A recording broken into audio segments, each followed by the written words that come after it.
Hello everyone. Welcome back to the stream. Here a little bit later than I initially said, but still earlier than 1 week since the last stream.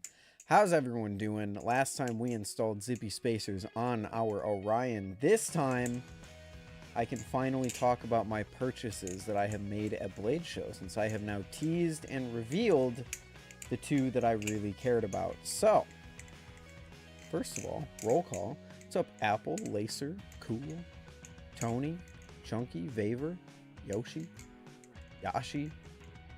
Not sure how to pronounce that. First stream, welcome on in. Today, chat, we have me, as usual on this stream, but we have something pretty crazy. I've developed some new technology for the stream.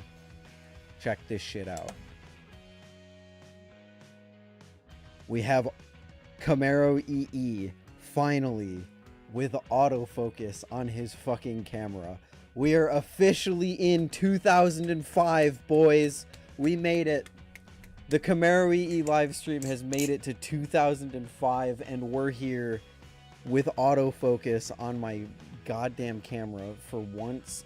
How long have I been streaming? I've been streaming 2.5 years. 2.5 years with this setup, with my camera on, talking to chat. And I have not been able to do this the entire time. But now I can, and I can show you the detailed fine textures of Balisongs that I'm working on, or just the disgusting nature of my hands in glorious definition. So, we did it, Reddit. We made it to 2005. So what's up with you guys?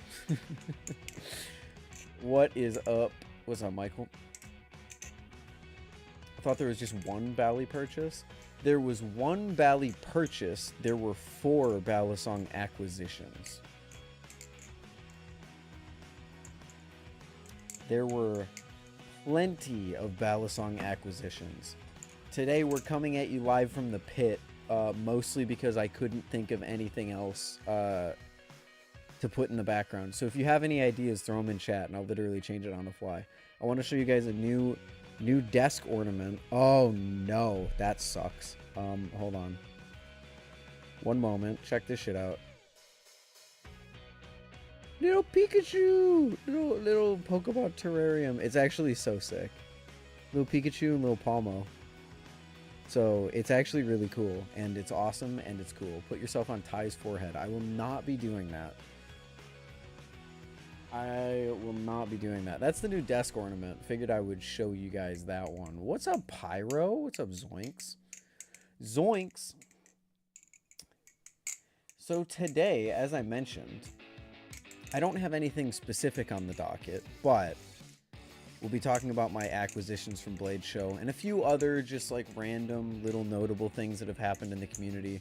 One very interesting development, which I'm watching with great interest, but we'll get into that eventually. What's up, Beaver? What's up, Rob? How you guys doing? I get to spend a week with a Kraken, which is new for me and pretty awesome. Dude, nice. I hope you enjoy it. I also could probably, considering this is a new way of, this is a different camera technically. It's still my phone, but it's a different camera, so I had to reset up.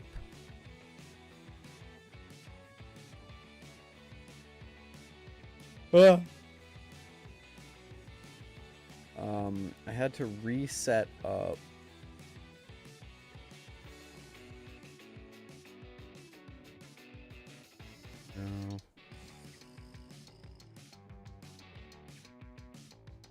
how exactly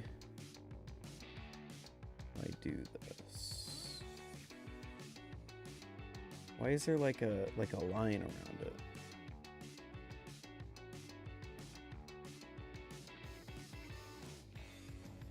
I don't know. Whatever. It doesn't, it's not like a huge, not a huge deal. Use that for an edit for real? What, this? Oh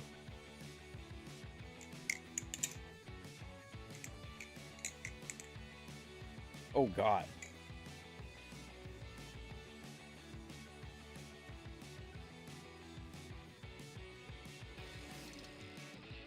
What was this at before? Was that like 80?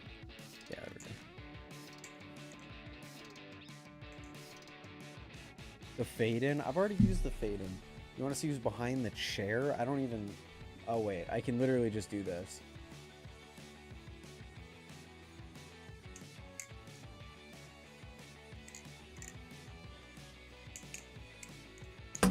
Ethan, I wish I could casually wear a sweatshirt in this weather. Been hotter than hell in here in New York. Well, I'm in the basement, so I have natural cooling properties. It's not, I will say it's not comfortable to be in this sweatshirt considering it's 74 degrees in my room right now, but I like it. You have the hollow weights in the Sasori? No, I actually don't. I have the heavy weights in right now, and I actually put heavier weights into my Seraph around the same time that I changed out the weights on this. So we're trying out new stuff with the Machinewise stuff. I can't say I'm super enjoying it. Specifically the Seraph. Not really a huge fan of the Seraph with the hollow weights in. But okay, it was only like 84 in Philly. It was fucking low. Yeah, the heat wave in the Northeast. We have not liked that. We've not been enjoying that, have we, lads? How did changing the weights in the Seraph go with the TI hardware? Well, if you still think I have TI hardware, I don't think it was ever TI hardware, I'll be honest. But if you still think that that is the case with my Seraph, then you are a bit behind, because you may notice a stark difference in my Seraph. It's transparent now. Woohoo! Yeah, you guys didn't see that coming. I made it semi-transparent like a ghost. You notice anything starkly different? Whoops. It's so nice to be able to actually do that now. Look, I can actually properly show you, like, the Seraph. And the scratches on it and the scuffs on it. It's pretty cool. Why would you put weights in a Seraph? Because the whole point...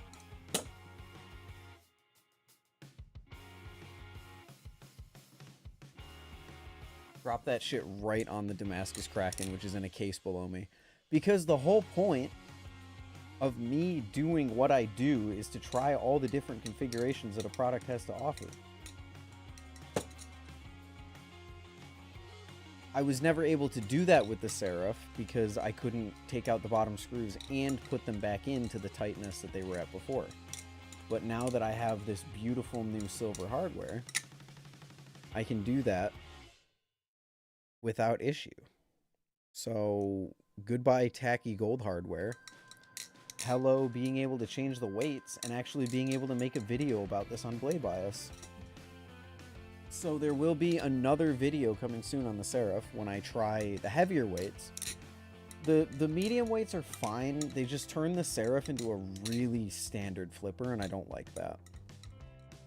Like with the hollow weights, I feel like this just kind of becomes like every other titanium Balisong in existence. It's just longer, and I don't really like that. I like the uniqueness of the Seraph.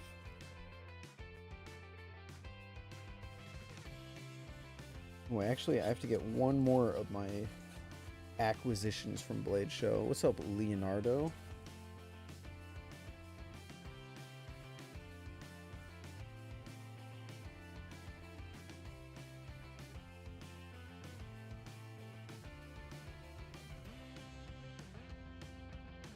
As soon as I got my tutorial at Blade Show, I knew I was going to sell my Seraph the second I got home, and I did.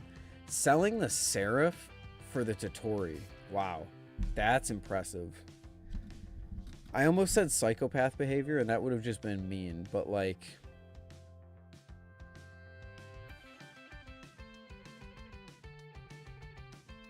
I'm just messing. I'm just joshing with you.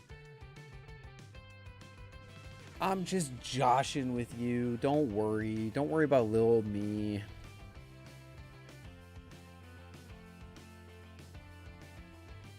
Little old me. Traded for a tutorial at Blade Show, then traded the tutorial for a Seraph. You added on, I hope.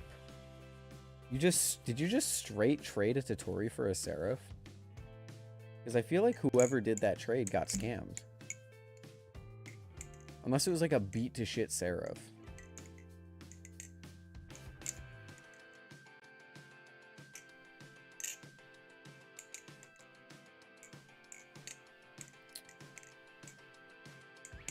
Seraph value's kind of meh nowadays. Really? Interesting.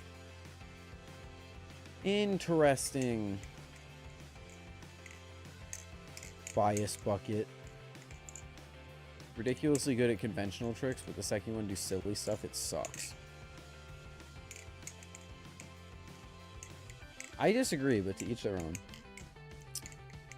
To each their own.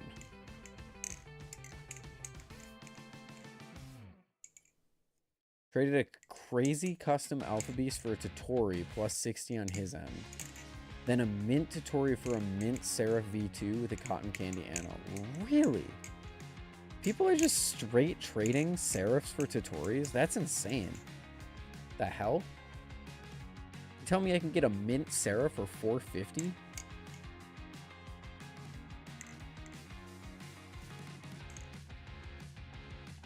And that's trade value. They would actually probably sell it for less.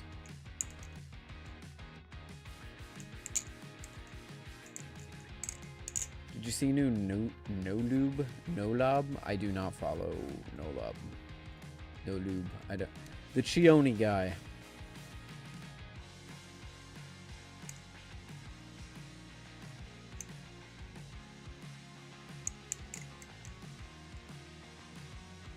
Oh, we announced a new Bally. Oh, we announced a kunai style blade. That's cool.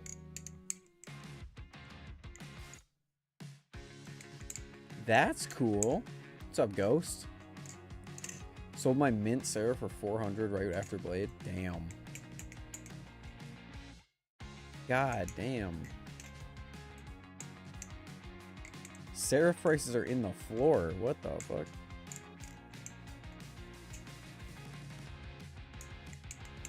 Now, if they ever discontinue the serif, goodbye to getting deals like that. Holy shit. Or maybe there's enough serifs out there at this point that it wouldn't balloon too much. But I feel like people would be like, people would understand the value of what they were holding, and they would scalp the shit out of it.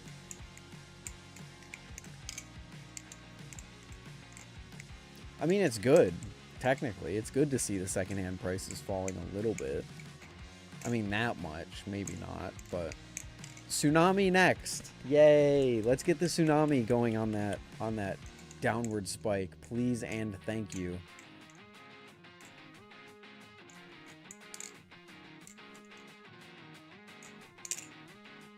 I mean, my serif's a V1 and it's engraved to... What is my serif? It is wild that I can say my serif. The fuck? Yeah, mine's a V1 and mine's 293 already. And I can actually show you guys now. Holy shit.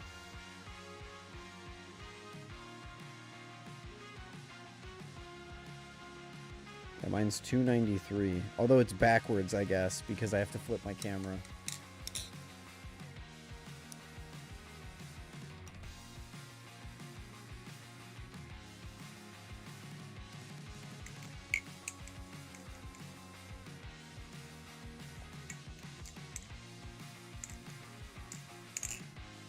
Spider knife legit smells bad. What did Brandon do to it? Probably put it in his mouth a few too many times. How's your favorite Balisong the spider knife? I have not touched it since I made that video. I'm gonna be real with you. I have not taken it out of its coffin, and it will stay there until the end of time.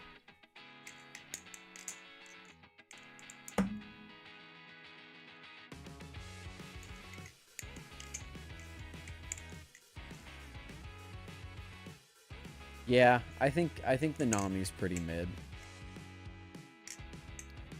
I agree. This Blade show kind of demystified a lot of Balisongs for me, specifically most of Squid's lineup. I just like didn't care for anymore. Like almost everything I tried from Squid, minus the Kraken, minus the Squiddy AL, and minus the Mako V5, I didn't like. Although I guess I didn't try a Squid Trainer, to be perfectly fair. So, you think the Nami is mid and the Seraph is peak? Yeah, because I like interesting non-standard Balisongs. The Nami is just a fucking middle-of-the-road flipper, and there's nothing special about it to me.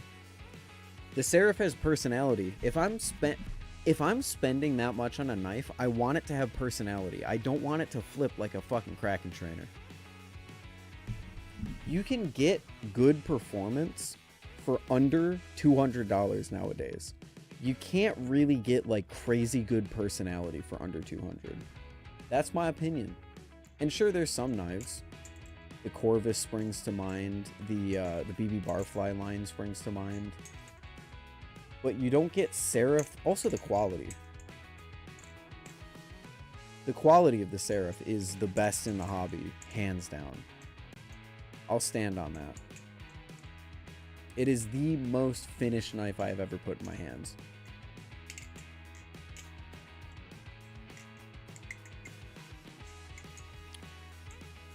Non-standard Balisongs are terrible for actually flipping. Fair. But I'm not a competitive flipper. That's the beauty of this hobby. That is the beauty of this hobby, is that I don't give a shit about competitive flipping. I give a shit about having fun flipping, and you can't have more fun than my Seraph. Or, sorry, I can't have more fun than my Seraph. So, okay, wait. So this is... Shit, I didn't set this up. Uno momento, por favor.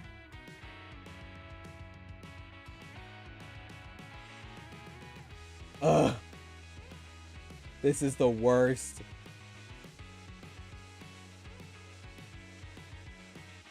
Can I...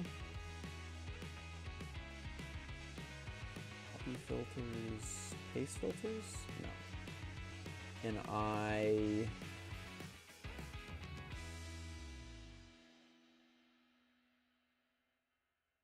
Copy transform? Why is this buried in 5 different menus? Paste transform. That just straight up did not work. Okay, cool. Whatever. We'll figure this out. So we need to transform. I need to flip myself vertically. I need to shrink myself. Oh no. I need to shrink myself down. I need to cut myself off. I need to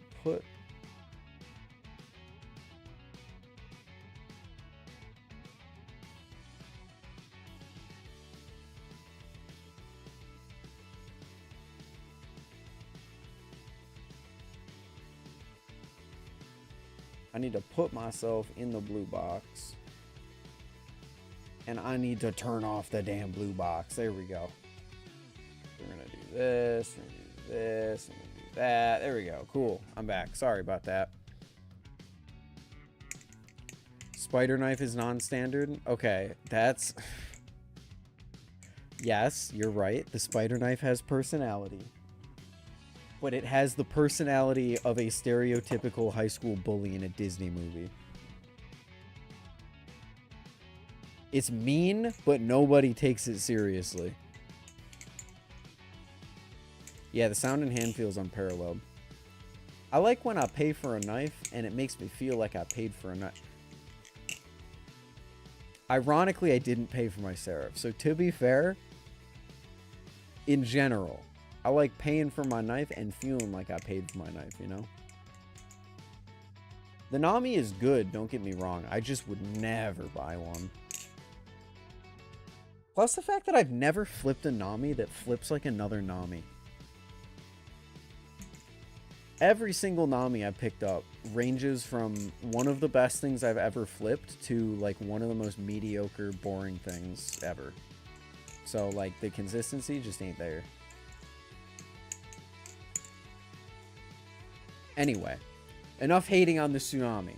I'm not here to be a squid hater as much as it may seem like I am. I think I lucked out and got my favorite prod Nami first try. I will give it to you. If you get a good Nami, they're very good. The problem is getting a good Nami. All the demos I had and all the ones that I tried to play, I was like, yeah.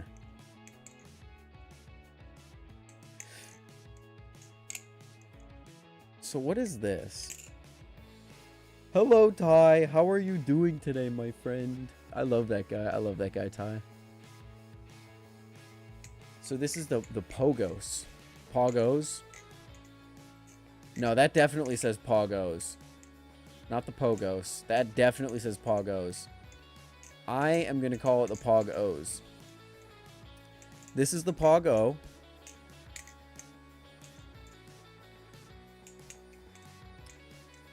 Yeah, this is the Pogo. And it is a bigger, lighter Chioni? Huh. It's like a Kuno had a child with a Chioni. Especially the size of it. Isn't the Chioni already like a pretty large-ish? It's a standard Balisong, so this is actually fairly large. Or I'm speaking out of my ass. That could be too.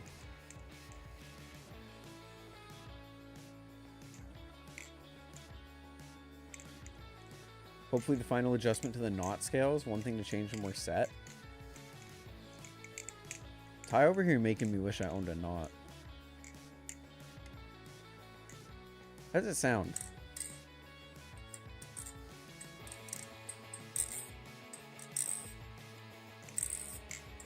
Pretty good. Pretty good. I'd sauce blade bias team scales over instantly. Maybe I need to buy a knot so I can do a... Because I want to do a video on the scales, Ty. Maybe I buy a knot just to do a video on the scales and then I sell the knot.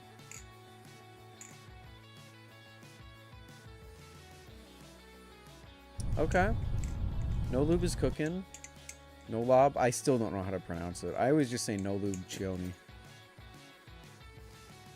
Can borrow mine, but tolerances are ass. We'll talk. We can talk.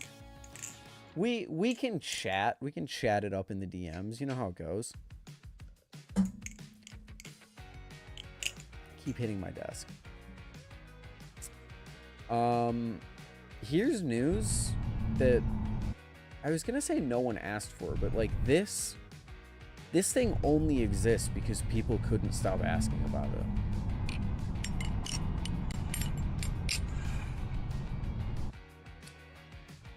Yeah.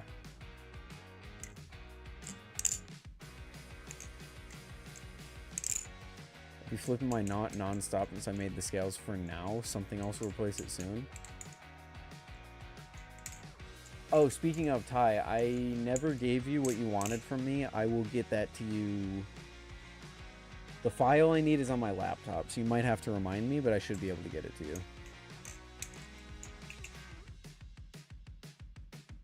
Yeah, the titanium TI Koenig. The titanium TI Koenig.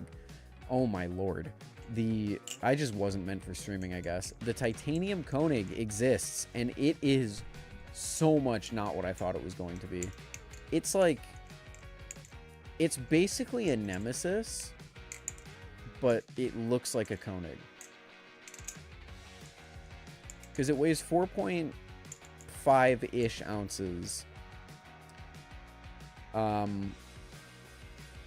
Assembled with Machinewise hardware, but it's not going to be that. He's getting stainless steel washers. I think honestly this is going to be like a, because it's not gonna be a Koenig but titanium. I think we've seen with the TI Kraken that if you want to titaniumify, that's a word, look it up. If you want to titaniumify a Balisong, you have to put some significant changes into making sure that it still flips similarly. Which he, by the looks of things, did not do, so I'm going to assume that this is going to flip pretty differently from a Koenig. So I almost look at this more of like a more refined Nemesis than I do an upgraded Koenig. That might be wrong. Obviously, we can't know until we flip one. But it's cool for the one guy that posted 200 plus times on his story about the damn thing. I'm sure he's pissing and shitting all over his pants right now.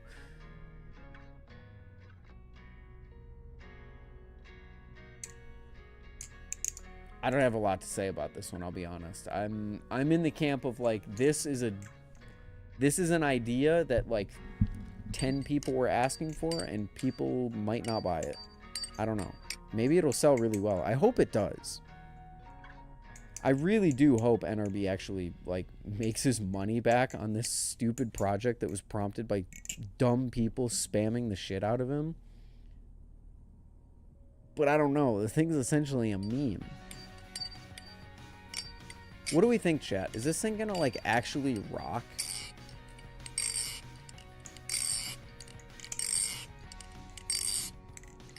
Already sold out in the pre-order? Did he put up a pre-order?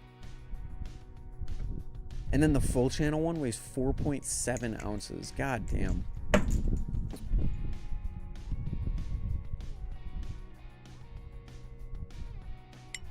Oh, yeah, the pre-order was like way earlier. No, you're right. You're right. Ooh, that wind is tickling my ears. There's also a fly in here. It's pissing me off. It's pissing me off. Did NRB already sell these?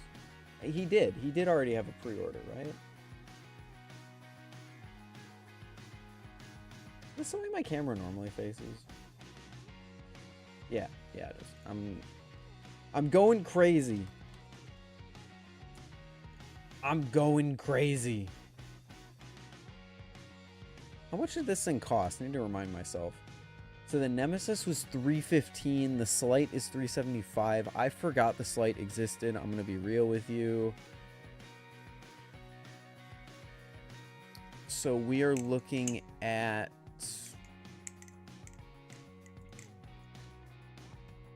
$400 to $450 on this thing.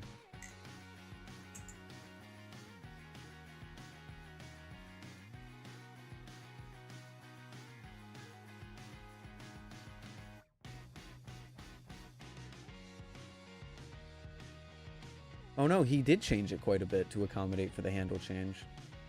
The blade was increased in length and thickness. Different main bevel.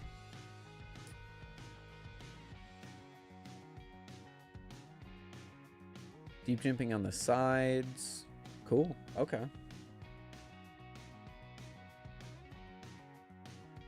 This seems to be the... I don't know how I feel about that. What, the price? That's a standard nowadays.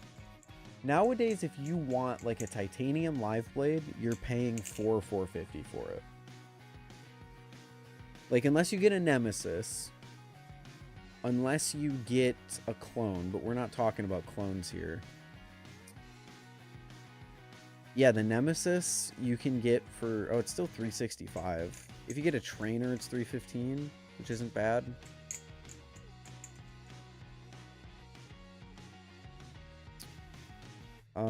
But this seems to be the standard price. You have the titanium Kraken for $420, nice.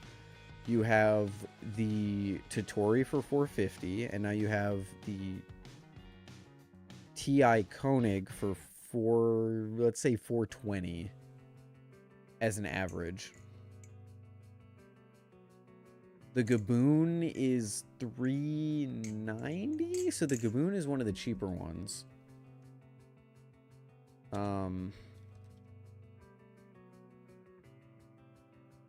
I'd rather a GAX clone over an NRB knife. It's not really a hot take, but we don't fuck with clones around here. Sorry, man.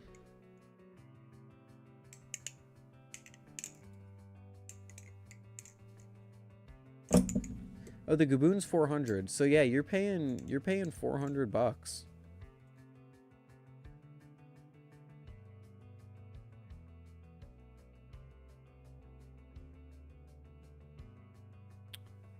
Oh, the Hydro. You're right, Chunky. The Hydro's $385. When? Wow. How did we get to a point where Squid is offering one of the most budget knives in a price? That's crazy. Yeah.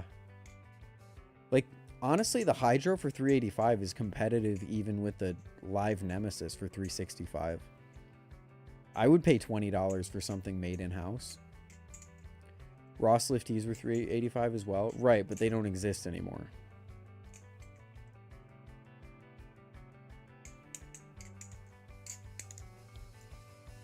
Oh, I could have killed him. Stupid fly. He stopped for a little too long. Yeah, I don't really like the Gaboon too much, but it's cool. It's definitely cool. The Invar Gaboon I really didn't like. The one that I tried, the weights on it just were not set up in a fashion that I enjoyed.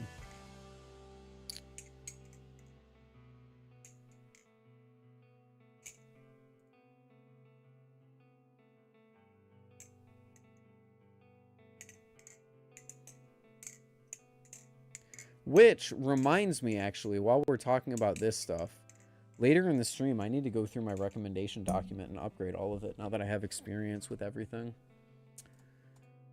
But for right now, I want to talk about this bad boy because in a most unusual set of news, and by unusual, I mean like completely shocking, Machinewise teased that they're working on a new design, question mark?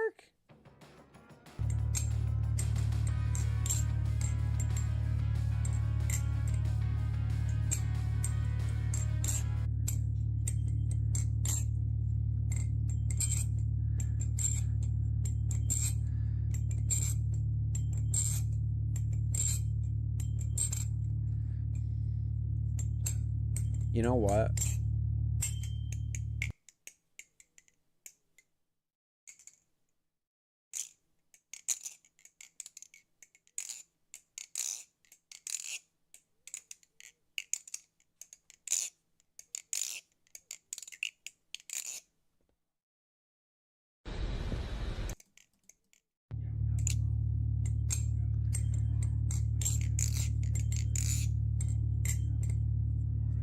Chat, does this just sound like a speed channel Sasori?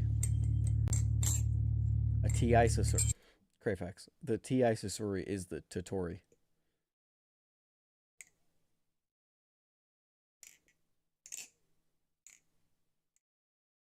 It sounds aluminum. I think we can all agree on that. That's definitely not... I mean, I think it's not a titanium ring.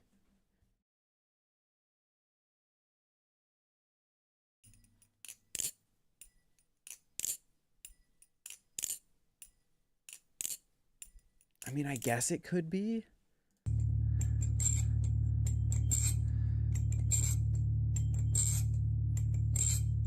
No, that sounds aluminum to me. What's up, Remshi? How you doing?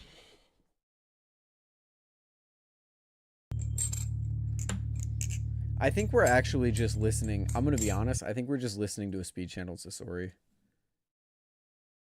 Now that I'm like actually sitting down and listening to it.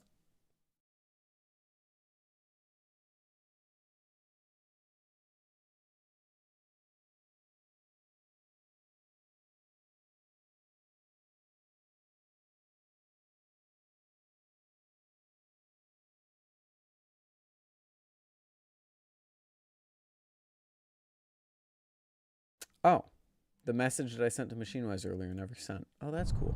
Okay. Ethan, did you shill the Shino for me yet? No, I didn't. I can if you want me to. Normally, I wouldn't let a maker come in here and say shill for me, but you know what? For the Shino? Shit, man. For the Shino? Shit, man. Real? Real shit? This, I'm gonna be honest, chat. This thing might be my favorite. My favorite thing at Blade Show. Not my favorite thing at Blade Show, but one of them. I will say, Remshi,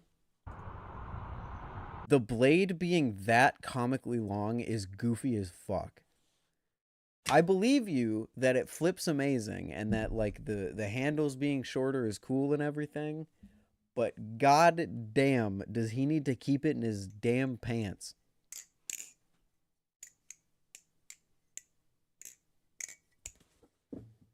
I'm not sure you would tease that though. It's not a crazy unexpected thing. I think it's a new design. Maybe? Actually, hold on. Well, Remshi, we'll get back to this. I can't just come off of this Machinewise thing without speculating about it just a little bit more. Just a teensy weensy tiny teeny bit just a little bit more.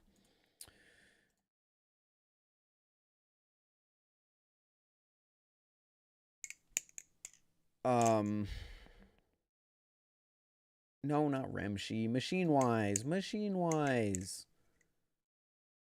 Machinewise.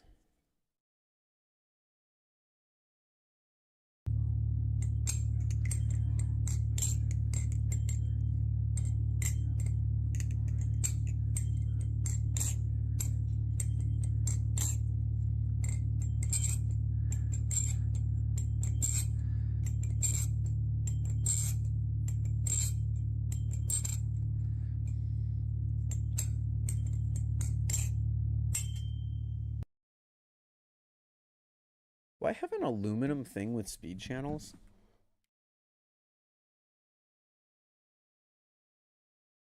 No, I don't. How do I not have an aluminum thing with speed channels?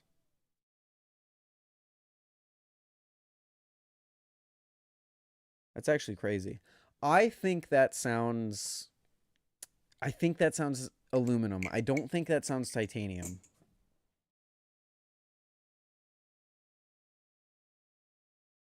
It sounds too high pitched.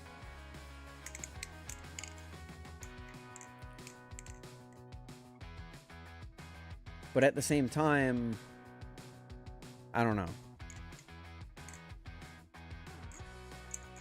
Sounds like a well-tuned speed channel Kraken, maybe?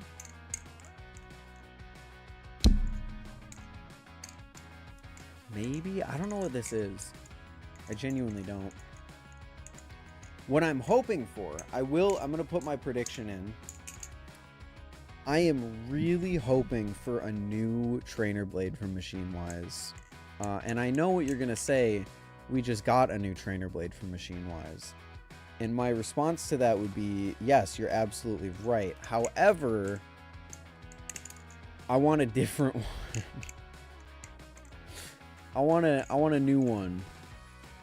Like, imagine a Bowie Machinewise product, or a Kukri Machinewise product, or a Comb Blade Machinewise product. Oh my god. Could you imagine if Machinewise ever did a Comb Blade? I would sell my entire collection.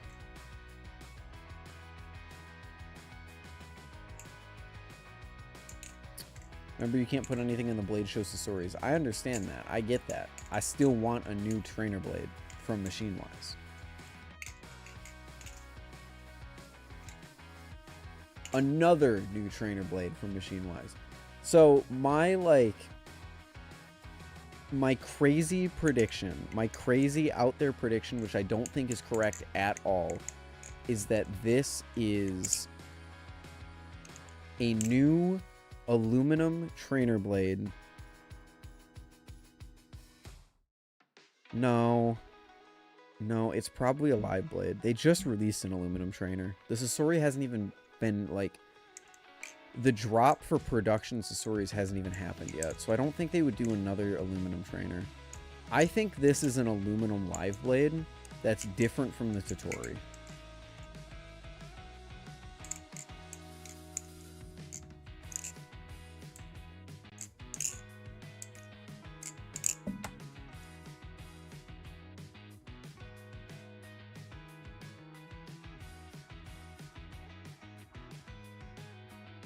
Yeah, I don't know.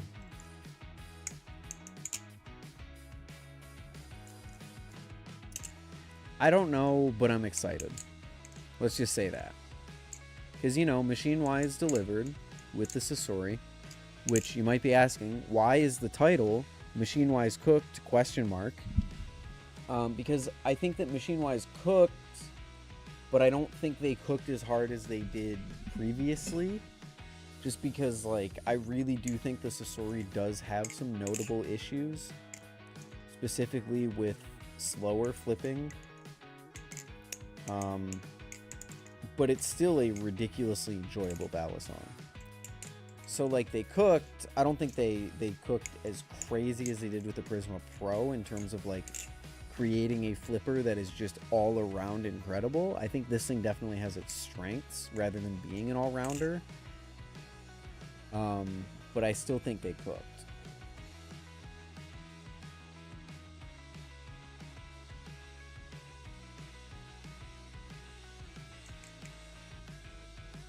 Sasori is a fast Bally, first thing I noticed. It's fast, it's neutral, and it doesn't have a lot of end weight, which means that it doesn't feel the stickiest. It's kind of vulpy. Chaplains aren't the stickiest. They're passable. They're much more passable than the Vulp is, to be perfectly honest with you. But they're not the stickiest, especially with the lighter weights. If you put the lighter weights in, I much prefer the balance, but then the chaplains get really awkward if you're sitting down. If you're standing up, it's fine because you can generate enough momentum for it, but if you're flipping slow, then it gets weird. So, like, it definitely has its strengths and its weaknesses, as opposed to the Prisma Pro, which I think is just an all-around, like, it's a solid all-rounder.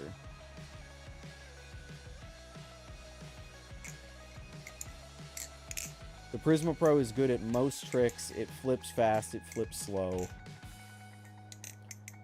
Really solid all-rounder. Still a little weird in some cases. Like, I don't think the Prisma Pro is perfect by any means. But I think it's more well-balanced. Not in the sense of the actual balance. It's well-balanced in the sense that it does a lot of things really well.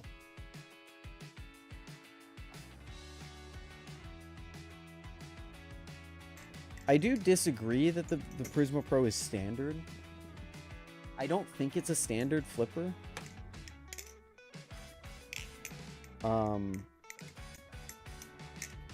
But I think it does feel more standard than something like a Sasori.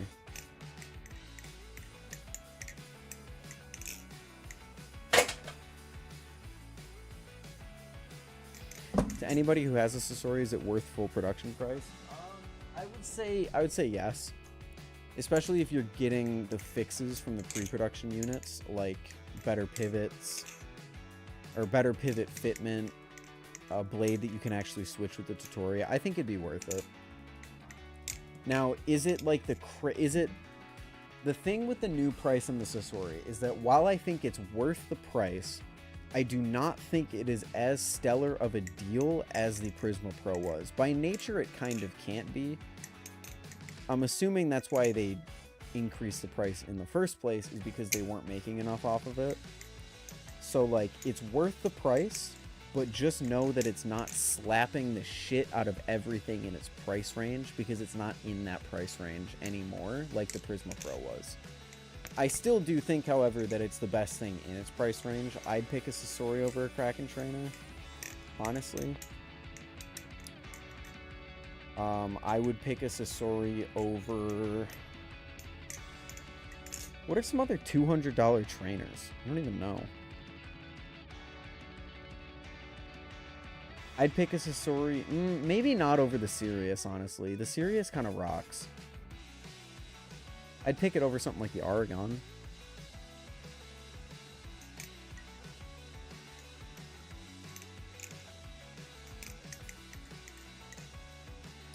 What did you do with all those other fidget toys? What fidget toys? The Arctic? The Arctic is not at all $200.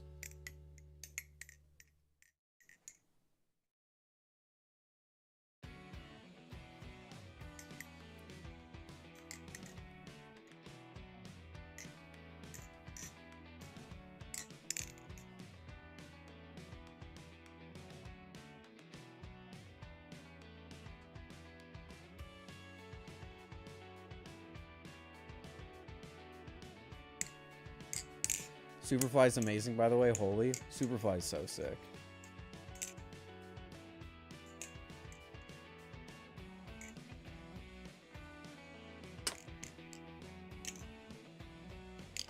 Oh, the fidget toys you got. Ooh, if I got it.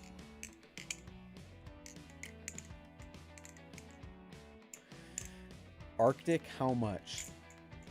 They retail for $115, maybe $120 by the end of their life, but they haven't been out in a while.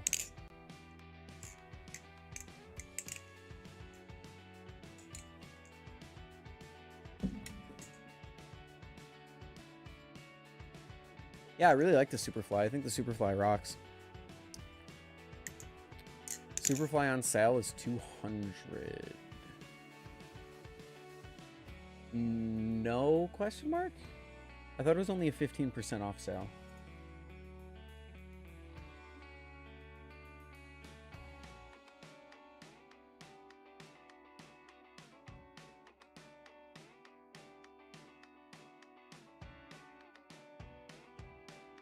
Yeah, during the moving sale, but that's not a typical sale.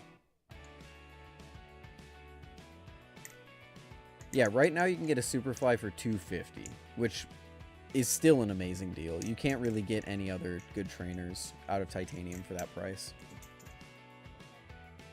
Even the Aragon, which is a Marcolo, almost certainly produced in China trainer, is $325. So the Superfly being that cheap and flipping that good is quite the feat. I still have mine right down here.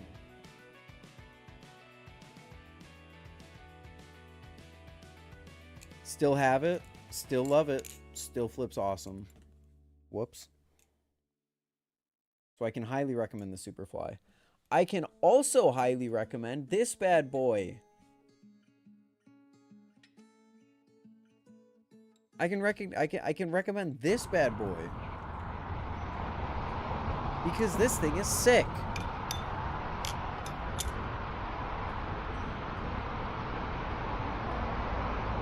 The Shino, which Remshi showed off at Blade Show, was one of my favorite Balisongs of the show. It's one of the 3 Balisongs that I would say made an impression, other than the Machinewise stuff and other than the EPS thing. I think there was another thing that made an impression, but this thing is so sick. Aragon I thought was decent. Ted sent me one to a pass around in our GC. I thought it was fun.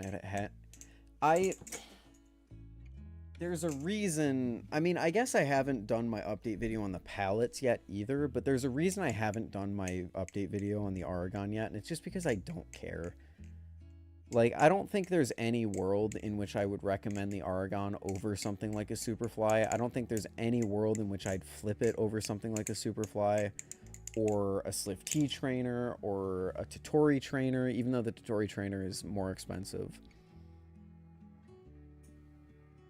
Even a Nemesis, I don't think it beats out. Like, I'm just not a huge fan of the Aragon. I just kind of think it's kind of mid.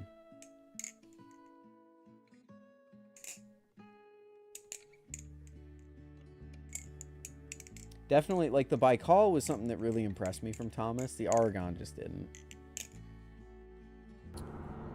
But the Shino did. This is going to be another entrant into the Titanium Trainer ring. Considering what Remshi thinks he's going to be able to get these out for, which I think I saw him say in chat. That he is aiming for sub 400, which Remshi, if you get this thing like 350, you'd be like fucking mint. This thing is sick, so you might know about the Kuno. Ironically, the Kuno is one of my acquisitions from Blade Show. Now, it's not a permanent acquisition, but I did receive from Remshi himself a full production number 30 Kuno to make a video on. It will not be staying in my collection after I do the 1 or 2 videos that I have planned on it, but I get to flip it for about a month and form my thoughts on the production version, which is very different from the prototype version. Easily very different from the prototype version, but honestly, the Kuno, flipping it nowadays, just kind of feels ancient with all of Remshi's new stuff that he showed off at Blade Show. He showed off the channel Kuno, he showed off the aluminum Kuno, and then he showed off the Shino. The personal favorite of mine was the Shino, which, balance, mwah. The only complaint I have was how blocky it was. So, honestly, kind of sick. I need to stay up late today for the Sasori drop. The Sasori drop isn't for another, God, 14 hours?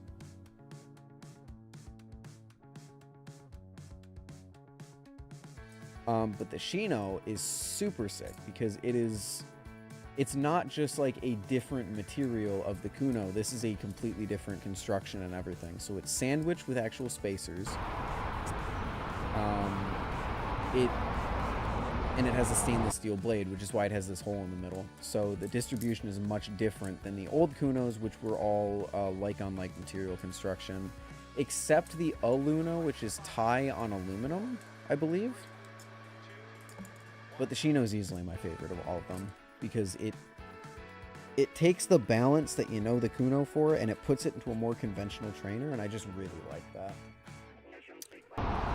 But Remshi has actually changed it. So since Blade Show, he changed it a little bit. Like I said, my biggest complaint was the handles were very square. Now he has changed it to double chamfers, which are pretty cool. I don't know if I've ever held a double chamfer, so I don't know if I can actually like say what it feels like. I don't really know what it feels like, to be honest with you. Or maybe I do, and I've just never recognized what it is. The Hydro's double chamfer. Okay, so it's like the Hydro. That's pretty cool. Just got the double chamfer. He made the handles shorter. You can see that the blade now, like, almost sticks out the end of the handles, which, I'm going to be honest, I don't know if I like. Balisongs have always had that, like, the blade is shorter than the handles kind of look, and this doesn't. They're the almost exact same size. In fact, actually, the blade is longer because the tang is sticking up more than this blade would need to go down in order to stick out from the handles. So I think the blade is actually longer.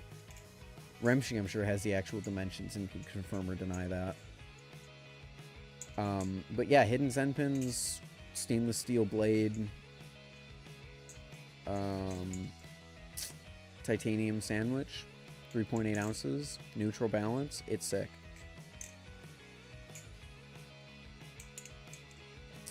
It is sick.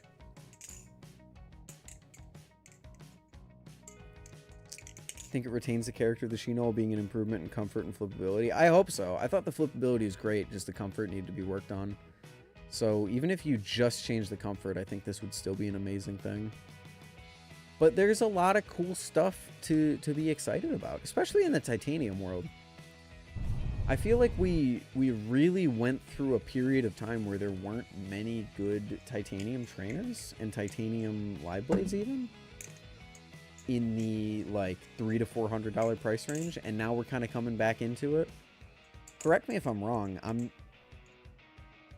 not really forgetting anything. The Superfly was really like the only thing that was consistently available, because the Nemesis also existed.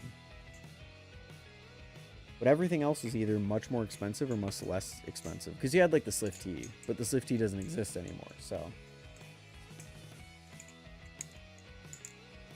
I think it does look strange, but it's distinctive and actually does help it flip better. I believe you.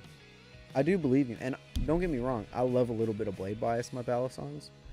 So I think it will flip great. I just think it looks extraordinarily goofy having the fucking blade almost be sticking out of... It reminds me of someone who may not have big enough pants. That's all I'm going to say. Got a Corvus, can't wait. Congrats, dude. Congrats. Final Paper Mario video is here. I do not know what that means, but I'm happy for you. You seem excited.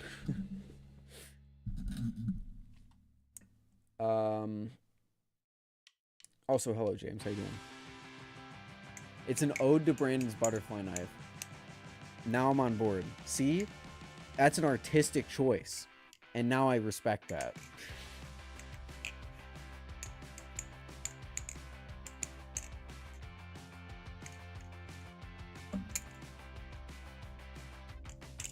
I'm excited for the Shino. I think the Shino is going to be super sick.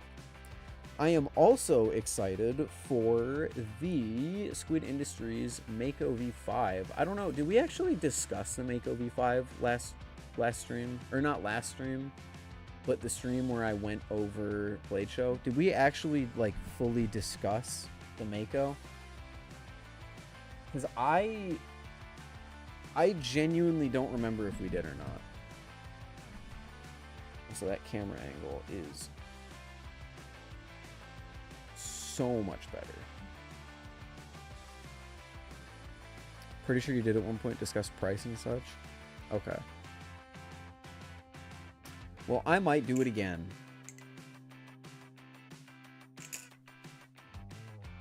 I just might do it again. I think I'm going to do it again. Yeah, we're going to do it again. Mako V5. In case you haven't been caught up, we have a line in the handles now. We have jimping on, strangely, only the outside of the Balisong. You can see here. Shit. You can see here that there is jimping here and there is no jimping here. Baffling decision. Genuinely a baffling decision. Squid did the same thing on the Nami. I hate it on the Nami. I'm going to hate it on the Mako V5. In a better balance, I'll be honest. They also claim it has better pivot construction because of the way that they are masking off the pivots now. So it's not getting all gritty from the finishing. The Mako V5, genuinely, I think flipped better than the V4.5. Which they did confirm was because the blade is slightly heavier and the handles are slightly lighter. So it's just slightly more neutral, which is my preference. I really didn't like the 4.5 when I tried it again at Ty's house. I kind of like the V5. Kind of want a V5, I'm not going to lie, but I know it probably wouldn't get much use in my collection, so probably won't be purchasing one. But it's cool. The thing that I really want to talk about, though, is the fact that the Triton has no point to exist anymore.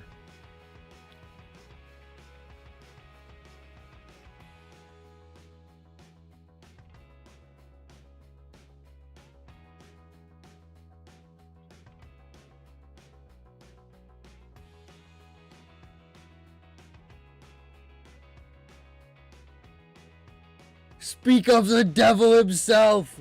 They did it. Oh my god, they did it. We are so back. Squid is so back. Holy shit, Squid is so back. What the fuck?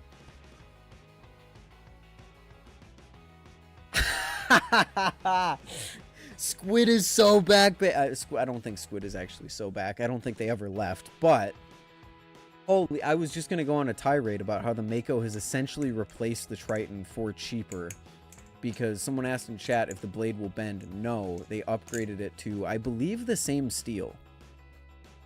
I'm pretty sure this is 301HH on the Triton. I believe the Mako is 301HH as well.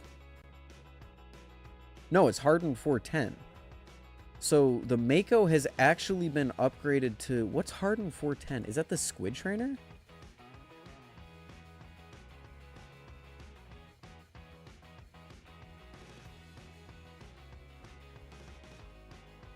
.410 heat treated stainless.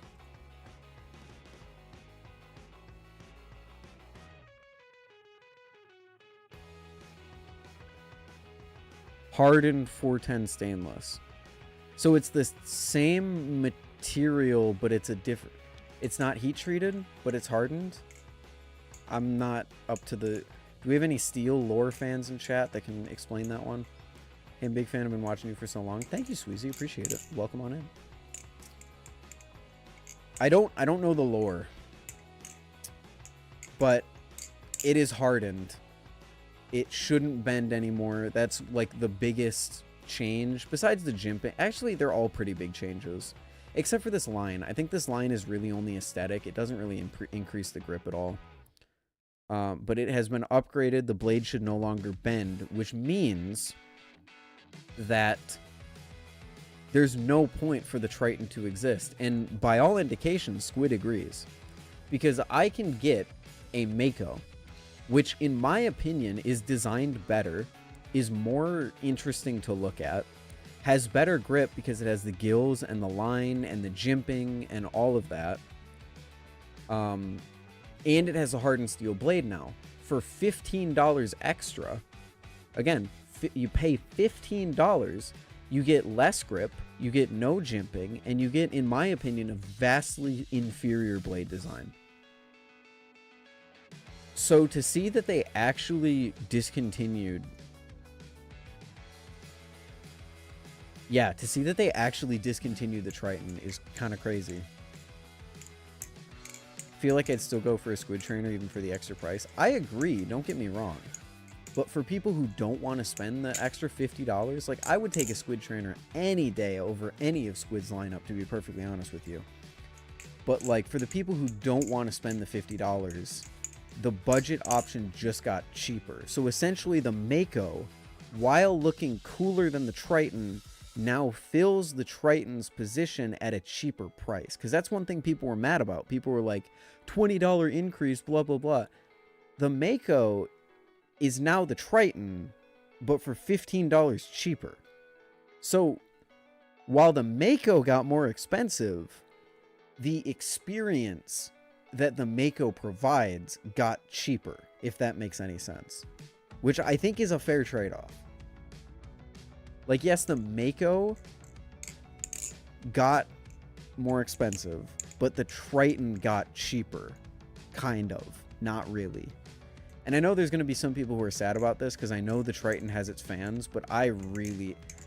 Even before the Mako had the hardened steel blade, I was always a fan of, hey, let's just have the Mako. The Triton, I don't care for it. Squid should offer the AL on bushings for price increase. I don't even agree, to be honest with you. My AL, I've beaten it a fair amount and it has no issues. Like, the washers still feel great. So I don't know. Squiddy AL takes the spot for the Mako, and the Mako takes the place of the Triton. Yeah, so we got actually an upgrade, I think, on all aspects. Because I think the Squiddy AL flipped better than the Mako for cheaper than the Mako. I think the Mako flips better than the Triton for cheaper than the Triton. So these products are filling the price bracket that was used to be above them for cheaper, while also receiving a bit of a price bump in and of themselves. But like, yeah, I think it's just overall a good thing. Not worried about the tune holding. I just don't like how washers feel. There's no bounce. I guess. I don't think there would be bounce even if it was on bushings though. I mean, maybe. But pinsless stuff doesn't have crazy bounce in my experience. Mako V5 flip better than the AL. It's a tough question because I think the AL, like, almost objectively has a very weird balance that isn't great. And the Mako is definitely more standard, but I would still pick the AL every time.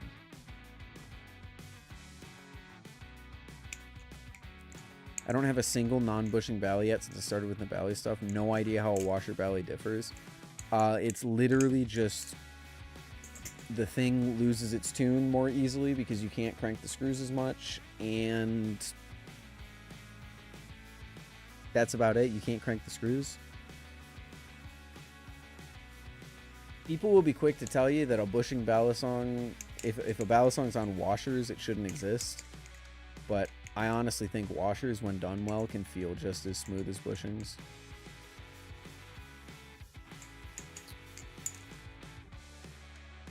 There'd be bounce if it was on bushings, I can guarantee that. I don't know. I do not know. Yeah, so a washer, you just can't crank all the way down. Best Bally to buy on Squid? Like, we talking... What do you mean? For what price point? Or do you not care about price point?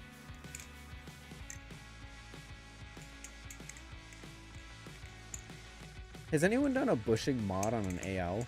If people used to bushing mod the Squid Trainer, the Triton, and the Mako, can we bushing mod the AL? Song name? Osmosis by Good Kid.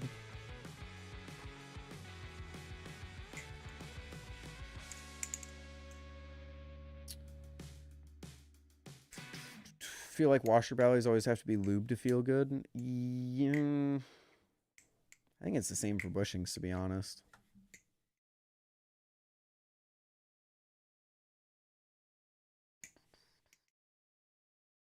Is the Hydro good? It's good. I'm not a huge fan of it.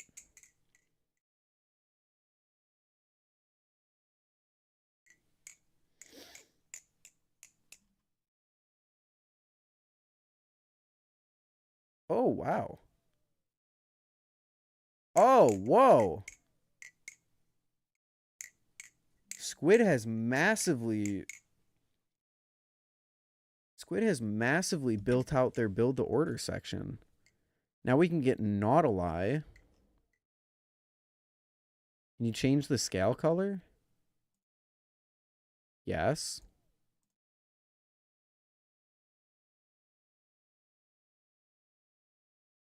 Yo, wait a minute. Silverblade, give me a teal. Yeah, you can actually, wait, you can customize the shit out of this.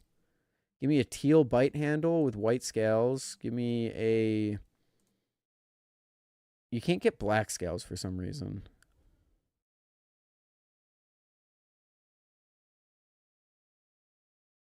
And then give me a green safe handle. Huh. Cool. Selection add $50 to the price. No way in hell I'm paying $290 for a Nautilus, though. No shot. But look at this. Squiddy AL build to order. So I can get a teal blade. Actually, no. I want a silver blade with teal and pink handles. Purple handles.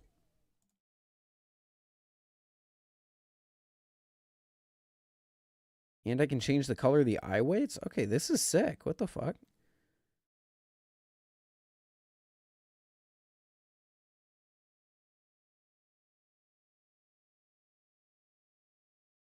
And you're paying $100 for that? That's not bad. I mean, that's what the Mako used to cost, but whatever. Whatever, mate. Whatever.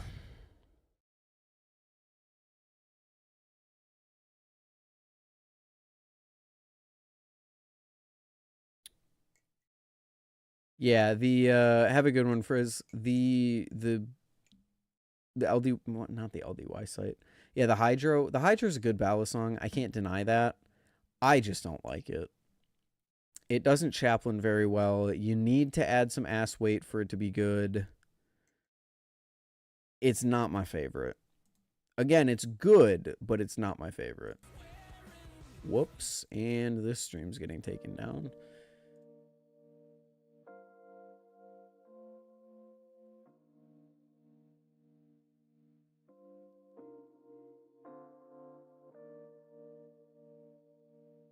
God, this fly.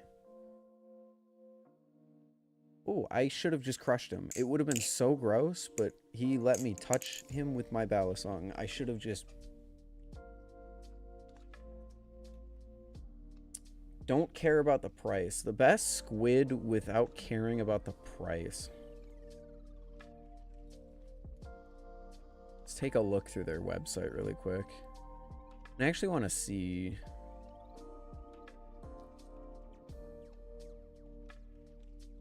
Ooh. They actually gave a discount to people who bought things at Blade Show. Never mind. The crossbody sling I paid $35 for at Blade Show is actually $30 online. Kill me. Wait. No, I paid $30 for it in person. Never mind. Never mind. Let's take a look through Squid's fucking thing, mate. I would avoid, so if you're looking for any Squid product without caring about price, I'd avoid the Squiddies, honestly. I don't think the Squiddies really offer much in today's hobby besides durability, which is tough with plastic, so that could be fair. Squiddy AL is pretty sick. I would just get a silver one if you were going to get one. Mako, the V5 is okay. I would avoid the Triton, but you can't really, you have to avoid the Triton because it's gone. Squid Trainer is probably my favorite of their trainers. I do not like the Swordfish. The Kraken Trainer is good, albeit a little mid. Nautilus, I don't like. I would advise you stay away from them unless you really like the look of them. Madco, I don't like anymore. And the Nami. So if we're talking trainers from Squid, I would go Kraken Trainer or I would go Squid Trainer. If we're talking live blades from Squid, I would go Weehawk Kraken pretty much every time.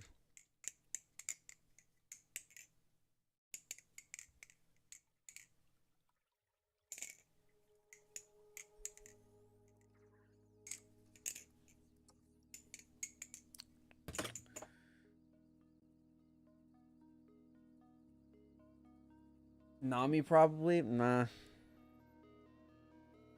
Nah, not the Nami. I think you can get better out there, especially in Squid Zone. If you really want a titanium trainer, save the money, get the Madco. I guess the Madco is a good titanium trainer for $385, but that's expensive for what you get with the Madco.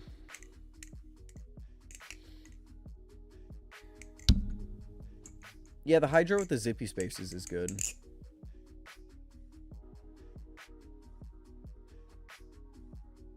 Where'd you get your hat? It's sick. It was a simple stock drop. And you can't get them anymore unless you get a custom slot from him, I believe.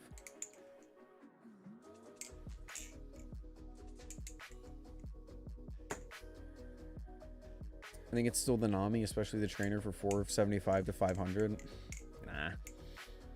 I would recommend people like $475 to $500 is good for a Nami. You get good stuff from the Nami, but you just get a better experience from any other Thai trainer you could get for cheaper than that.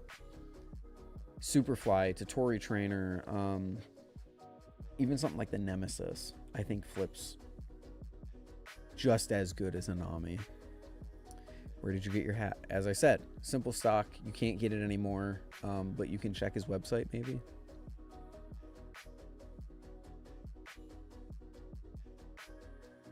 Crazy how you can just buy a Kraken on Squid's Knife website instead of waiting for a drop. Can you?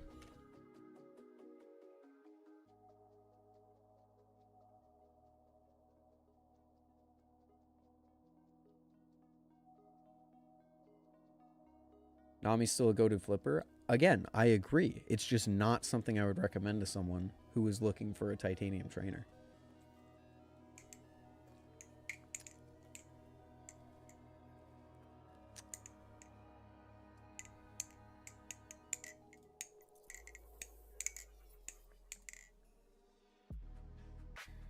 Wow, you really can, can't you? I can just buy a Kraken.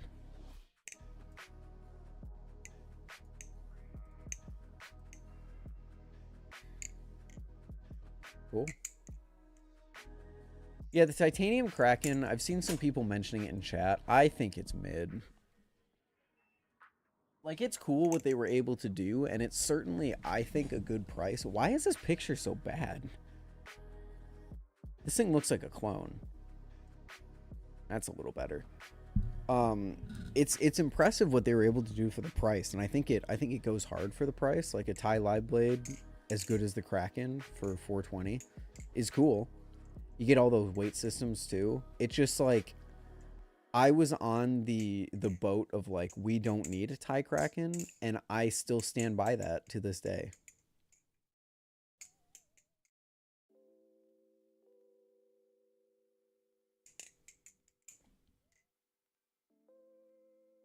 Anode Slift T price. It's unfair to compare it to. I think it's ridiculously unfair to compare the Kraken to a discontinued titanium product that Machinewise said they weren't really making money on. So I don't think that's a fair comparison at all.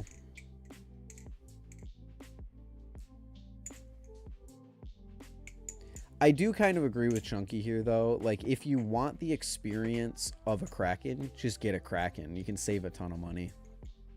You don't get the customization of it because you can't anno it and you can't change the weight pins. But if you're willing to give that stuff up to save $200, I think that's just a... Actually, more like $150. I would say just get a normal Kraken. But some people can't stand aluminum, and that's understandable. I was thinking about this the other day. Like, I initially was like, oh, that's way too expensive when I saw it at Blade Show. But I've come around on it. I think it's a fair price. I think it's actually a pretty good price. And Squid continues to offer pretty okay value for their titanium stuff. Specifically, their live blade titanium stuff.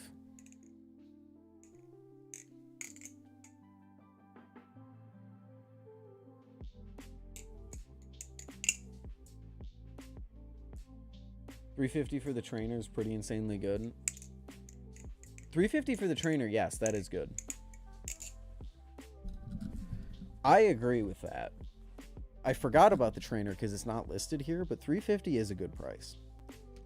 Especially in a world where the Slift T trainer doesn't exist anymore. Especially in a world where the other closest trainer I can think to that, besides the Superfly, is the Totori trainer for $400. I think that's what they retailed for at Blade Show. How come Denden don't like Squid? I'm going to be honest with you. I don't know, like, specifically why Denden doesn't like Squid. I think Denden doesn't like Squid the same reason he doesn't like Apple. Because he feels they're overpriced and they don't produce the quality that they should. Or it could be that they make aluminum, like they were the creators of the aluminum Balisong, basically. Because everyone said that's not going to work, and then now it's everywhere. I don't know. Does anyone know the specific reason Denden doesn't like Squid? I don't know if I've ever paid attention to, like, the actual specific reason he doesn't like them. Oh, no, that's right. They were rude to him or something. Like, you tried to get a review unit for him and they kind of brushed him off. Yeah. No, I do remember. You're right. Which... Yeah, no, I remember. I don't remember what video it was in, but I remember him mentioning he asked for a review unit and they brushed him off or something like that. Which is, I'll be honest, kind of a wild reason to not like a company, but fair. I can understand that.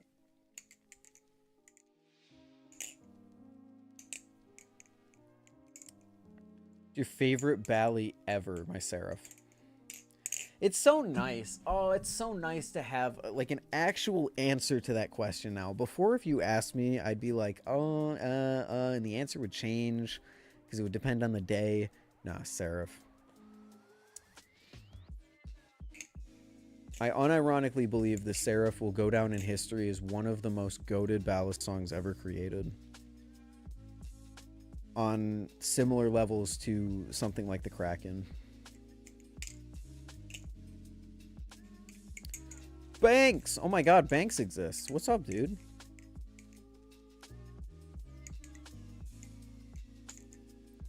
I can agree on the bad customer service. They left me on red with multiple questions I've had for them in Insta.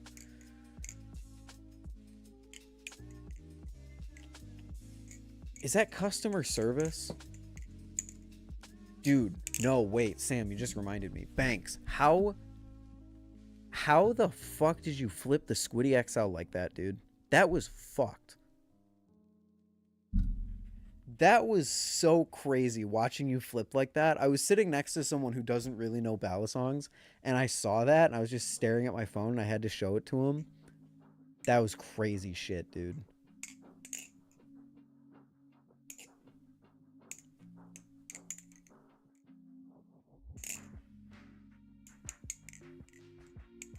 Yeah, I don't, Chunky, can you expand on that a little bit more? Because like if you're not a customer and you're just asking them questions on Instagram, I can understand them leaving you on scene because they're a huge company that probably gets a shit ton of messages every day. Because like from what I've heard, besides Kumi is the one person that I can think of off the top of my head right now that has had genuinely bad Squid customer service, but like Squid's customer service has been pretty good. I mean, granted, the only experience I've ever had with them was my Nautilus, and they were stellar for my Nautilus, besides the fact that they didn't fix the issue ultimately, but that's kind of their bad on the Nautilus rather than it is their customer service.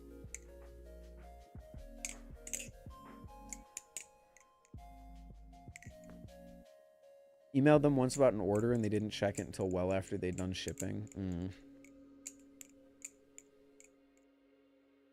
Asked them if Squid could fix the handle gap on my Mako. They just tuned it and sent it back. So maybe there wasn't a problem with the handle gap? That's weird, though. Had questions about if I can purchase blades by themselves. I had problems with my old Nami and they just leave me on red. There's a time my Kraken pin was backing out and they didn't want to help me. Yeah, want to trade your Slifty for an Opus trainer?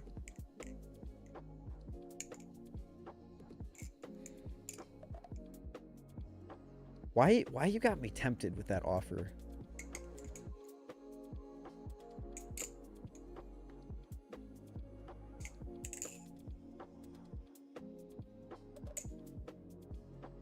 Blade was slapping the inside of the handles and it was really loud. I see. Why you got me tempted with that offer? Micah, can you DM me a picture of the Opus trainer on Instagram? I'm not saying I'm going to take it. I just would need to see a little bit more about the Balisong before I thought about something like that. I want to own an Opus really badly. Ever since Machinewise listed that one Opus trainer in their menagerie for like 200 bucks, I have not stopped thinking about the Opus trainer. I can't lie. Especially since the Opus flips so damn well. I don't know if I like it more than the Seraph, but I do really like it. Because it's more outer weighted. It's got a lot of tip weight, it's got a lot of end weight. I have pretty cool news. I was offered a sponsorship for the first time. I declined, though. Dude, congrats, Banks. Moving up in the world. I'm assuming you're looking for a Squid sponsorship? Opus not as good as Seraph. Don't trade the Slift T. Yes, but Opus better than Slift T. Especially now that I have the Seraph.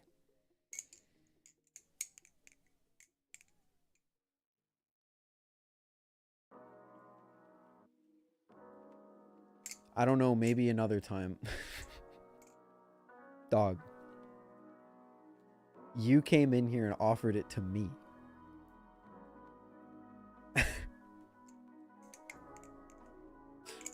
It's like the people who are like, would you ever sell your Damascus Kraken? And I go, no.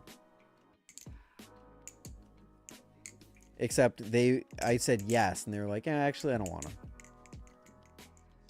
Having second thoughts? Fair. I'm going to be honest, I wouldn't have done the deal anyway, because I'm very attached to my Slift T, but you got me thinking about it.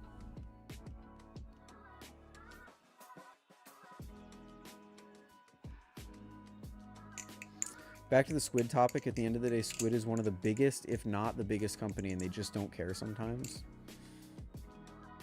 Trying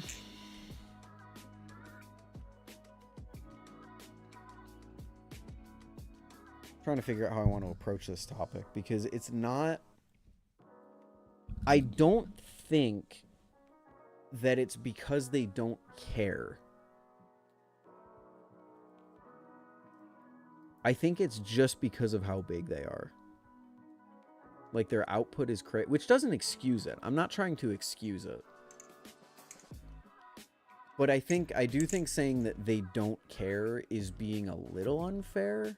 Not completely unfair, but a little unfair. Balisong recommendation doc does not work. What do you mean by this? Page not found. Requested file does not exist. Uh-oh.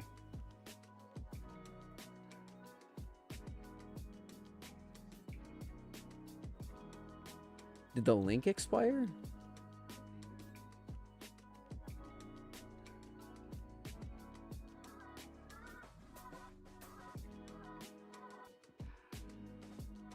I mean, I have the document right here. Why does the link not work? Does it work on... Oh, no. Does it work on bladebias?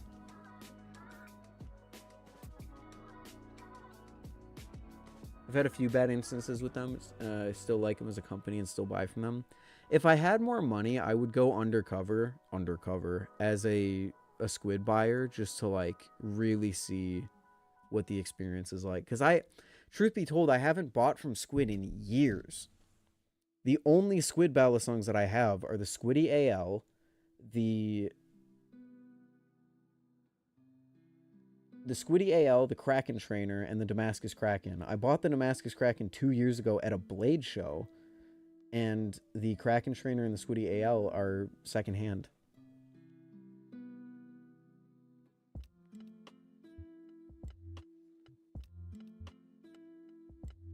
I have all the Squiddies, but I only ever bought the first Squiddy.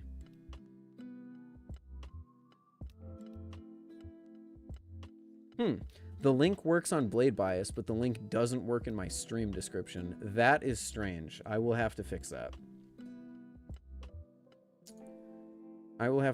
But since we're opening the Bally recommendation document, let's figure out... Let's go gambling. Aw, dang it. Let's figure out what I can change on here. Because I think it's time to change. Squiddy WH, you're right. I did buy the Squiddy WH. I bought it, though. I didn't have to service it or anything, and I'm going to sell it. By the way, if anyone wants to buy a Squiddy WH, let me know.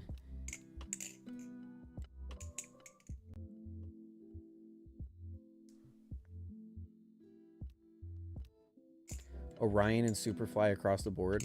I try to give a bit more than that because some people don't want to wait or stuff like that. But I can tell you, I'm going to wait on plastic until the palette is officially released. I don't feel that I need to change any of this because the Orion kind of slaps across the board. Except maybe this. I might change this to the Canyon. No, I like the Squiddy AL more than the Canyon, I think. $200 less. I would still pick the Squid Trainer. The Wing. Adjustable balance. The Antarctic with the pin spacers. Is there any other adjustable balance Balisong for less than 200? Besides the Pacific, because I don't think I would recommend the Pacific. Prisma Pro and these two need to go. So the best beater under 200. Glider Pacific's my favorite, and why no recommend? Because I don't like it. Not a huge fan of it.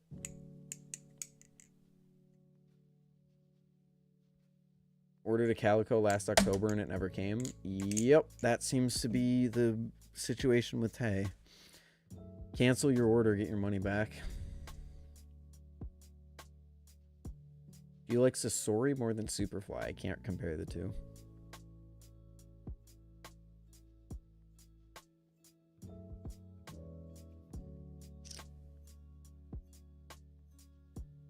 Oh, shit.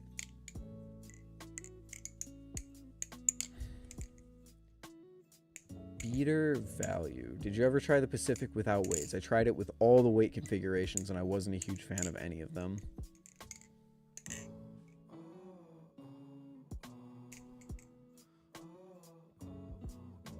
I want to make a thing for people to see and predict Bally's sell and trade value over time, when to sell or keep and trade, and when the best way to do it. So you want to make the Steam marketplace, but for Balisongs. That would take an extraordinary amount of work. Like a crazy amount of work, because there's no central marketplace to sell stuff through. There is absolutely no place to sell a Balisong that you could use like an API to track.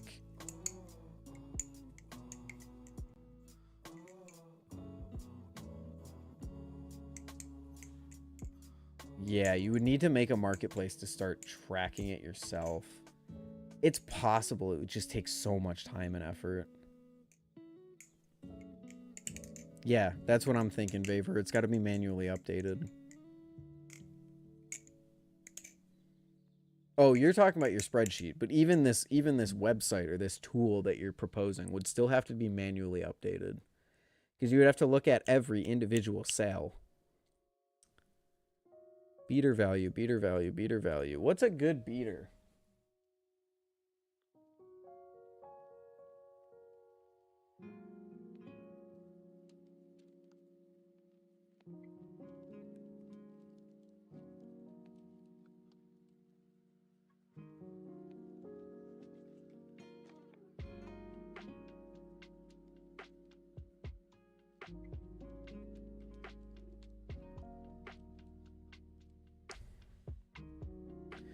Vulp Teflon good beater? No.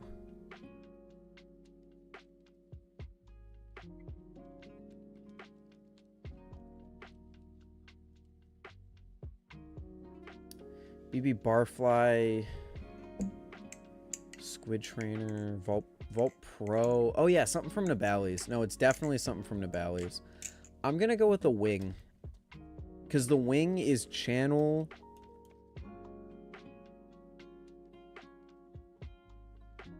Completely forgot about Nibali's. Thank you for reminding me, chat. I'm gonna go with the Wing because the Wing is channel 7075 aluminum. The Vulp also is channel 7075 aluminum, but it has blah blah blah blah G10. It has G10 that can break.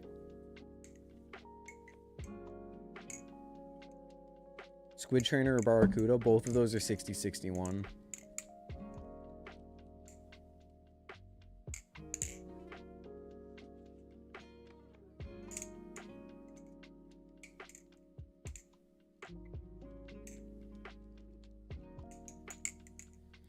Corvus, I'm not going to recommend the Corvus because it's already discontinued again.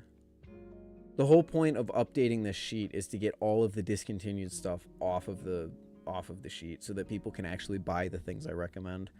As for value, dude, I have no fucking... Yeah, the Corvus was a limited run of 285, I think they limited it to. And I think the last drop was right before Blade Show, so it's already dead. A good value. See, this is the problem. Like, the Prisma Pro was such a good value, I can't even think of anything else that comes close.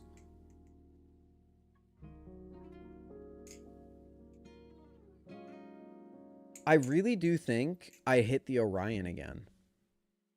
We just hit the LD. Like, if you're looking for value at less than $200, let's be honest, you're looking at an Orion.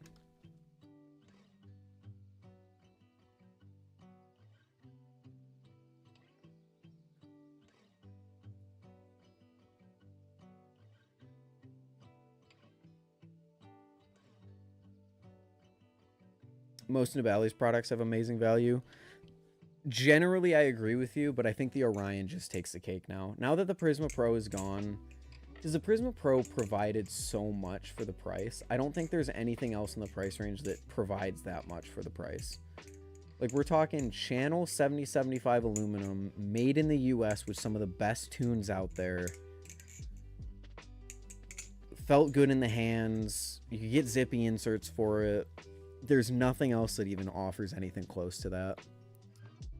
Didn't finish getting everything out of our house till yesterday after the entire thing scrubbed and cleaned plus some... Gosh. Jeez, Ted. Take a break, Ted. Don't be so hard on yourself.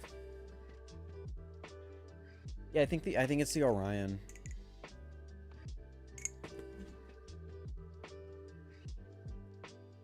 We're talking under 200. Like, what is... The Corvus would go here if the Corvus still existed. You could go with something like the Pacific, but it's still 6061. The Squid Trainer is still 6061. You could go with the Baikal, but I'm pretty sure you can't get that very easily. You could go with the BB Barfly, but again, not 6061. I'll be honest. I will be honest. I tried a Barracuda at Blade, and I really, really fucking liked it. Really liked it. The Arctic, I would pick like a wing trainer over the Arctic any day. How much does a Barracuda typically go for? Because the Barracuda is sick. 125. Get a Barracuda for $100. Shit.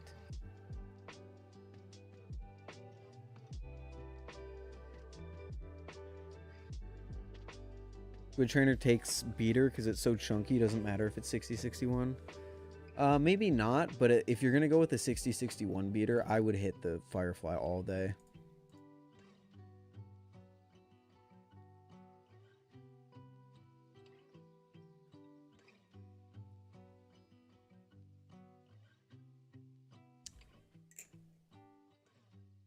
Yeah, I gotta be honest. The Barracuda slaps. It's so good. I might hit the Barracuda.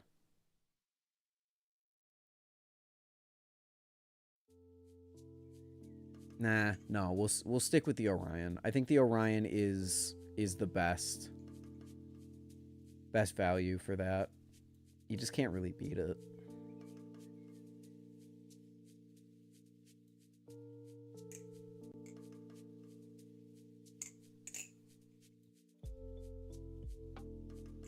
When I named my channel, I didn't even think about the Arctic Balisong. Now I feel like I copied Glider accidentally, and I'm very conflicted. You're talking to a dude who named himself after a vehicle from an American automaker. Yeah, slaps, non-derogatory. The one time I used this Balisong slaps in the title. Everyone thought I was talking about that it had no handle gap left. And I was like, guys, no. No, this is not what I was talking about. Okay, so I think I'm happy with this. My pick... What's my favorite Balisong? Do you actually drive a Camaro? No, and I would never drive a Camaro because I just hate American-made cars. They suck so bad. I will buy a foreign-made car every day of the week because they actually care about quality overseas, and they don't care about milking they care about milking pennies out of you, but they don't care about milking every single penny out of you. There's a reason that most cars that you see going above 300,000 miles on their odometer are Japanese or Korean or like they're Asian made vehicles because they actually fucking care over there. I drive a Japanese car. I think I always will. I do not want to spend 40 grand on a new car made in America, like the Camaro. I'm not dropping 60 grand on a Camaro just to have it break down after 3 years. No way.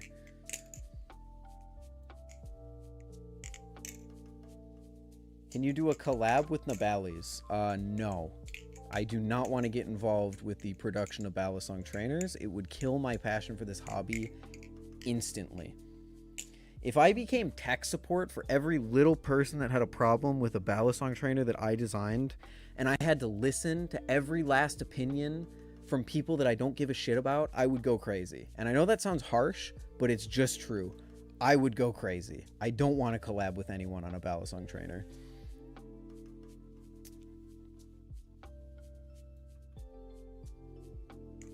If I have to listen to every little fucking person in Discord say your design sucks, I'm just gonna leave the hobby. I just don't want to deal with it. I just don't want to deal with it. Again, it sounds harsh, but it's true. Can't help but notice the Kuno is not in your recommendation list. It should go in the 500 or less category because it's $499. We'll see when we get there, Remshi. I don't know. The Shino might. The Shino might go in here. Maybe join better Discords. Bro, there's like 5 Discords. And I'm talking about my own.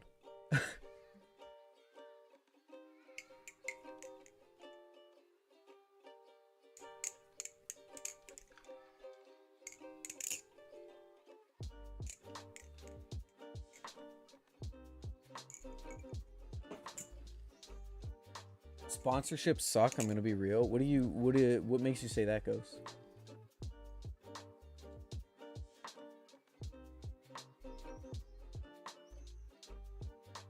Okay, 300 or less. The Kraken can stay. Kraken trainer can stay. Actually,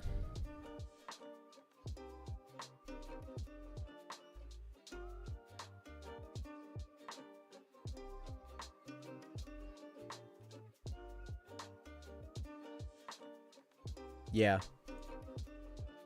Yeah. Yeah. And then I'll just add Live Blade because my Live Blade pick under 300 probably would be the Kraken, the Squid. Considering I'm recommending trainers in the rest of this, yeah. Nope, sorry, 275. My bad. Handle bias, Kraken trainer, I think that still stands. Adjustable balance, Superfly, that definitely still stands. A beater, a Baselift TV2 trainer is no longer... Was a Baselift TV2 trainer ever $300? I think that was... Could you really get a... Has this just been wrong this whole time? Or could you really get a Slift T trainer for 300? It was 300? Dude, no wonder they discontinued the Slift T. Dude, fuck. That is such a good deal. Holy.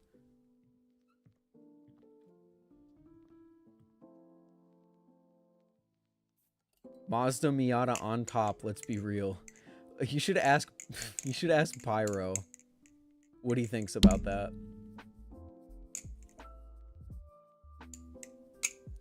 But yeah, Ghost, I think sponsorships can be cool. They just tie you a little bit more to a company than I ever want to be affiliated with a company. I think the only company I would ever accept a sponsorship was Machinewise, and that would have to be... It would have to be like a pretty cool offer. Zippy? You know what, Sam? You make a good point. The problem is I am friends with basically all of the plastic makers, so it would feel a little bit wrong for me to be dedicated to one of them specifically, but Zippy is the one company that makes products that don't directly influence my opinions on other products because he makes mods. So it would be super easy to say, actually, no. That's a tough one. I know this is a hypothetical, but I'm putting a lot more thought into it. So on one hand, I'm thinking, okay, I could recommend Zippy inserts and it wouldn't affect like my opinion on the Slift T because I'm not collaborating with a brand that would be, let's say I go with Nabali's. Then I'm incentivized to recommend the wing over anything else in that price range because then I make money off of that. With Zippy stuff, I'm just incentivized to offer the mods, and it's not so much the actual Balisong itself. The problem is, I do believe there's some things that are still genuinely good if you don't zipify them. Like the Orion 1.5. I really like the Orion 1.5 Zippy mods, but it's still amazing without them. So I don't think I would still be able to remain completely unbiased if I was sponsored by Zippy in some way. So that's a tough one. That Zippy is actually a gray area that I didn't really think about before. But Machinewise is the only company in this community that I believe so wholeheartedly in that I would be happy to work with them. Even then, it would be a little tough because of just how it would affect my opinions on everything else. Should I get an Arctic and then get Arctic engraved on it so I'm glazing the word Arctic and stop feeling conflicted? You do whatever you need to sleep at night, man. Good beater for 300 or less.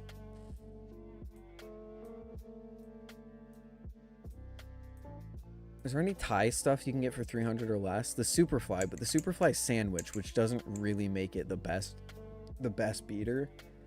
Granted, titanium sandwich is probably universally always going to be better than channel aluminum.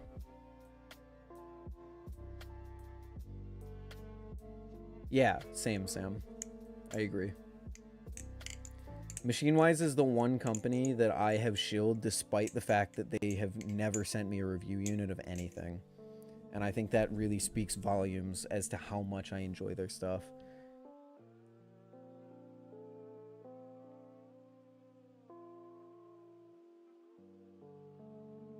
Beat my Superfly every day for the past 6 months and it's still bouncy. I think what just causes me to hesitate a little bit is just the sandwich portion and the fact that I haven't really beaten mine at all. But ultimately, like I said, it's titanium over aluminum, which I think is just better in every way. So I guess the Superfly...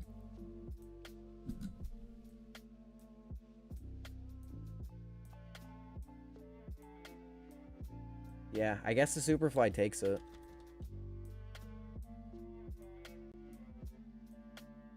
The value...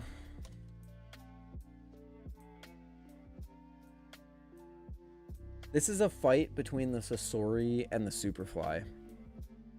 I think the Superfly wins. I really do. Because you're paying $80 extra. Actually...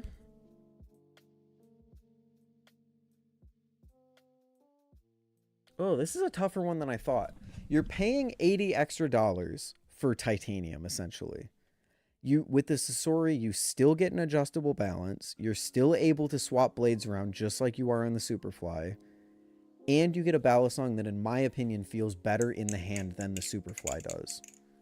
I think the Sasori is genuinely one of the best feeling Balisongs in the hand in the price point. So I almost think I would say Sasori is the best value, because you also get the Machinewise tune. You also get the Machinewise customer service, which BB Barfly also has great customer service. I think the Sasori takes it.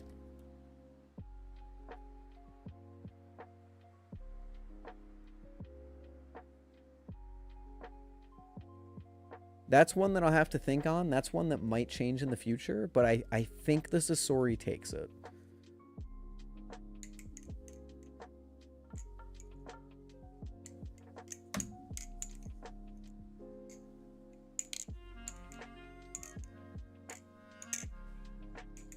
Machining on the Sasori is unbeatable. With the Super Navali's has good customer service too. Yes, they do, but they do not make a trainer in the $300 range. So they're not even in the contest right now. I don't think that titanium offers enough of a benefit for the $80 price tag to beat out the value of the Sasori. I still think that the Superfly is a phenomenal value. I think it's number 2 easily. But you get almost everything that you get with the Superfly in the Sasori. You get the adjustable balance. You get the swappable blades. You get made in the continental United States, North America. You get made in North America. You get pretty fast shipping, pretty available. The only thing you don't get is titanium, which technically the weights are titanium, but you get what I mean. And you get channel, which is...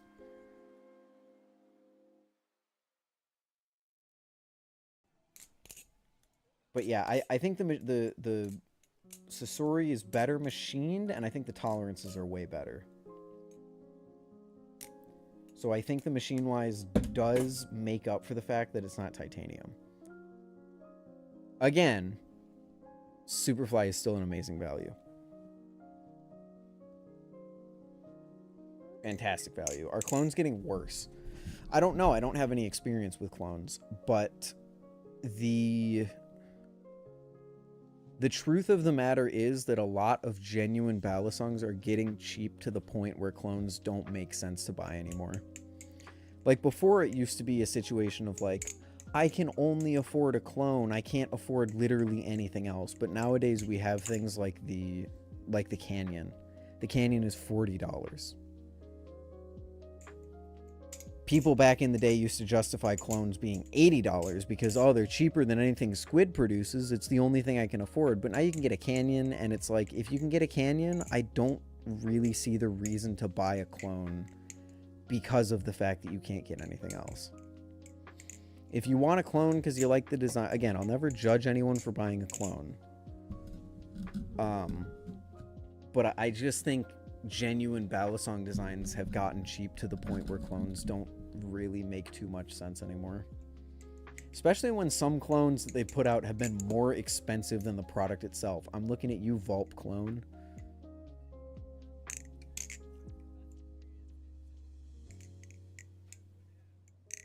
Or no, the Vulp clone wasn't more expensive. It was very close to the same price. Only exception to what you said is Armed Shark. They're getting scary.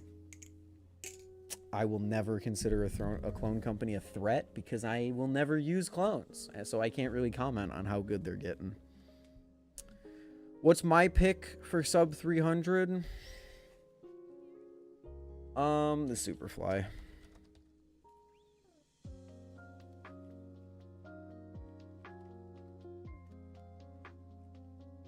I'd say the Superfly.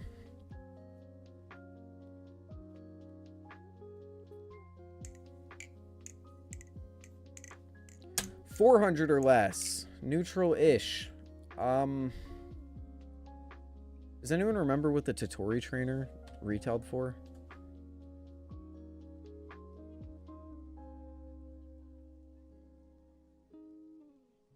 Because I don't think the Totori trainer is on their website. Oh, it is. Okay, cool.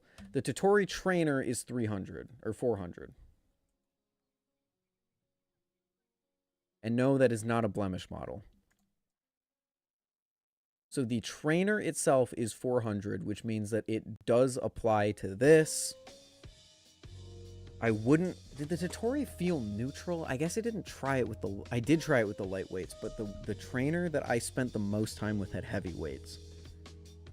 So I'm going to say neutral-ish Machinewise Totori. I genuinely love the Totori. I think it's a fantastic Balisong. I do have to specify trainer. Handle bias Medusa trainer. I would still agree with that, maybe. Adjustable balance. I'm going to change this to... no, I'm not. I was going to say I'm going to change it to the Kraken trainer, the Thai Kraken trainer. But I'm not. I will not be doing that. Medusa trainer 425 now. Oh, you're right. That was another thing that I had to do because the fellowship stuff went up in price.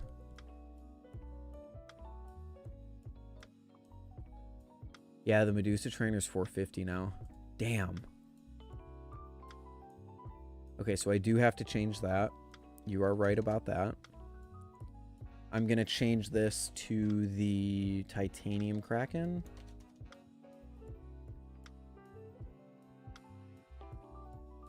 Squid, Titanium, Kraken, Rainer, which was 350. Adjustable balance, I would still say the Superfly because it's just so much cheaper than the Kraken. But you do get more. The problem is I haven't used the adjustable weight system of the Kraken trainer. So I don't know how much you can truly change about it.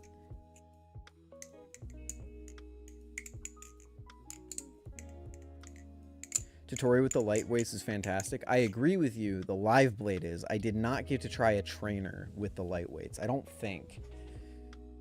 Maybe I did. Adjustable balance, Superfly, beater.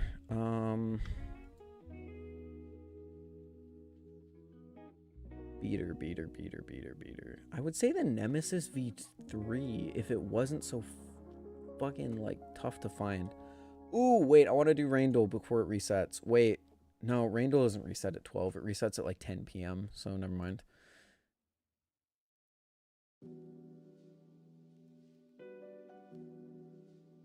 Give me 1 second, chat. Sorry, guys.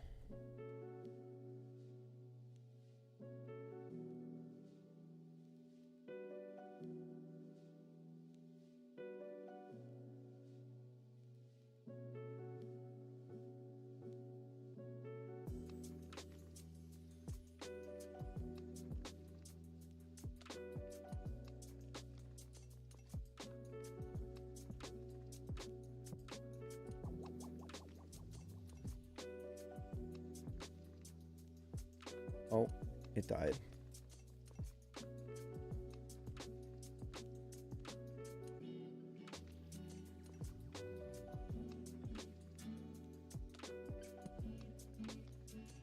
What in the actual what is going on?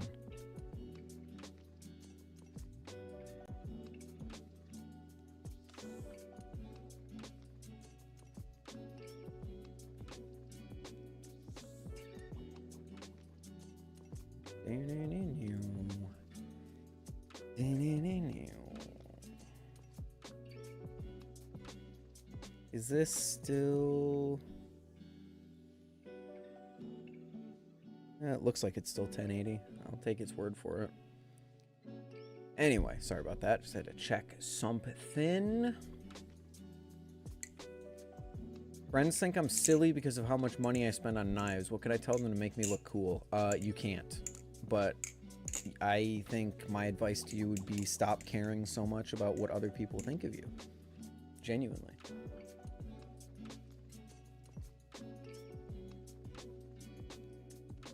Why is there a watermark?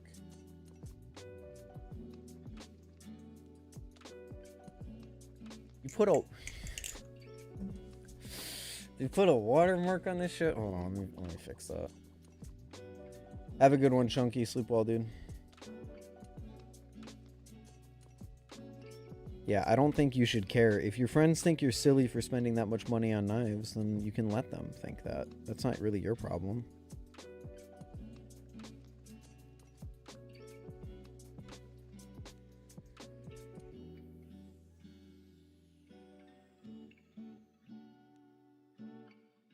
Okay, so if I want to use the OBS version, which is what lets me have autofocus, it puts a watermark on the free version, which is fine because I already had to have the pro version at 1080p. So now, okay, watermark gone. Cool. We are so back. We are not so back.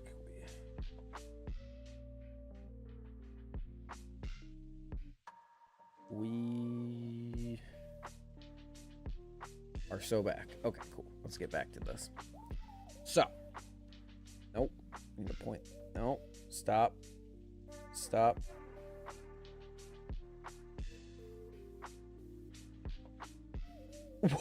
What is What? Can I help you? Why am I upside down now?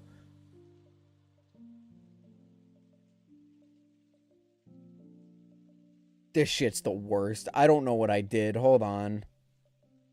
I wasn't pressing buttons. I moved my phone.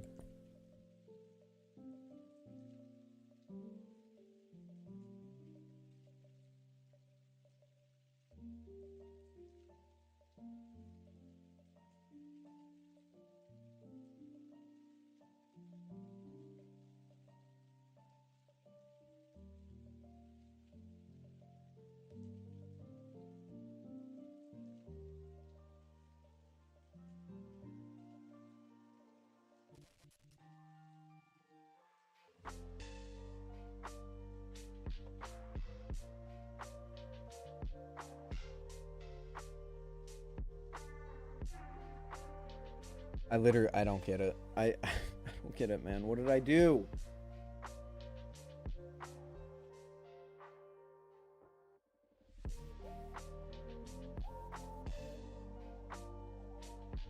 Now it's good.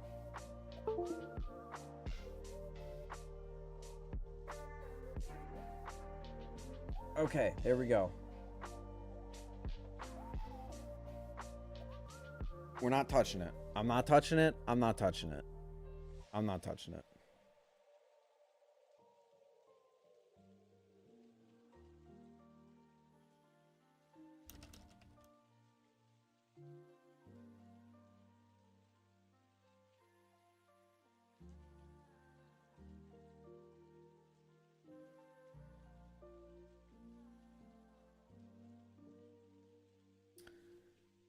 Let's just chill upside down together. That sounds sick, actually. I'm super down with that, actually. Like, that's real. Beater.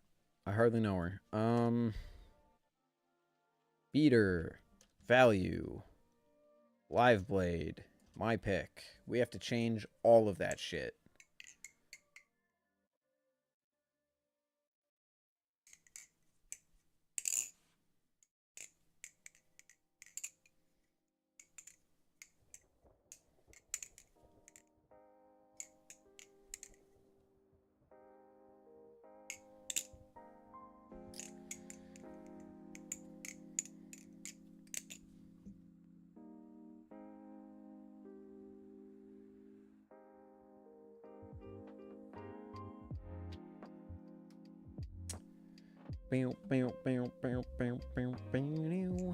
Superfly again? I disagree here.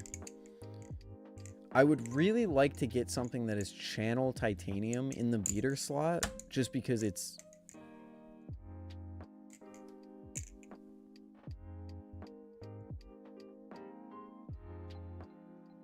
And you know what? We're going to change this. We're going to change this. 400 and above. We're going to completely change this category. The Madco. Yeah, the Madco's a good beater. Again, I'm not talking about my favorite flipper, because I don't like the Madco. I'm talking about something that would beat really well, and the Madco is channel titanium that you can get for less than $400. That is an easy pick. It's heavy, it's sluggish, it can take an incredible amount of beating from what I've heard. I mean, Pyro had one for a while. Granted, the tune didn't hold up, but if you have a beater, I don't think you should be expecting the tune to hold up, right? The tune on the Superfly certainly isn't going to hold up.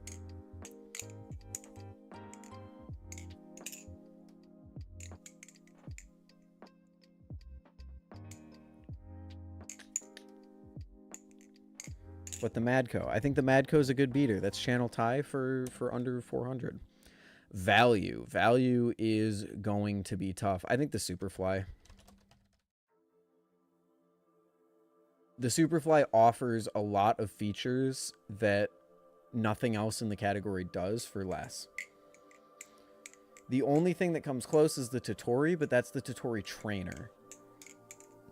So you're spending $100 more for the tune and the machining, which, while worth it to some, I don't think is really going to matter to others. You should make a category for flow. No, I should not. Because I don't... What's a Balisong that flows really well? I don't know. Flow is subjective. Some people flow better with neutral knives. Some people flow better with handle bias knives.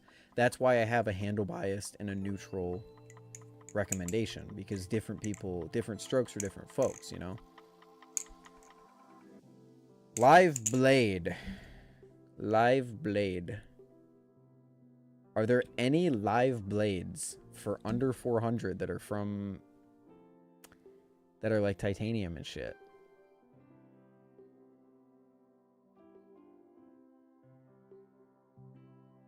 No.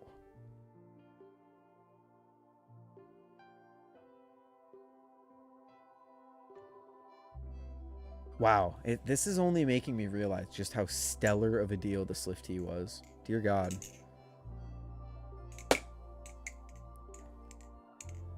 The Hydro exists. The Hydro, yeah, Apple, the Hydro, you're right. I recommend the Hydro. It's the only live blade made out of titanium.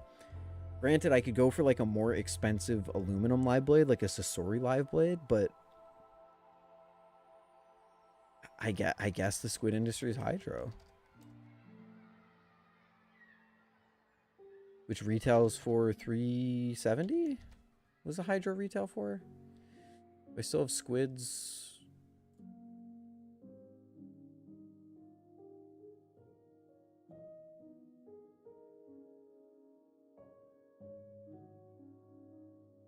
Wait, what does a Hydro retail for? Oh, I'm in their new arrivals section. Here we go. Here we go. First production Hydro, $385. Yeah, $385.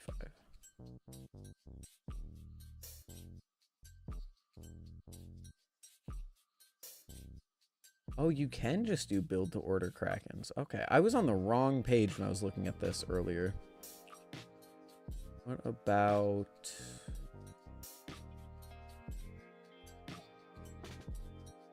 Blemish Kraken V3? $250? Not bad.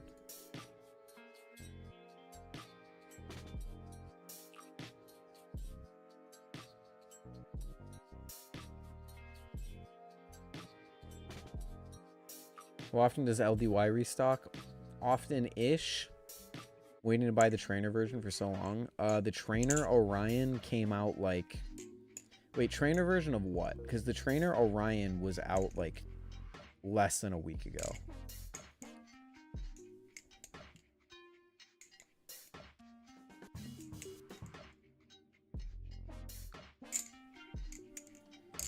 Yeah, I guess we go with the Hydro for $385, I said.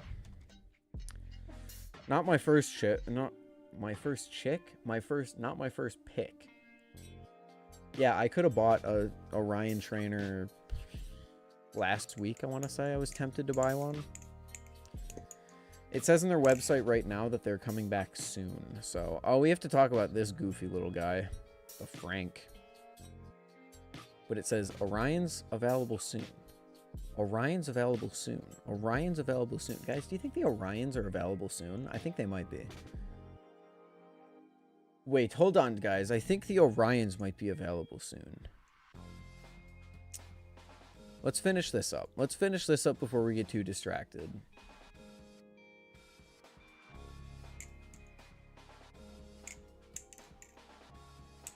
Find it ironic that they discontinued the Slifty due to machining costs, but then they release a more complex knife and it's cheaper. No. Ted, the Slifty retailed for $415 max. The Totori is base $450.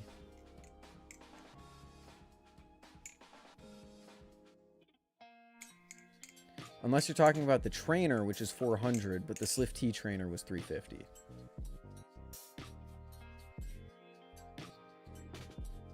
Why does it kind of look like a live blade beneath the head? Because it is a live blade beneath the head. But we'll talk about Frank in a little bit, chat. Well, I don't want to get distracted from this. What's my pick under 300 or under 400? The Totori. Totori trainer easily is my favorite tie knife under that price point or around that price point.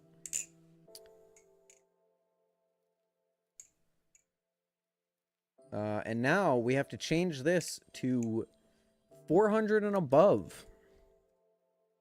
Because I think having... You know what?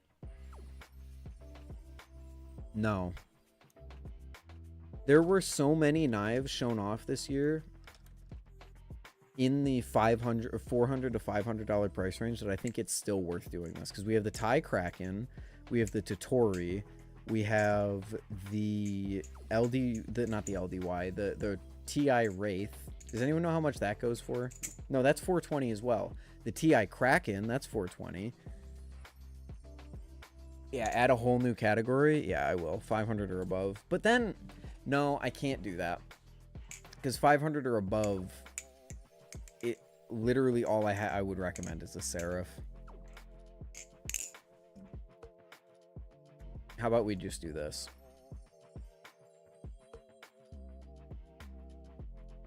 Rail. Ethan. It doesn't fit. Damn it. Can I save a line anywhere? I can save a line right there. Grail. Ethan's pick. Seraph. GG. Well played. Grail, parentheses, 500 and above. Seraph. Easy. Cool. Because I would just recommend the Seraph. How about JK? No way. JK would never have a spot in my recommendations list. I just don't see a world where I could recommend any of his products over anything else in the hobby. Alright, neutral-ish. Not recommending the Cygnus anymore. I really don't like the Cygnus anymore. Okay, I shouldn't say I don't like it. It didn't impress me as much when I tried it again as it did the first time. This is getting changed to the Machinewise Totori. Nope, I have that backwards. It's 2 T's, 1 I, and this goes for 400 to 450. Handle bias, Fellowship Blades and Pusa, 475. Do I still agree with that? No, I would go with the Squid Titanium Kraken, which goes for 420, 69. Nice. Adjustable balance. Would I still say it's the Stitch? Yes, because while the Kraken also has an adjustable balance, I think the Stitch flips better and feels better in the hand. No, I don't. It doesn't feel better in the hand, but I think it flips better. And it's got zippy stuff. Zippy stuff is just very customizable. Beater. I hardly know her. T.I. Wraith. T.I. Wraith is channel, right? What blade do you think is best for the Seraph? I don't know. I haven't tried all the blades in the Seraph. I think the Seraph blade, but I feel like the trainer blade could also go pretty hard. Expected this to be a Dr. Disrespect drama stream. Ted, I could not fucking give less of a shit about Dr. Disrespect. TI Wraith is sandwich. Sorry, Beaver, you're right. The TI 101 is what I was thinking of. That's 420, isn't it? How much does the TI 101 go for? The one with the infill speed channels that he doesn't want to change because they're like a callback to something else. How much does one of those go for? The Chab. Talking about Dr. Disrespect? No, I'm not. I don't give a shit. The guy has always struck me as weird, and it doesn't surprise me that he was doing weird shit.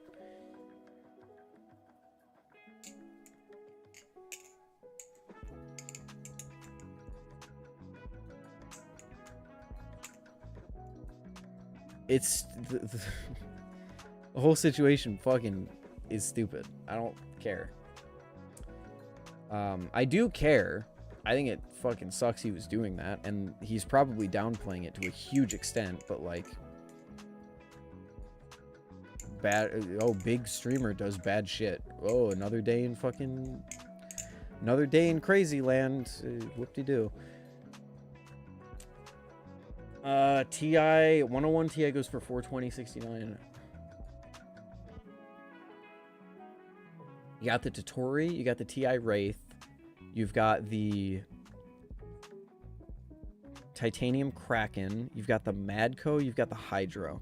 Do we think, chat, that the Madco or the TI Wraith, sorry, the TI 101 is a better beater?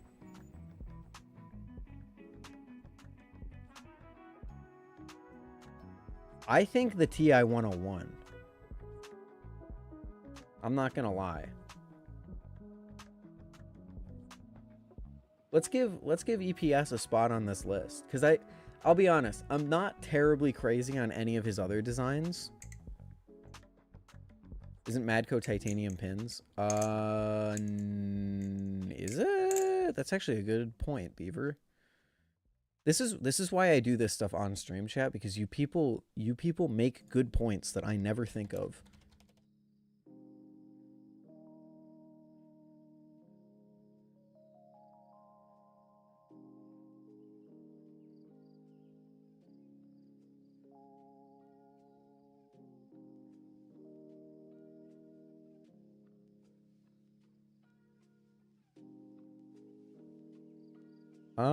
Is it? It looks like it has steel Zen pins to me.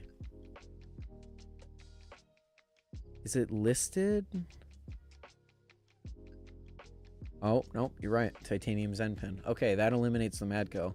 So that means, should we switch the Madco away from 400 or less? I don't know if anything else is a better beater than the Madco for 400 or less. So this definitely goes to the EPS 101 Ti, which goes for 420.69. I'm glad two makers had the same idea. It is Lay Funny and Lay Epic. Let me see. EPS. Do you have a website, EPS? EPS knives.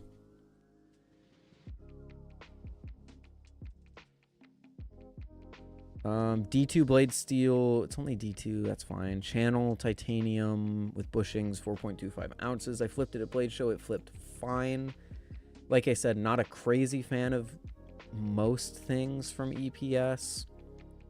They're good knives. They just don't really match my preference. And I think the 101 is not as crazy as people say it is, in my opinion. But that's just me having a contrarian opinion. Now, value, definitely the Totori. I think out of the things we've put here, I would go for a Totori trainer for $400. My pick is definitely going to be the Totori, because the Stitch is cool, the Kraken is cool, the 101 Ti is cool, but I would pick the Totori every single day. Cool. $500 and above is the Seraph. There we go. We have updated it.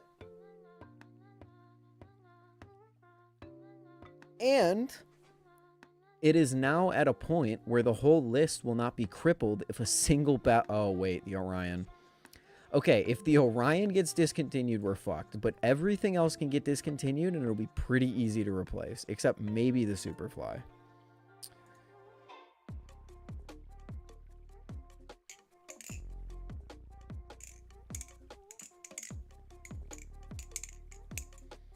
I am happy with that. Randall? I'll play Randall. Fuck it. Always start with the ATG. Okay, we've got an uncommon linear stacking type from the base game with no cooldown. So we're looking at probably a healing item. I'm going to go with Harvester's Scythe, which is not base game, I don't think, but I'm going to hit it anyway. No, it's achievement. That's right. Okay, so it's not healing. We're looking for a utility green item. Let's go with Gore's Tome. Just from Hidden Realms. It is a utility item. It is from the base game. It is no achievement. No achievement from the base game. Wouldn't be Deathmark. Deathmark's damage. It wouldn't be Guillotine. I think Guillotine is also damage.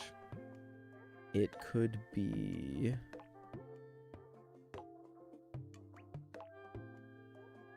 Oh, Ruckler. Fuck. We don't know what color it is. We don't know what color it is. Should I just put in something random to try and figure out the color?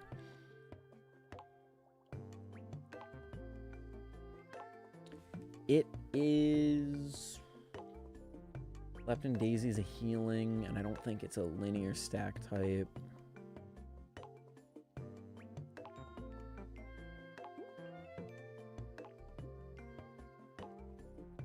Warhorn? No, Warhorn's technically damaged. Damn.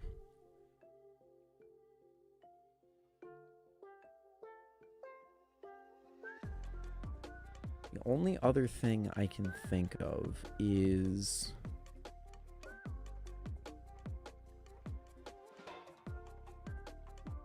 What's the vial of blood?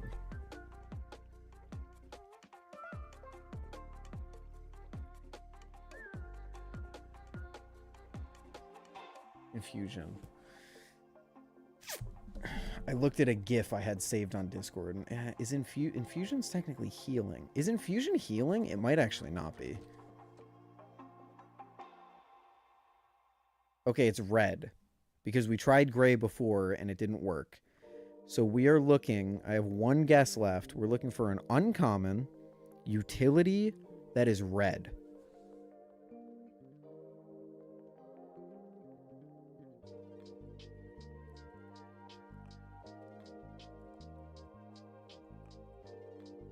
Deathmark is gray and red. Gray would have come up.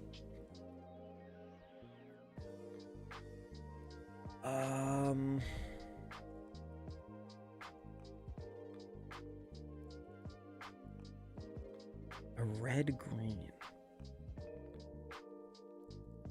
Gas tank is damage. Gas tank is damage, and gas tank is also not base game.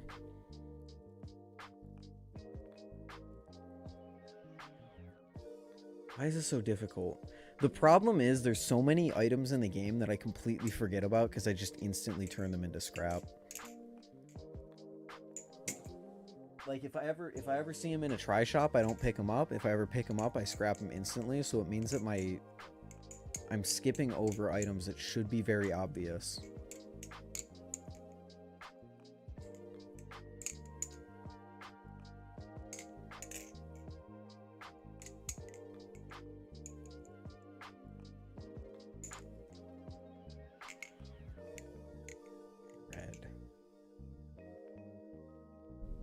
Red. Oh, you're talking about gas is a white item, not a green item.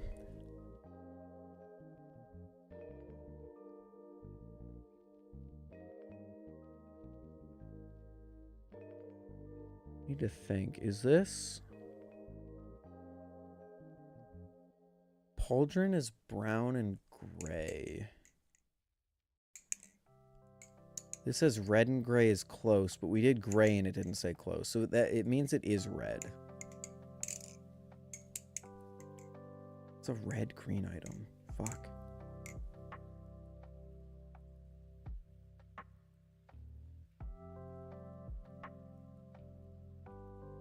I'm gonna just read over this one more time just to make sure.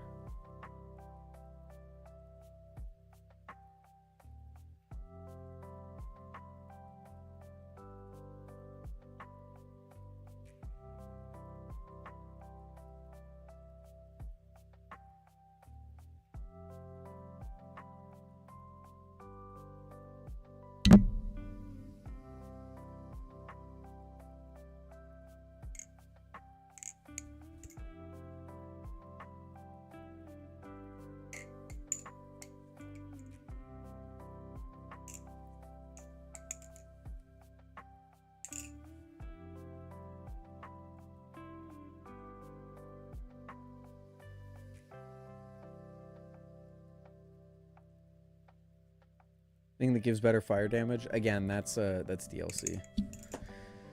I can tell you one thing. I think the Calico is going to get wiped off this list if Tay continues down the path that he's currently on and just replaced with the palette. I think the palette is better value. I think the palette is a better handle bias experience, at least for me.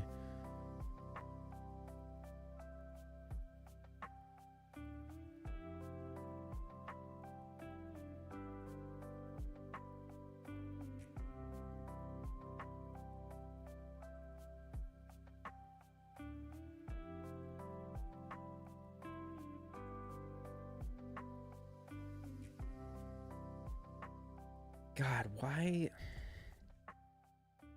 Not like,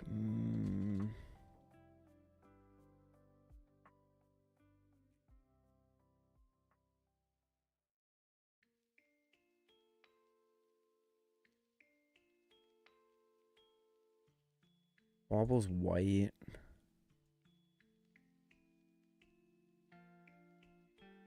Probably something that I wouldn't even think is red.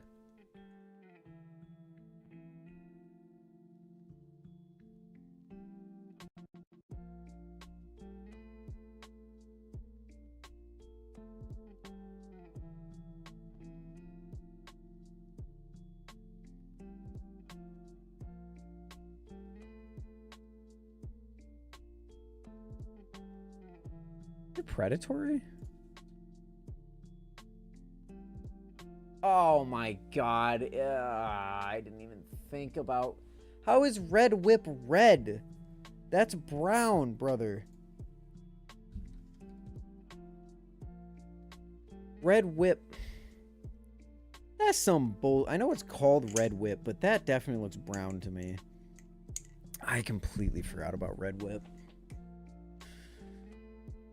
Oh, that sucks. That stinks. That's stupid. Anyway.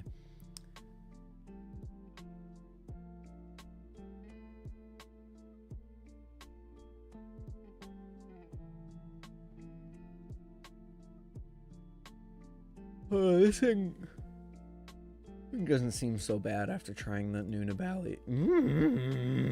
Doesn't seem so bad after trying the new Nibali's extrusion.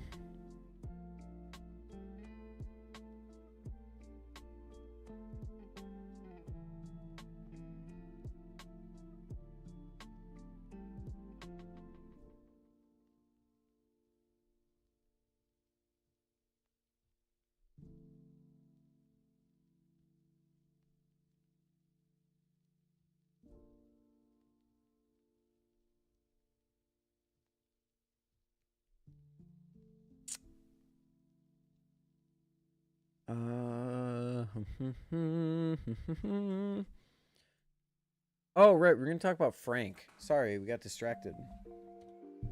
So Frank, in case anyone wasn't aware, Frank is a new Balisong from LDY that is... I don't know when it's releasing, but they've been talking about it for a little while now.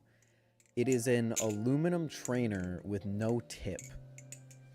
It has no tip, but it's still a live blade. It's kind of like the Nikiri. And similarly to the Nikiri, I think is kind of dumb. Because if you're going to have a live blade Balisong, why not just have a tip? He's a cute little guy. Don't get me wrong. He's a cute little guy. He's a funny, goober, little-looking man. He's a lad that I would share my bank details with, you know? My problem is that he don't got a tip. He can't open no packages. You know what I'm saying?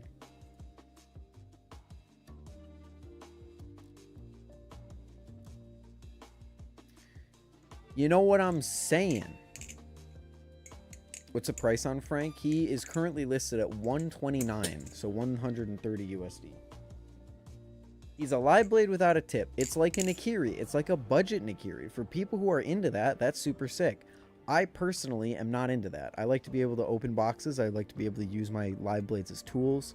So I would rather just have this guy be a goofy little trainer to compete with Al in terms of like scrimbly little binguses. But cool. It's cool.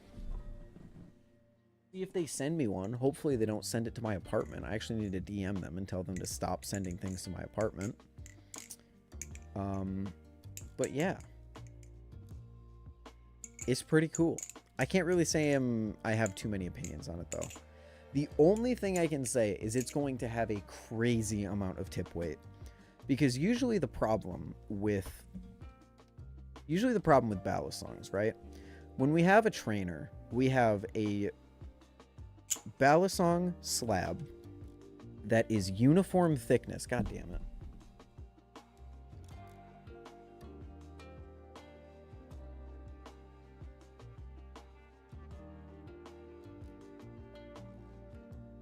So in terms of weight distribution, what's up, Juice? This slab right here is thick all the way through. If we take a live blade,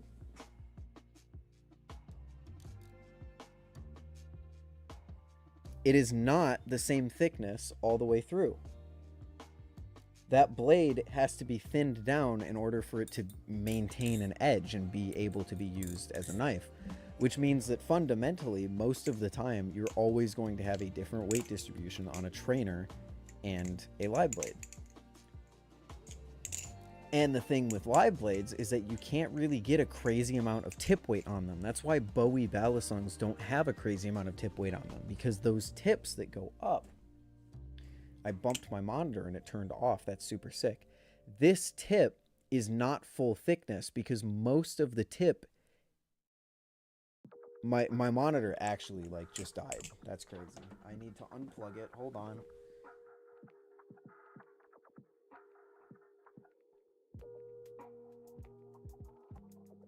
Anyway, I hope this is actually still going because I can't see.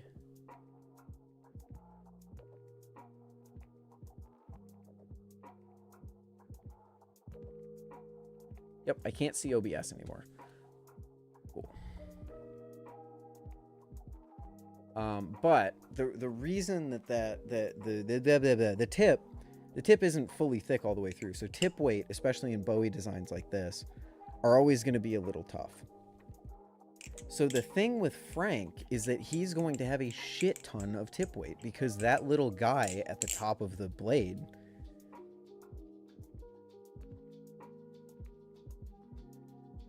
that little scrimblow at the top of the blade is as thick as a trainer would be.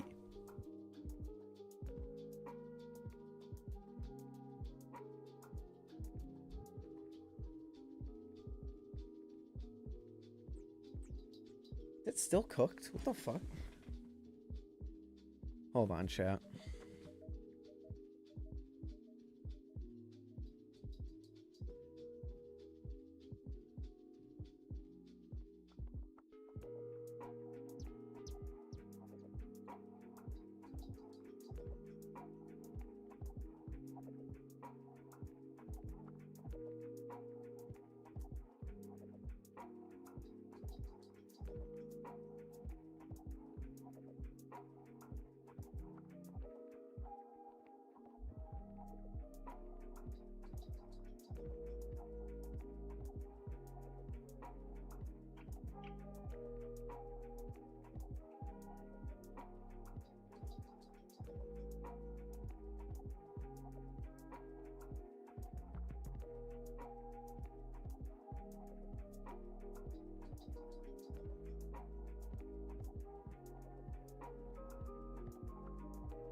Hello?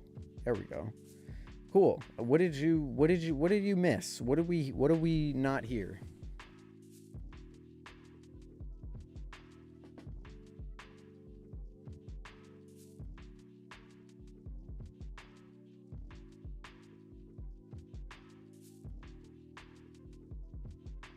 Okay, my second monitor is back. Yay. I love bumping it and having it die.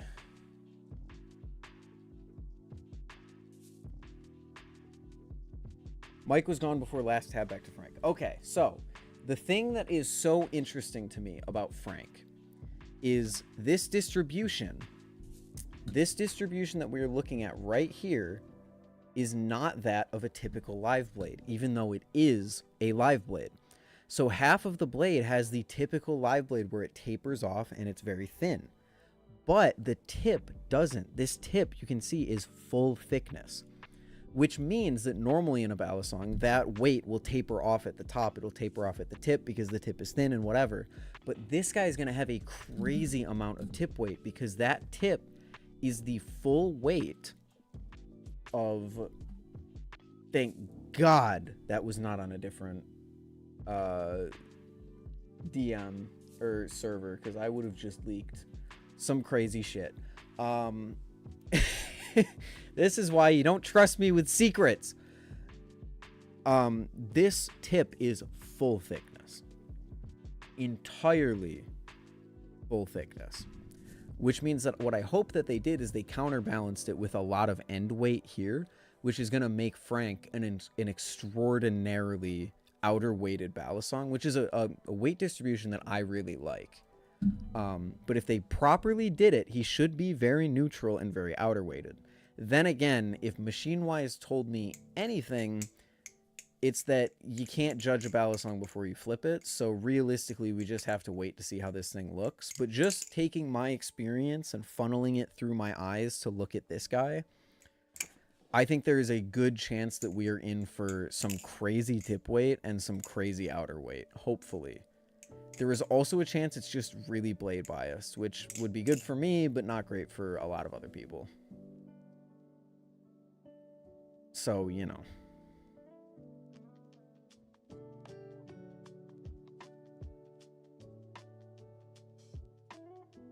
He looks cool, though. He looks interesting. He's gonna be, like I said, is there a market for tipless live blades? I don't really know. Like, if I'm gonna cut myself, it's probably gonna be on the normal edge rather than the tip, but, you know, the wing tip also really fucked me up, and the wing is a trainer still, so who knows? I really don't know, like, genuinely.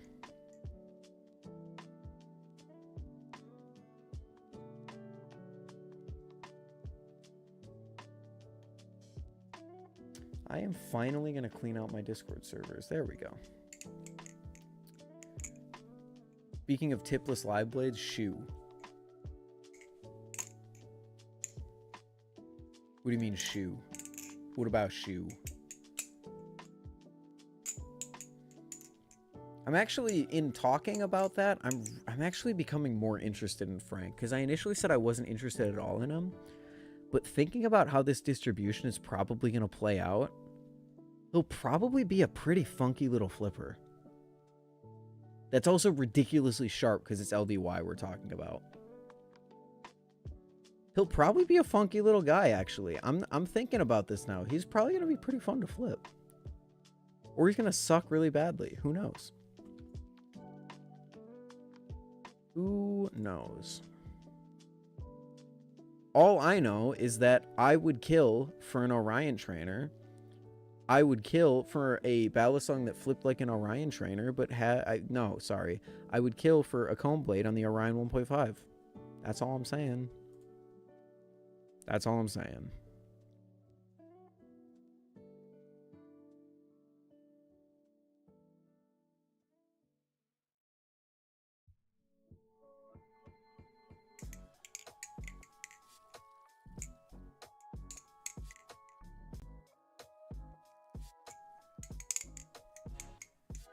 Grab the little scrongler. I might. Depends when he comes out. Because as far as I know, we don't know when he's coming out, so.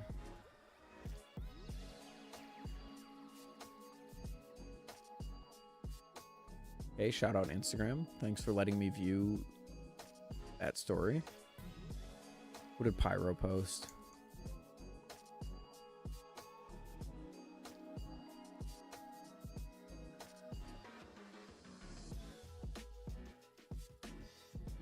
Ooh, a counter challenge on the Bally Dare. Jack comes in from nowhere. That's sick. Hit this and I'll do your Bally Dare.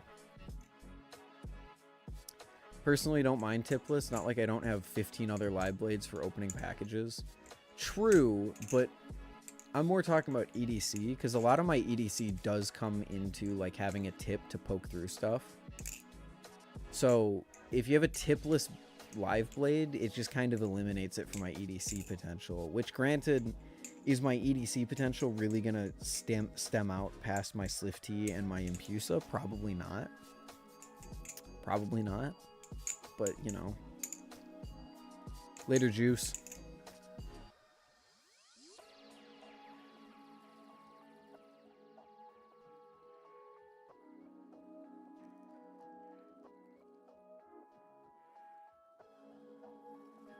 Being able to flip an Orion 1.5 in public would be great. I mean, you can already flip the trainer in public. I just really want a comb blade. I have my Orion comb blade, and I love the Orion comb blade. But if you're giving me the opportunity to flip something, god damn it.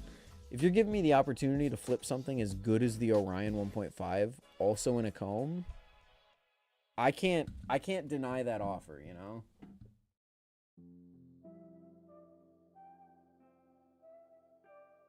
God damn it, my microphone, my monitor died again.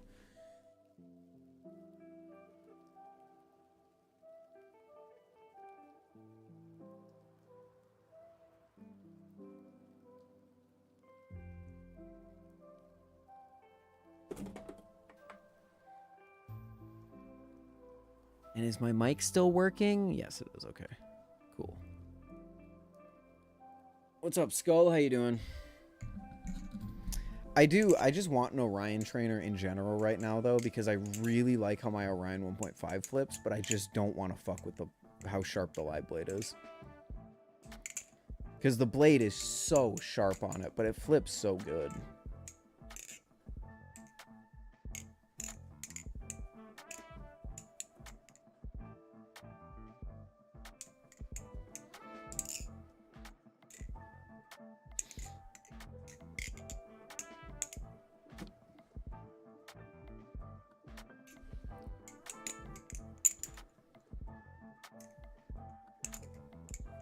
Love my Orion trainer. I like the Orion trainer too. I tried one at a blade show. It's great. It's fantastic.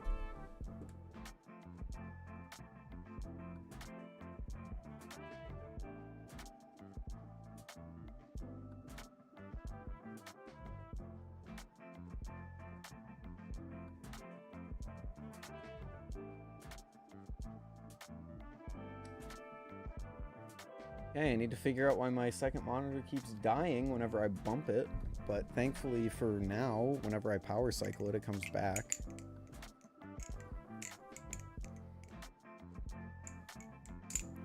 Actually landed my first double scissor on my Orion live blade. That is a bold double scissor, dude. Damn.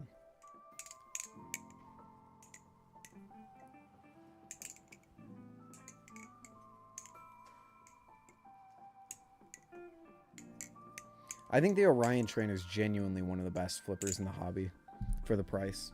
Like, if we're talking price to performance ratio, the Orion takes it almost every time.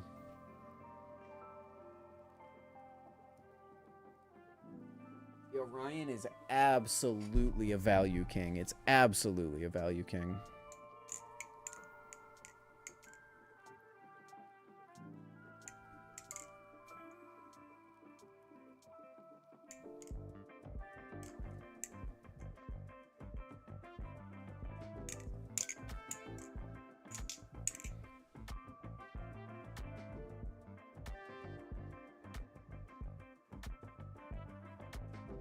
Ooh, I do want to show you guys this. Check out what I completely forgot about this until just now.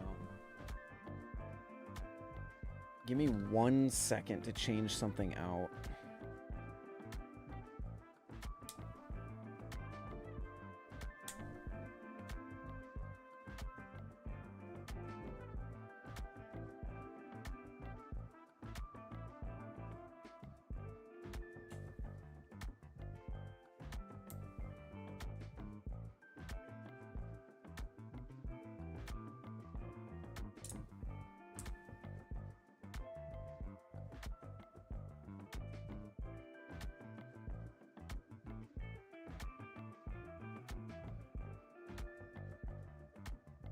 Does anyone else want to join me in 100 push-ups? I would.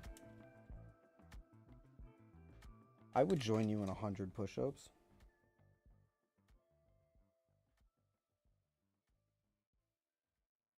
It's a lot for me to do right now on stream, especially in this basement, which is it's quickly approaching 80 degrees.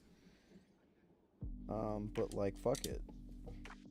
Check. So, did you guys see, Zippy Balisong posted on Reddit that someone made him a custom stand?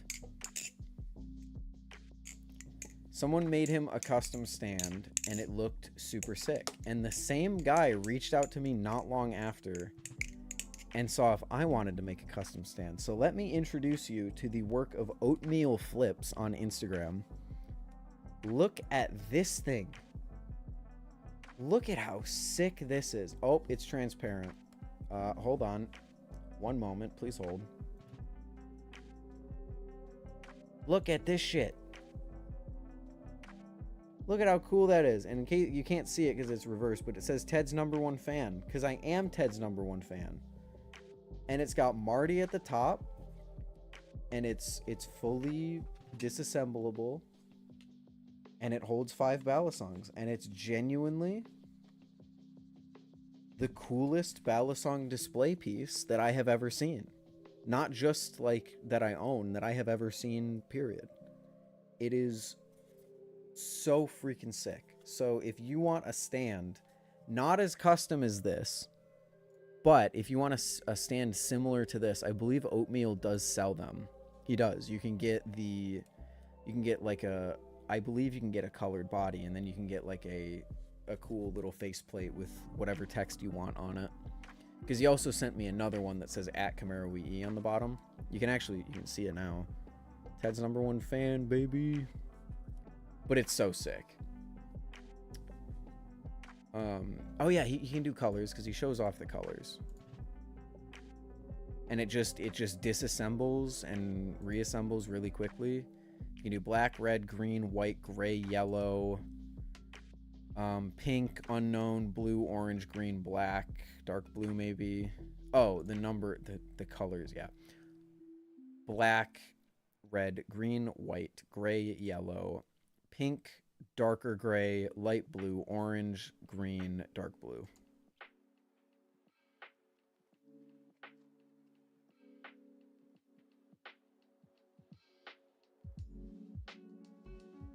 Yeah, he does super sick stuff. This thing it's so cool. So I will have an unboxing video on this. I think tomorrow will be the unboxing video because I haven't filmed anything else for Blade Bias this week. I need to do that over the next few days. But look out for the unboxing video on that because it is...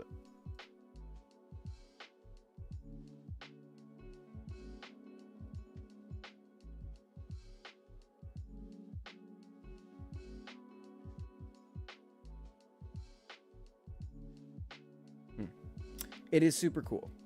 It's sick.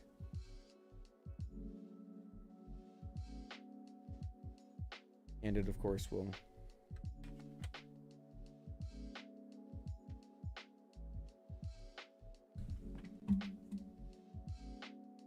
Have you been practicing your rev ladder at all? No. Basically 0, so...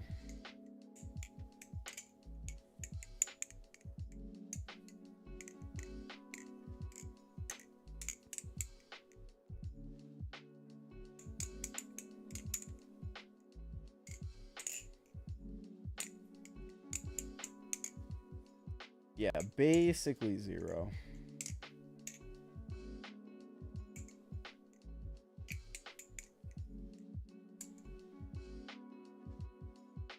Looks like you can also just download the 3D file. He does sell the 3D file for $2. So if you have a printer, you can print your own and add a little customization to it if you have the know-how, which is pretty cool. So want to throw a quick shout out to Jake. If I remembered earlier, I would have done it earlier in the stream, but I legitimately didn't. So blade bias video on that tomorrow. And that about does it for that.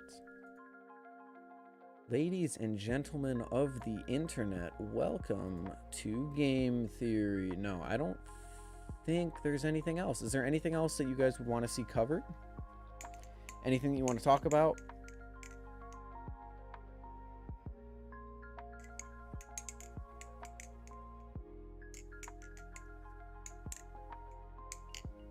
Can't seem to get the 0G chap non-sloppy. It's tough. You have to move your arm quite a bit. I don't think there's really a way to get it looking really, really good until you're ridiculously good at the 0G chaplain.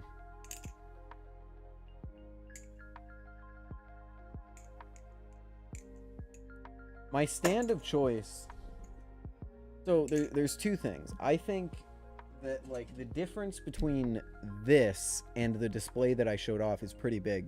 Because this is like a Balisong, like Balisongs I'm currently using, you know? It's things that I'm currently using, I'm currently taking in and out, I'm flipping, whatever. The display that I showed off, the custom one, is more to me like an actual display. Like that's where like my Damascus Kraken would go. That's like where my collectible Balisongs would go. Something like my green Arctic, I think that's a collectible to me, or my prototype Kuno or something like that.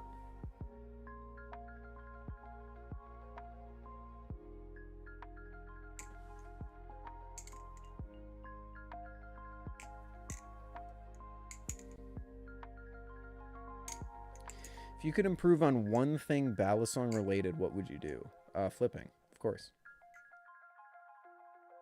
Flipping, I would say, is the thing that I'm putting the most time into in the hobby. Maybe streaming. I think I actually might put more time into streaming than I do anything else in the hobby. Like, if I could really sit down and improve at one thing, it would be flipping.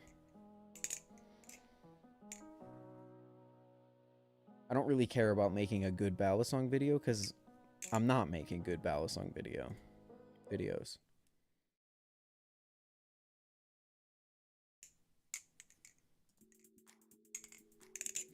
You know? And even if you disagree with that statement, ultimately, filming a blade bias video is not a skill that I can improve upon, because it's literally just putting a camera in a headband and chilling. Hey, the man himself. What's up, Jake? Thank you again for sending me that stand. It's super sick, dude. I'm super happy with it. Are there any tricks or combos that you're currently focused on learning? No, I can't say that there are. How do you want to improve your flipping? I just want to be able to do cooler, more complicated tricks in a way that is consistent. Because I can do cooler tricks, but not consistently.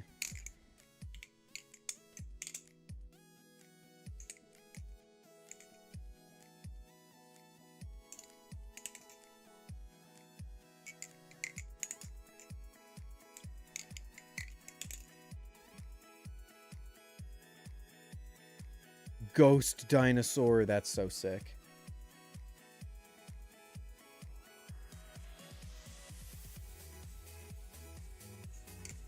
What's your dream Bally? Seraph.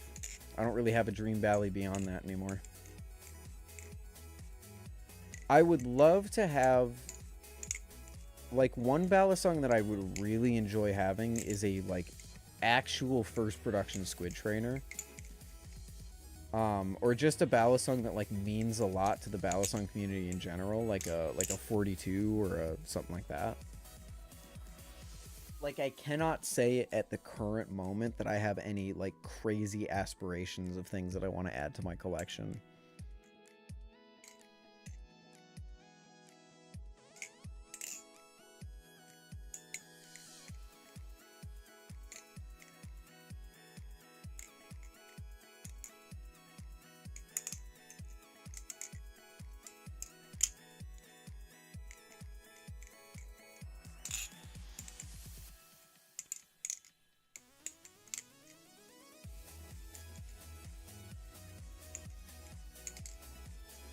Oh, I just did like an overhand choker fan.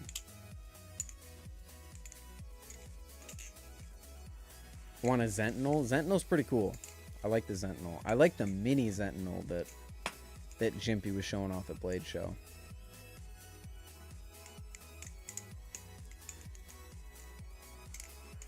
Really wish I would have started learning the regular giraffe before I started giraffe to chatter. It's really prohibited my ability to learn the regular giraffe easily.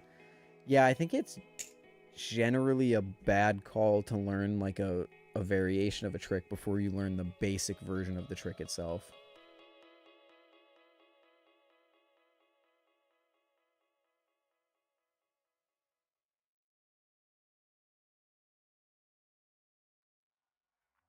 I think that is... I also just realized I'm playing the wrong playlist. I wanted this one. I think that just, in general, isn't a great move, you know? Like, learn the basic trick first, get it down, and then learn some variations on it.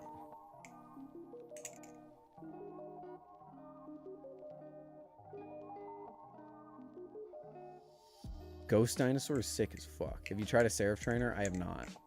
I have not tried it extensively enough to offer any opinions on it. Especially since my opinions would have changed since getting my actual Seraph. And before you ask, no, I cannot put a Prisma Blade on my Seraph because it is not compatible with the Marin platform. So, unfortunate.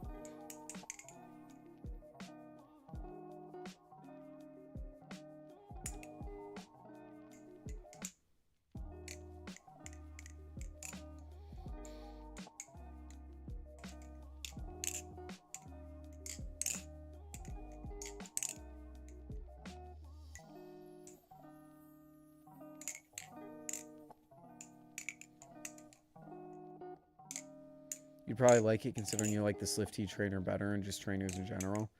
Yeah, I think I would. I think I would like it a lot. I just don't know if I'd like it better or worse than the normal Seraph.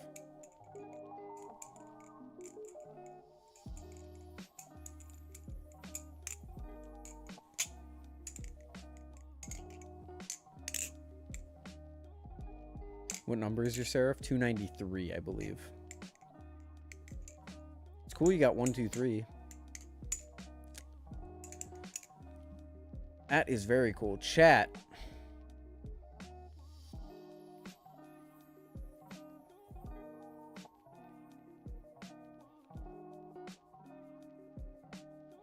Okay, Steam is updating. I was gonna say, if you want to play my favorite game of all time, it's currently 67% off.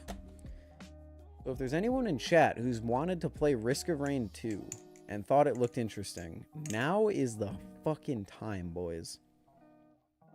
Now is the time.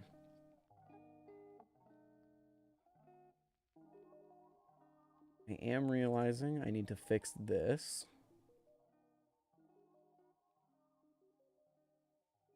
God damn it.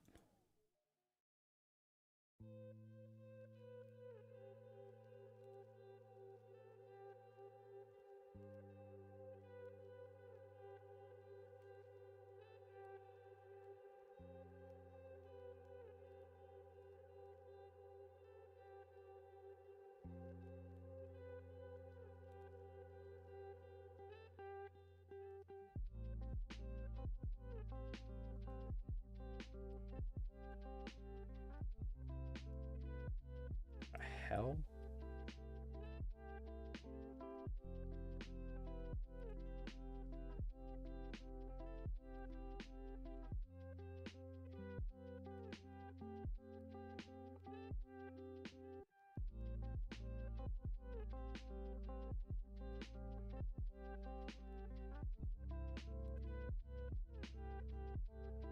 The fuck?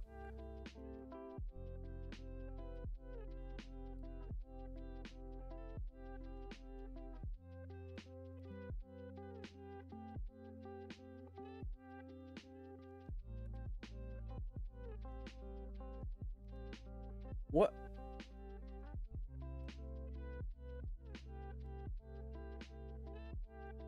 What'd they do to my boys?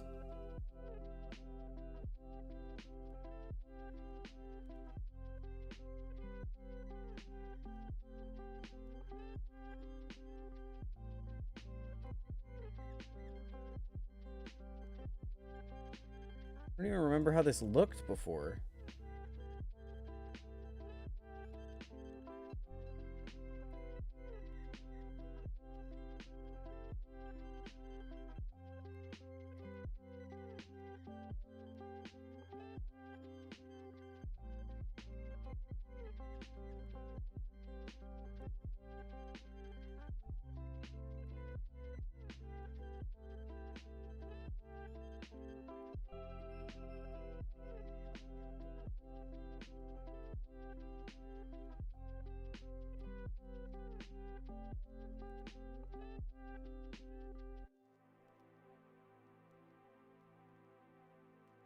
This shit is actually so fucked up right now. What the hell? I have no idea what's going on. All I want to do is fix my scene, man. That's all I wanted.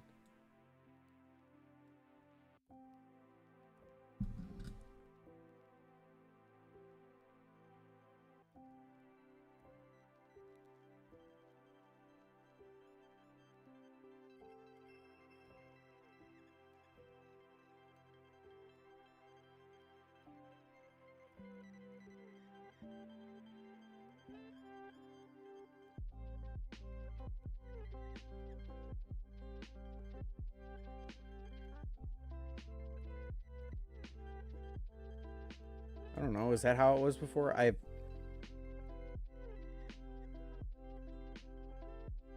have literally no idea if that's how it looked before. Oh, and look, the chat's all broken too. That's awesome. Don't you love that?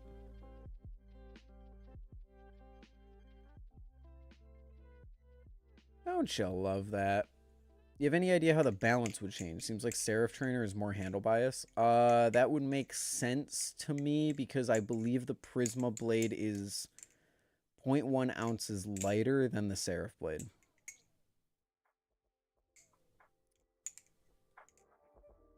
Besides Will or Ty or anyone you personally know, are there any Bally creators that you watch or like?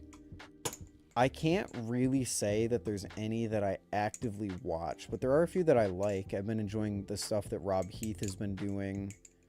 While I don't personally watch him, I think Ghost is putting out like pretty consistent content, which is cool to see. As far as people like I actually watch though, Will, Brandon, Ty, Den, and sometimes Desuko. That's my rotation of Bally tubers. I'll usually watch like one-off reviews from other content creators. Like if someone makes a review on a knife that I want to try or that I'm interested in, I'll watch that. But as far as like actively supporting and watching a creator, I don't really watch a ton of Bally content. Dang, no buffness. Head-mounted content, like I said, Ghost is doing consistent stuff, but I don't personally watch him. Head-mounted stuff, I don't watch. Even Will's second channel, I don't watch that often. Because I make head-mounted content, and I find it really boring because I make it. So I would much rather watch a Balisong video with something extra added into it rather than just being head mounted. So no slight against anyone doing head mounted stuff. I just prefer in the already small amount of time I have to watch Bally content, I would rather it not be a head mounted thing.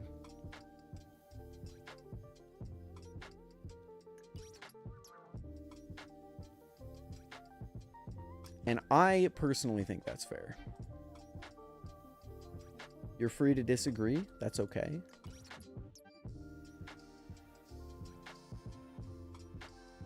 Buffness said he's going to stop doing head-mounted stuff soon. I'd be interested to see what he comes up with, because Buffness is another content creator who puts out content very very frequently, and I think the only people putting out content very frequently are head-mounted creators. I guess Den. Den's putting out pretty consistent content.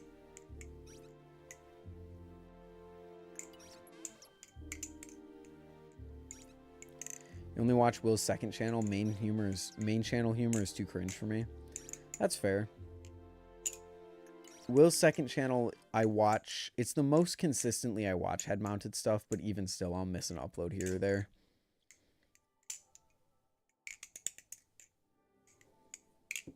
Bally content really seems like it is more about the content itself rather than the creators. Like, it seems like if I want to watch a video, I'm looking for what knife the video is being made about, rather than the creator that made it. Which maybe that's just me. Maybe that's just because I value my time very heavily with Bally content, because if I'm watching Bally content, I could be making Bally content, you know?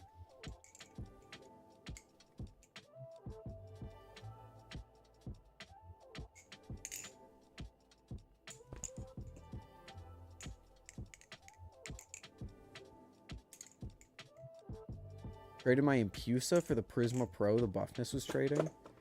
Oh.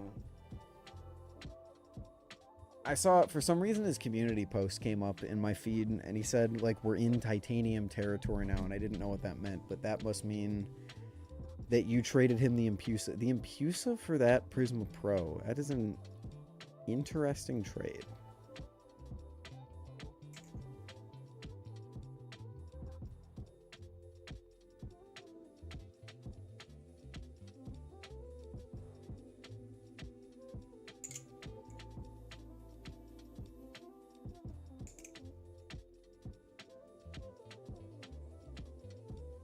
Chat, Risk of Rain is $8.24 right now. If you have any interest in playing the game, now is the time. That is such a good price for a game that I have put well over 300 hours into in the past year. In fact, a game that I'm going to play right now. If you're here for the Bally stuff, don't worry. We'll keep talking. I'll keep discussing stuff with you guys. We'll still be active with chat. I'll just be playing a game in the background. So it'll be, I'll be doing something other than just sitting here staring at you guys. It was a trade-up challenge, and I offered him the highest value Bally. Oh, okay. I feel like the point of a trade-up challenge gets marred when people are giving you good deals because you're a content creator, but I don't really know any other way you would do it. Is he making a video on that? Do you know? I want a Prisma Pro so bad. Any updated thoughts on that compared to the Sasori? The Prisma Pro is an overall all-rounder Balisong, better than the Sasori is, but the Sasori excels in certain places and falters in others.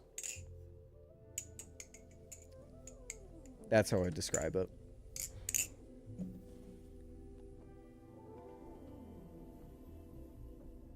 I like the guy in your head. Ghost Dinosaur. Thank you.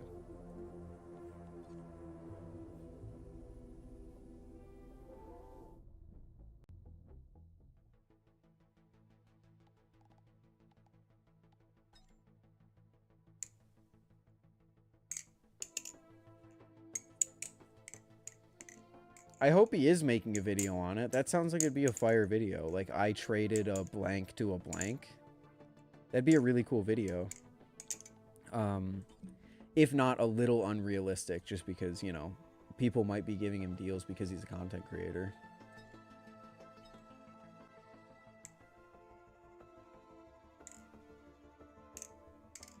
What's up, Sully? Didn't offer them the Impusa because he's a YouTuber. I'd just rather own the Prisma Pro. Okay, fair enough. I have to be honest, I was really disappointed because he was I think his was the first Speed Channel Prisma Pro that I saw at Blade Show. So I was really disappointed that it had that fucking goofy ass blade on it, because I really wanted to try just a stock Prisma Pro. Speed Channel Prisma Pro, I should say. And that, needless to say, was not it. We will be playing Huntress on Strafe Eclipse 4. Let's go. Let us go. You can see the timer through Ghost Dinosaur, so that's cool. I think I'd really like the length of the Prisma. If you think you would like the length of the Prisma, you probably would. The Prisma is definitely one of those Balisongs where, like, if you think you'd like it, you probably will.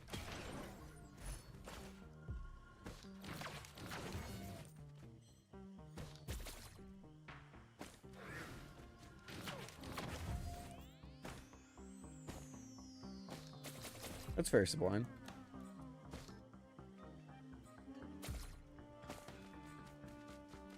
Totally fair. Dude, are you kidding me? I select not flurry because I know I'm probably not going to get enough crit to make it worth it. And then there's a crit printer stage 1.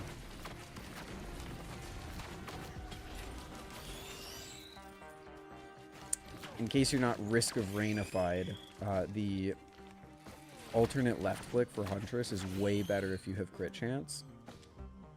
And the one that I'm using is way better if you don't have crit chance. So it's really cool that I picked this one, and there's a crit printer right there. Gotta head out, have a good stream. Thank you for stopping by, Affinity. Appreciate it. Have a good night.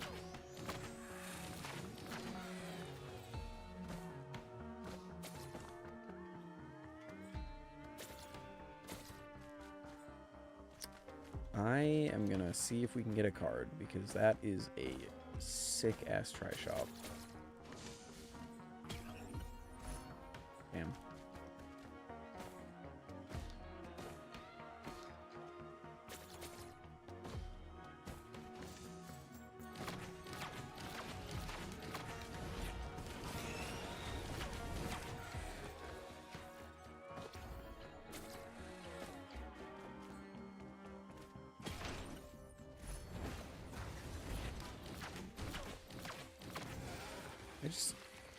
Did that attack? Did I jump higher because I right-clicked as I jumped?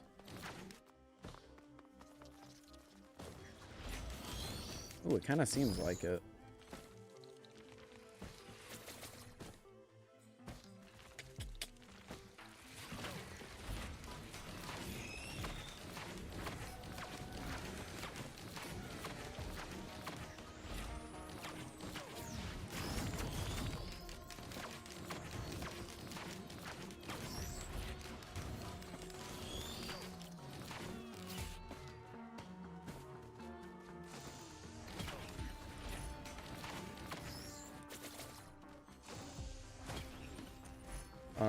Oh, this is a very interesting start, to say the least.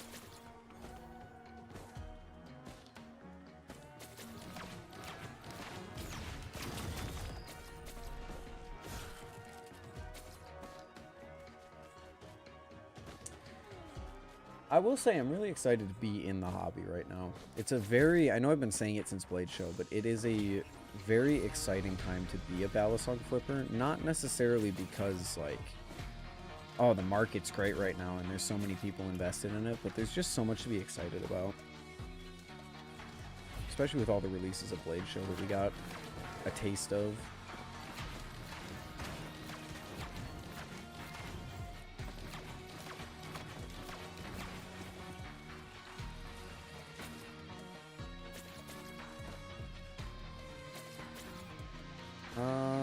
Defense, speed, I'm gonna take the crowbar.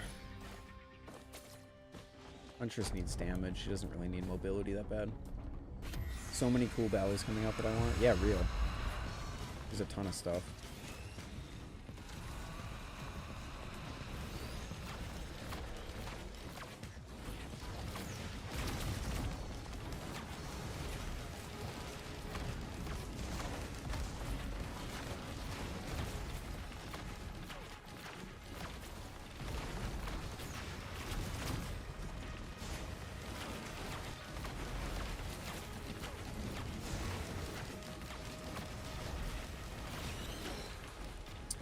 What would you say you're most excited for, Cole? And I'm almost dead. Okay, that's not cool.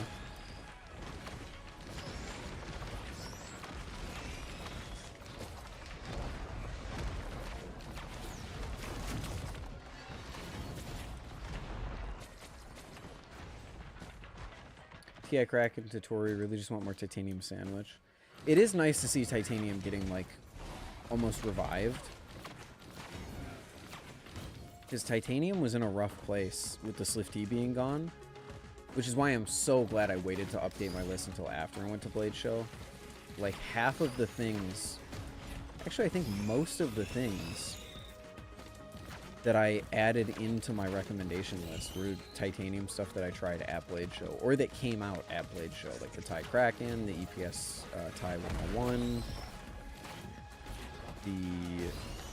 I guess the Superfly is like the one thing that didn't.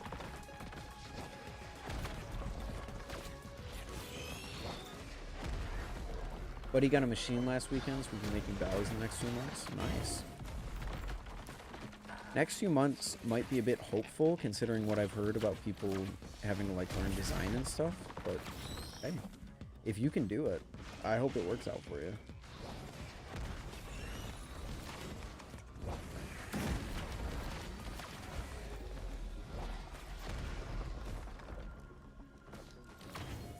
The Totori's sick. I love the Totori. I am now realizing I did not get Blue Portal, and I am going to print a crit. It's going to take my backup mag. That's A-okay with me. I'll print another crit and take my gas. Okay, that's not great. But I don't want to lose the crowbar. The Totori is really, really good. I'm really happy that Totori turned out well.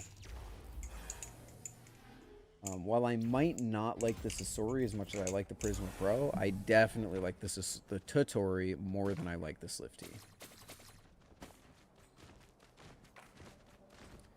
I think that is an easy pick.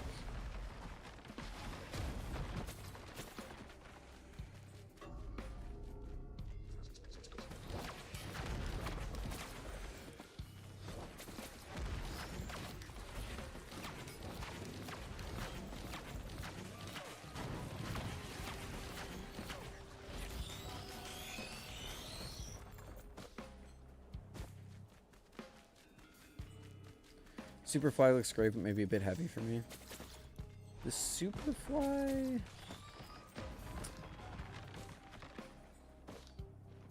Yeah, I mean, the Superfly is 4.5 ounces? 4.5? I wouldn't really say it feels, like, horrendously heavy. But it also doesn't feel, like, Machinewise light, if that's what you're looking for.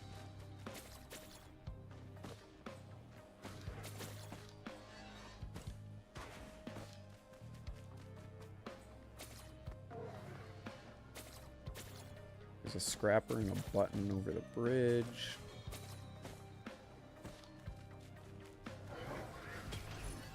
I will take that. That is so good for us. ATG printer? Oh, easy.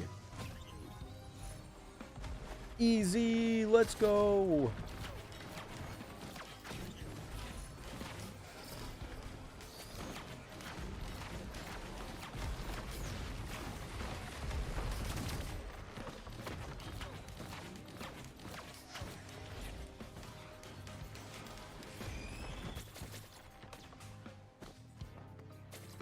Okay, remember, actually, there is a scrapper, so I don't have to get lucky. Another ATG, I will take it. This build is really making me wish I picked the alternate left click. Also, chat, this game is 67% off right now. Please buy it.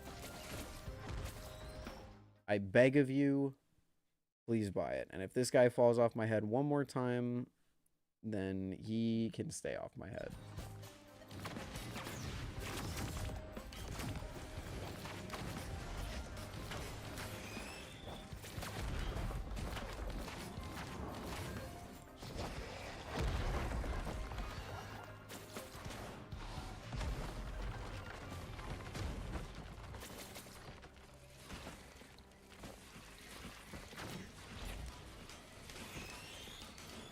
Anyone watch the big Les show? No, I have not.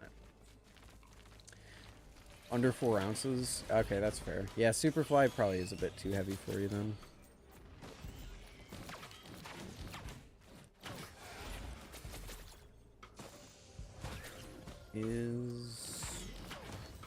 Oh, no button there. Ooh, this would have been really good if I kept that gas. My build is making me regret a lot of my decisions. I have decided to make on this fine day. Gas is back. Oh my gosh. Am I cheating? Check the mod folder. Someone check his mod folder.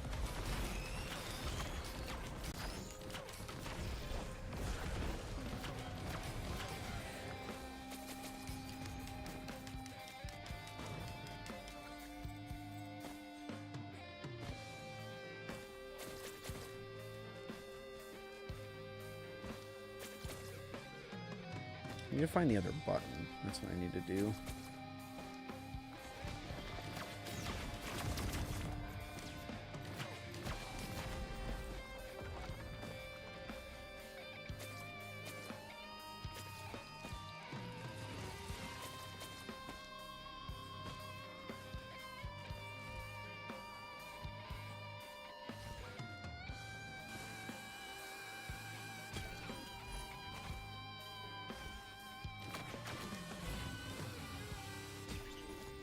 And Pyro should play together on stream sometime. Yeah, I do need to stream with Pyro again. What I really need to do is set up that... I really need to set up that Lethal Company lobby that I promised a few months ago at this point.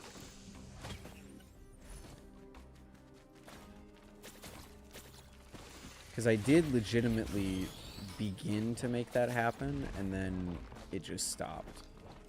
It's because I went to Blade Show, but... Okay, there's the other button. There's a pot there. We're going to have to do that after TP. Renting another ATG because why not?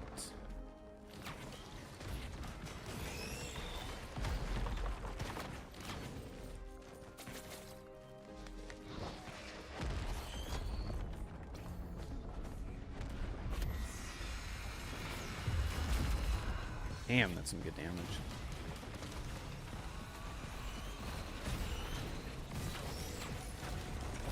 Oh my god. Okay, I was hoping to scrap for an ATG, but we will not be doing that.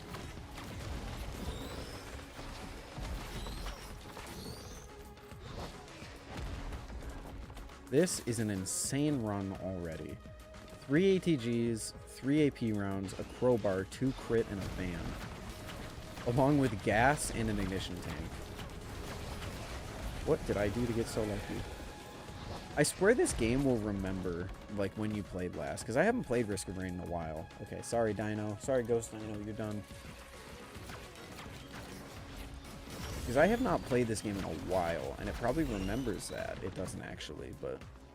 Imagine it remembered that and said, hey, this guy hasn't played in a while. Let's give him a good run to make sure he keeps playing. If this is a live service game, I wouldn't put them past putting that in the code. Especially since it's Gearbox now.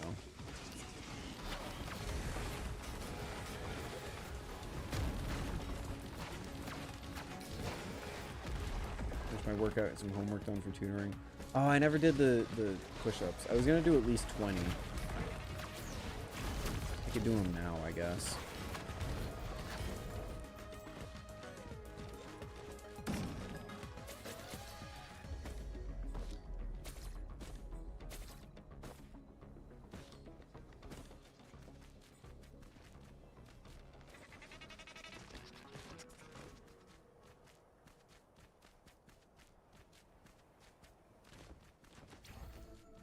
One of the harder pot rolling locations. Let's hope I can actually get it.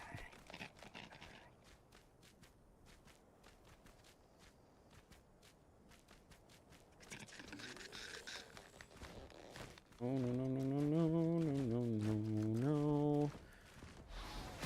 Oh, the fucking hell. I'm not going to be able to get it back up. Oh.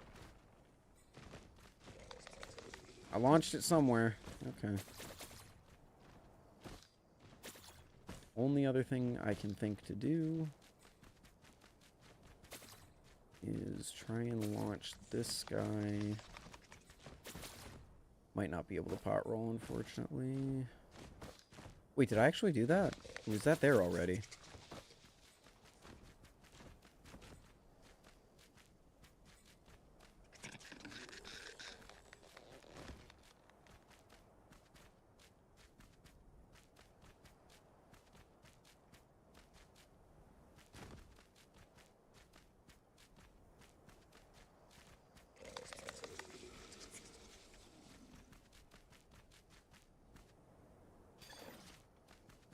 No, I moved it.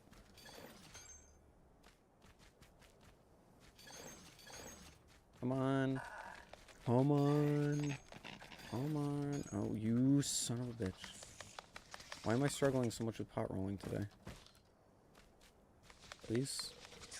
Just go on the fucking button, dude. Thank you. Cool. Awesome.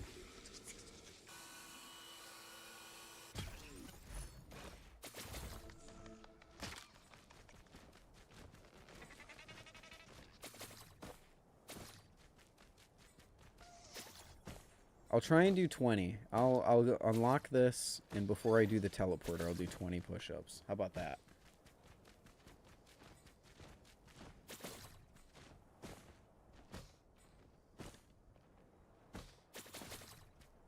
Show the Bally community I can hang with the rest of them.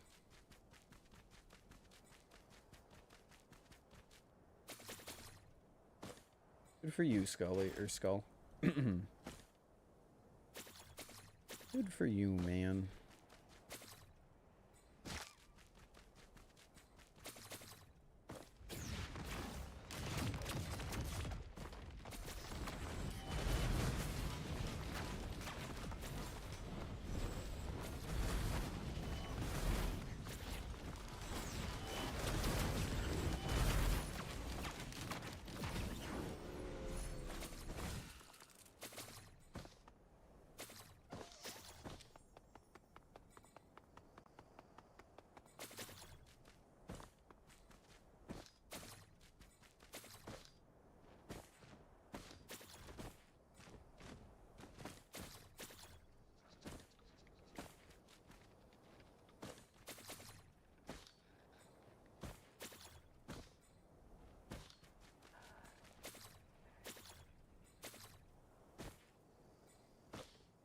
I want to scrap anything else before I leave. Do I want to print any more ATGs? No, I do not. Let's head out. Okay.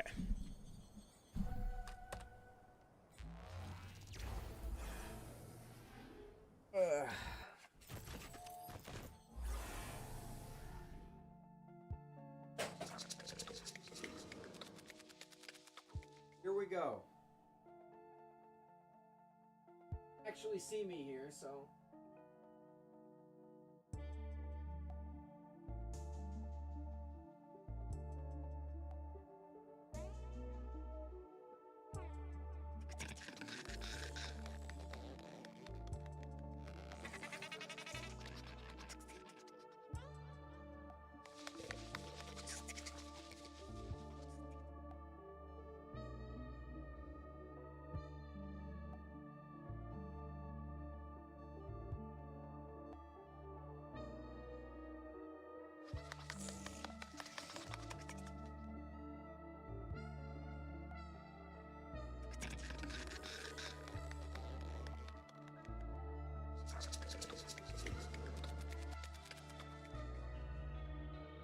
I think I went over 20 there, but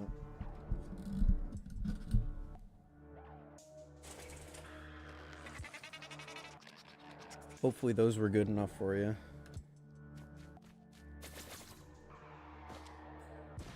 I think that was 22. I got to 20. You know what? I'm gonna risk a... Oh, it's a crowbar. Shit. I shouldn't have done that. I got to 20 and I was like, I had to stop there to throw my hat off, and I might have lost track, so I'm just going to do 2 more in case they call me out on it. And I'm dead. Never mind. Cool.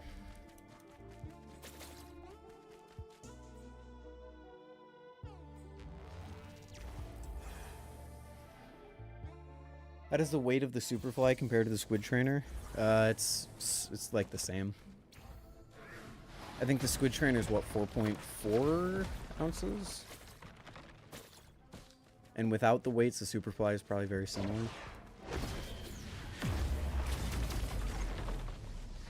I do not want Benthic Bloom. I will pass. Thank you, though.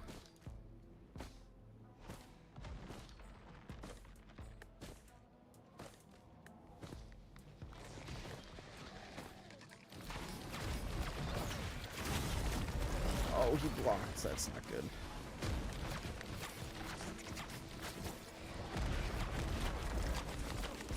Nice.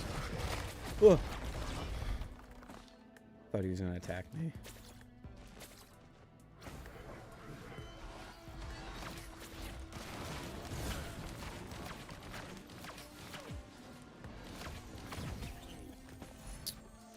Leeching Seed. Eh.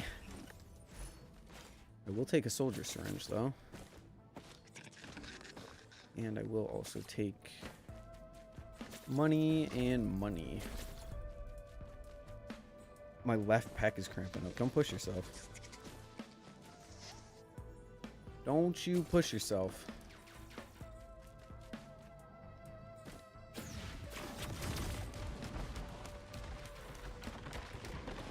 Oh, I am missing that crowbar damage right now.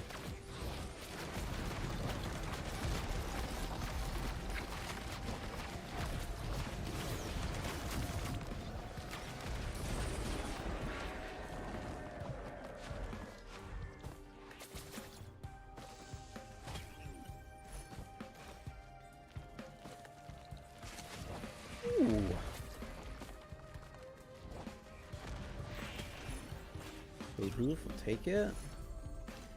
Another Leeching Seed will take it. Actually, I don't like Leeching Seed, so I won't take it. But no choice.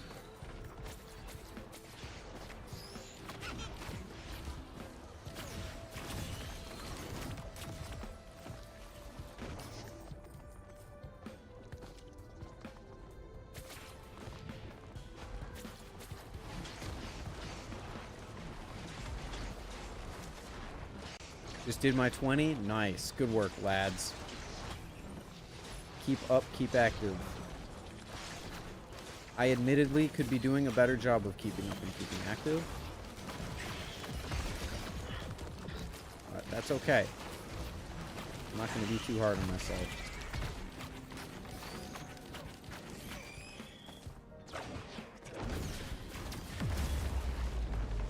Safer spaces, yay! That's our pillar skip. Assuming I can still fucking host skip. I might not be able to. Poly loot. Yay! This build is going to go dummy, stupid, crazy, crazy. You know what I mean? You know what I mean, chat? You know what I'm saying?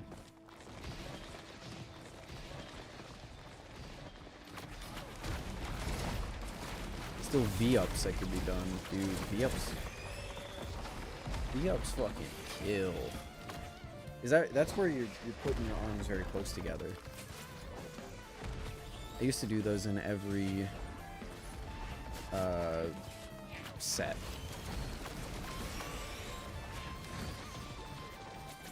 I did something like 10 push-ups, 5 V-ups or something. Unless those just aren't V-ups, I don't know.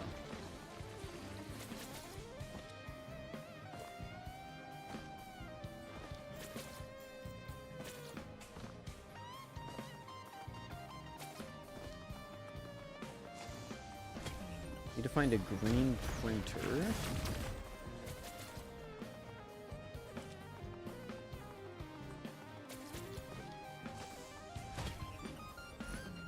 More crit. Yippee. Make me really wish I put on the alternate left click. What are V-ups? I'm pretty sure they're the ones where you just put your hand close together in like a diamond.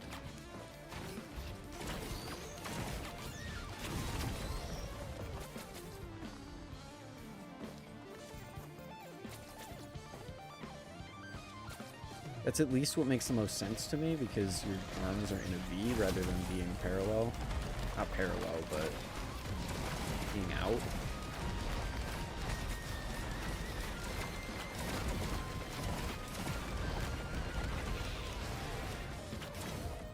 The damage is starting to go crazy.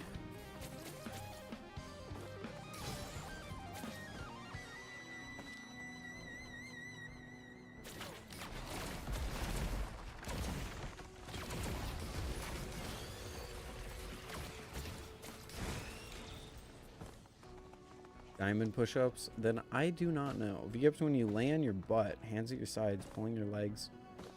Oh, it's a sit-up thing. I am completely wrong. Don't mind me, chat. Not. Did I say teleporter? Am I just stupid? Is it over there? I guess I didn't check over there. It is over there. No, it's not over there.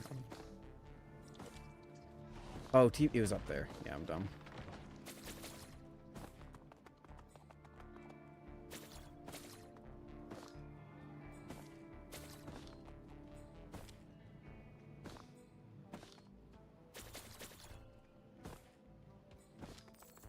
Is that a crowbar printer? It is a crowbar printer! We're gonna risk for the crowbar. Lost a crit. That is okay with me. Print one more. Lost another crit. That is less okay with me. Okay, cool. One more. Lost a cautious slug. Okay, we are done blind printing.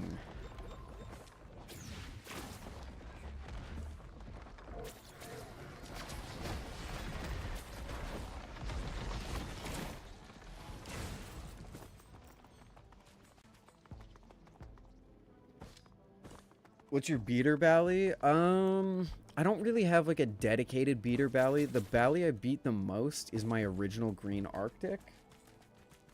But as far as like other beaters in my collection, my Squiddy AL and my Orion Comb have not been... I've not been very kind to them in their life, so... But I don't really have like a specific beater. My Sliff T, I guess I also haven't been very kind to. Just because it's titanium, so...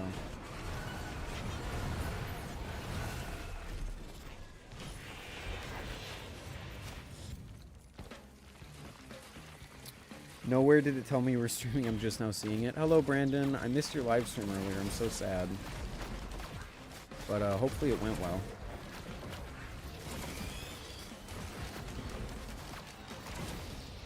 Handle gap on Squiddy AL getting smaller? Nope.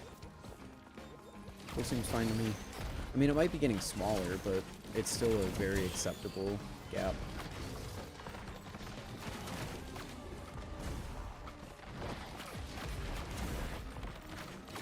I think if I were to get a dedicated beater, I would get an Orion trainer, though, because it's just cheap, it flips so well, and it's durable.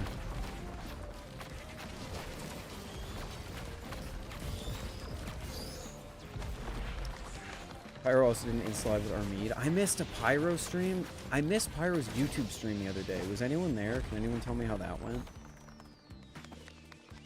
Diamond push-ups when you put your hands directly. Yes, I do know those. Those are these.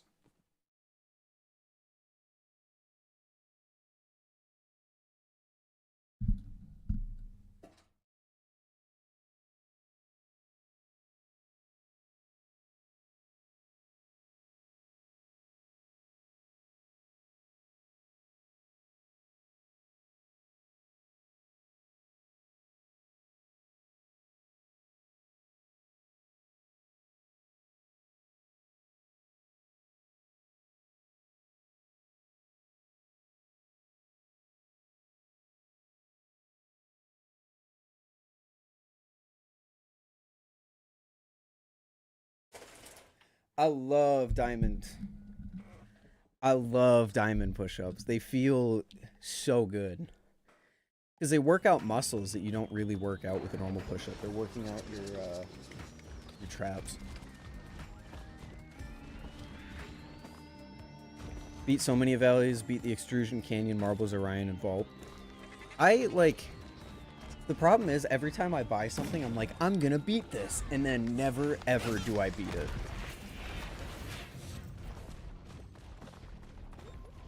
It never ends up getting beat. So I say I would buy an Orion trainer to beat it, and then it would probably never see concrete. Damn, bro, those are hard push-ups. They are. And I don't mean to just, like, fucking flex on people, but you have to remember that I am a very light human being, and those specific push-ups were part of my workout routine for years.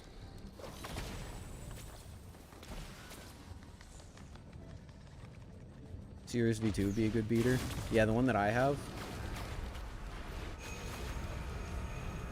The thing with beaters that I take into account for, like, my personal collection is how much value am I losing if it were to break or be confiscated. Because, like, the reality is you might get it something... The reason I don't flip a lot of my collection in public is because it might get confiscated. And the last thing I want is for some asshole security guard to take my Prisma Pro away, you know? Because, like, I beat my Prisma Pro easily. My Prisma Pro can take it. My Swift T can take it. My Seraph can take it.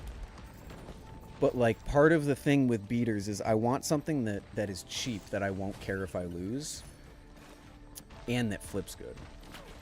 And the only thing I've really found that really satisfies that is my Orion comb. So that's usually the thing I carry with me.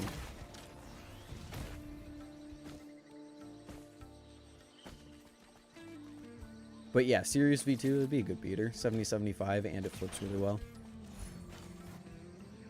Whoops. Oh, yay! More ATGs!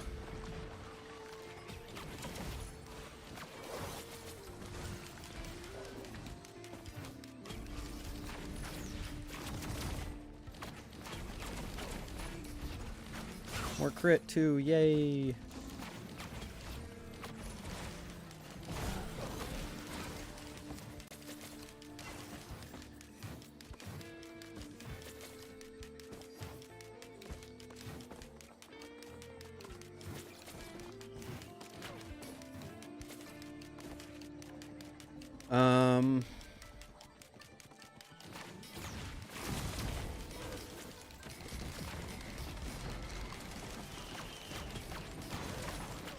Things are getting a little hairy out here. 1 second to look back at chat. Okay. Did realize after I published the Zippy video how many blade bias jokes I could have made given how many times they said it. I subconsciously was like half expecting one to show up at some point, but I was kind of relieved that they didn't. When people hear the word blade bias, I don't really want them to automatically think of my channel, because then it just seems like I made the name that for attention. At least in my head. Maybe that's just me being fucking goofy with it.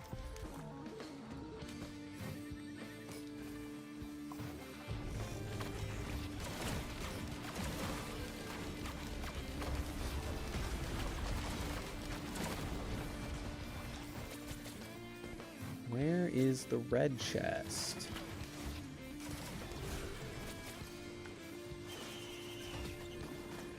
I feel like I've turned this stage inside out. I saw Inside Out today, actually, the second one. It was so fucking good. Pixar was on a bit of a rough streak for a little bit there, but they have recovered, I think, very easily. Inside Out 2 was stellar. I loved it.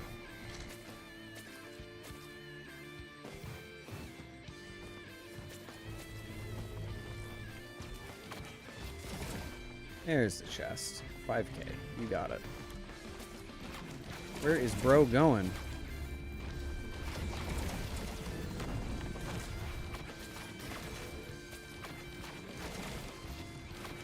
My extrusion came with a loose end pin. That's really rough.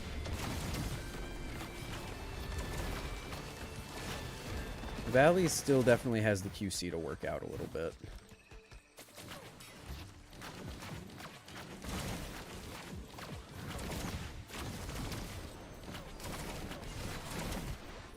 And I mean, it's honestly not really like they need to, given the price of their products is, let's be real, really not like high enough to warrant people holding them to like an insanely high standard, but it should be a little higher than the loose Zen pin out of the box.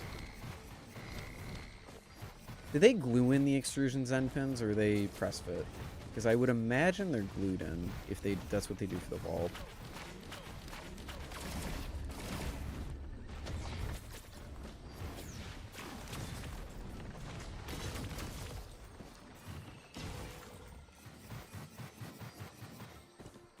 I will get the rest of the money after Portal.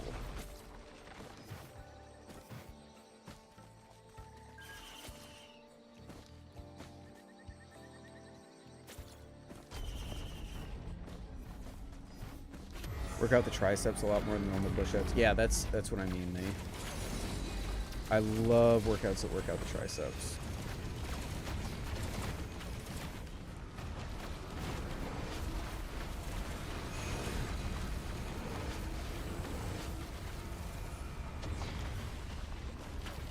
Love a good tricep workout. So it burns, but it's a good burn. Same with forearms.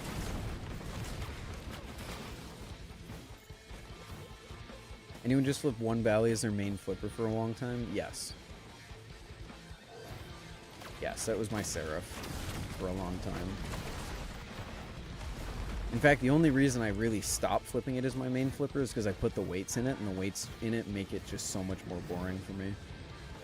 So I'm going to have to put the heaviest weights in, see what I think about those, and then finally go back to no weights.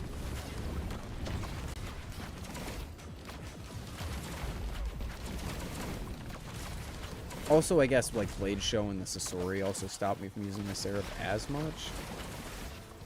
But I want to get back to it.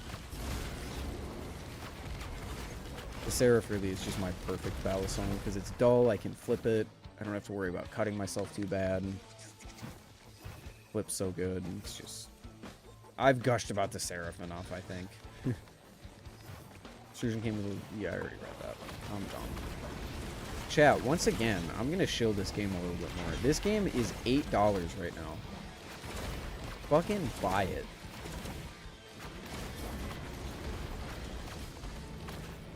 Please. I didn't get enough money for the chest. I need more.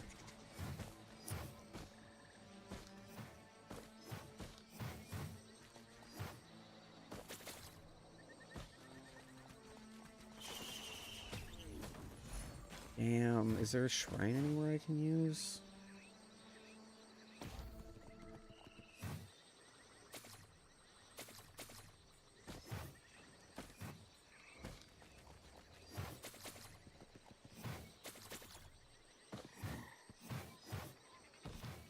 I'm stupid and wasn't paying attention.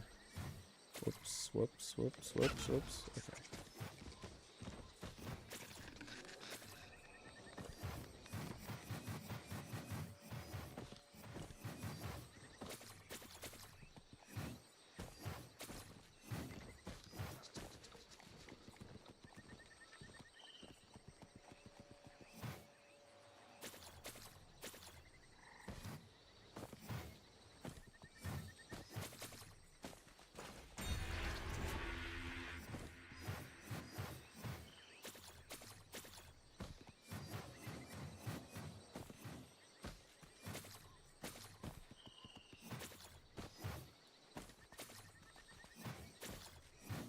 Damn, nothing. No enemies or anything.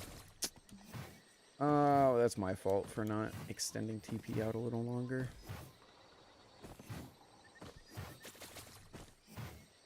Yeah, 51. I only had 49.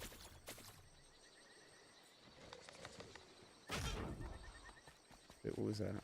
Oh, it was my dude. Okay, that sucks.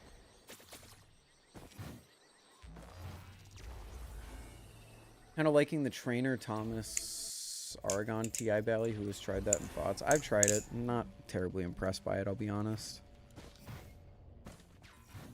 It's a typical heavy titanium trainer. I don't think there's anything too spectacular about it, especially not for the price. $325 just seems a little high to me for what you're getting.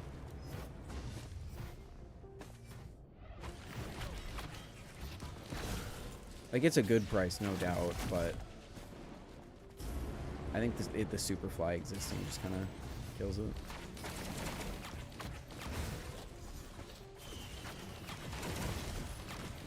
Have you tried the live blade on it? I'll be honest, I haven't, just because I don't really care to. I probably should before I make my update video on it for completion's sake, but sometimes, like, you just get a Balisong that you just really don't care that much about, and the Argon is one of those.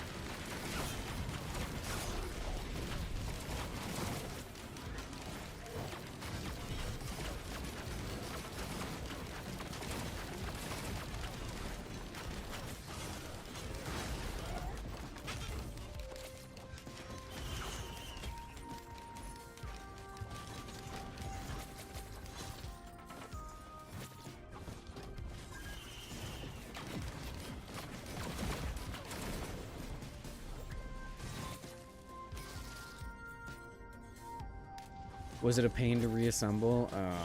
That makes me want to try the other blade even less. The other blade looks really cool. So, like, I probably should try it. Just really don't care to. But I'll do it.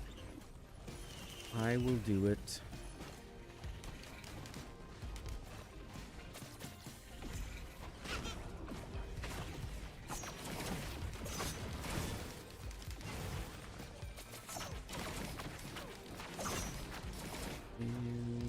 PSG, okay.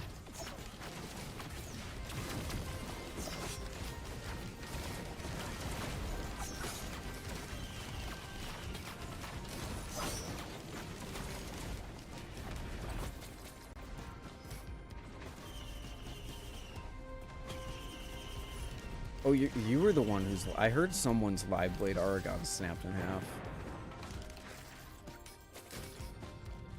It's a really crazy thing that happened, considering what the blade looks like. Because it seems like it's built... Like, not amazing, don't get me wrong, but it seems like it's at least, like, thick enough.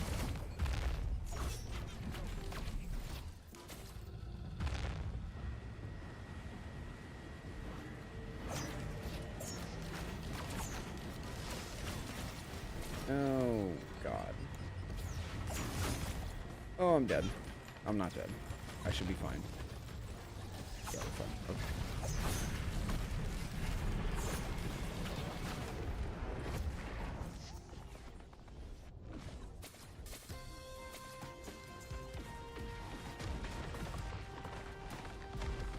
Have I used my green? No, I have not. There's a scrapper this stage. Nah, let's get this.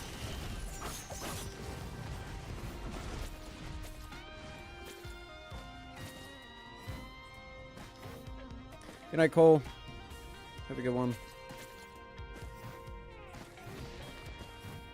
I should have done... There's a scrapper under me. God damn it. I should have done more push-ups, I'll be honest.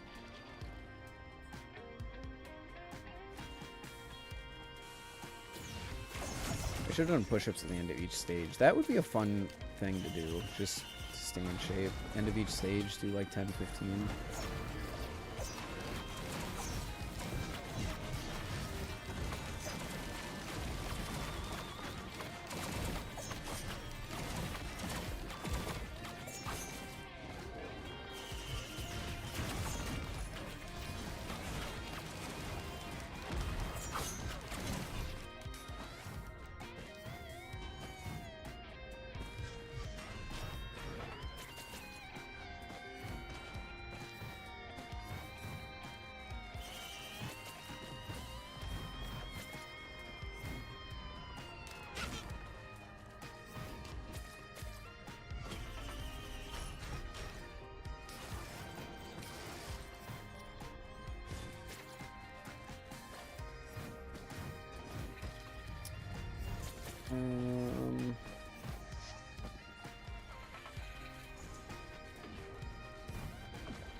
Pyro's here. What is up, dude? Dude, I missed your stream today, I was told. I'm so sad. That now makes 2 epic Pyro streams that I've missed.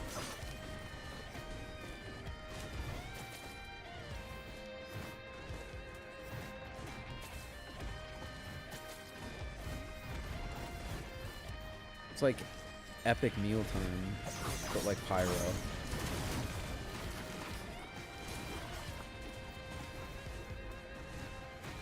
Chest up there. Chest up there, no, scrapper. The update changed the chest icon, which is just the most fucking annoying thing ever. Now chests, actual real chests, that's exactly what I wanted. Holy shit, that's like exactly what I rolled for, hoping to get. Now chests have the same freaking icon in the scanner as a piece of loot on the ground, and that is just the most obnoxious thing. There's a recycler right there. Damn, that would have been helpful at the beginning of this stage. But I'm just gonna leave.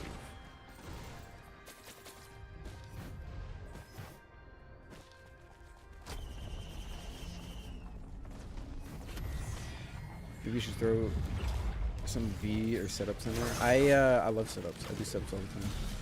Not all the time, but they were also a part of my workouts back when I actually like did them often. Reading. I don't wanna die. Okay, we're good.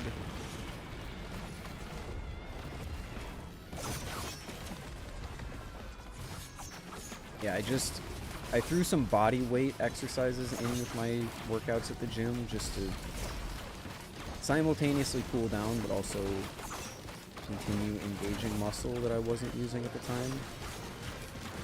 So I had push-ups, diamond push-ups, and then crunches. I think they were technically.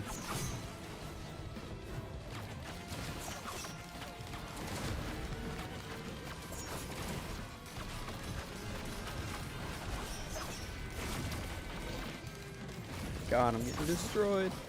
Who's whatever, who's an Insta stream. I know, that's why I'm sad. I missed so many streams today. I missed Pyro's stream, I missed Brandon's stream.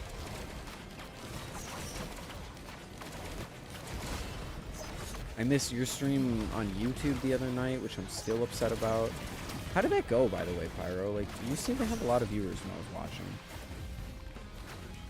For someone who was talking to me about not getting many viewers when they stream, you were fucking crushing it.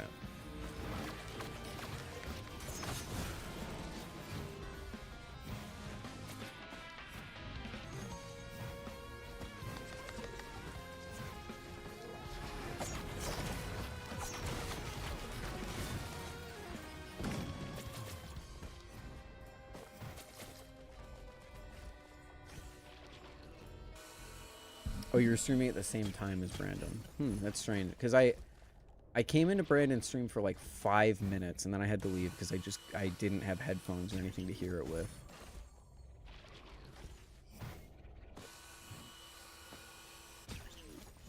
Yeah, Pyro, when I stopped in, you had like 13 or like 16 or something, which, again, like is crazy for someone who doesn't stream that often.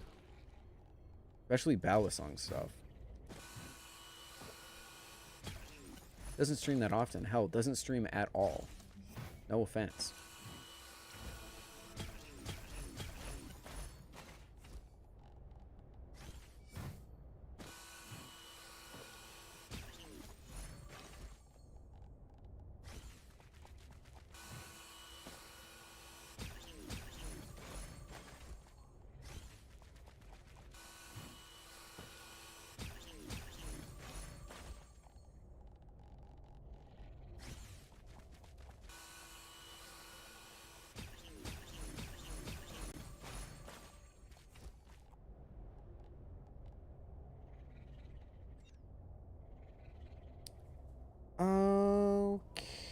Okay, I've got 12. I guess I technically don't need these.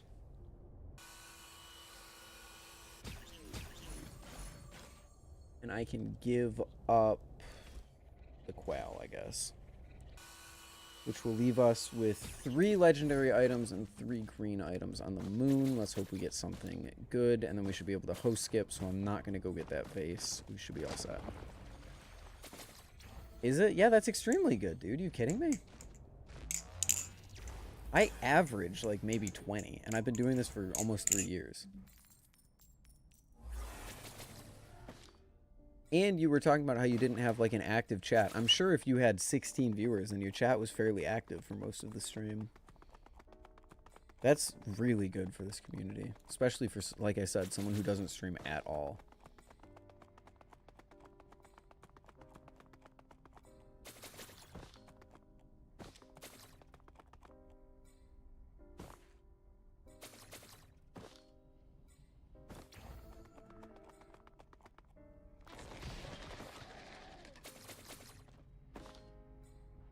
You plan to stream more often now? I hope so. I would like to catch one.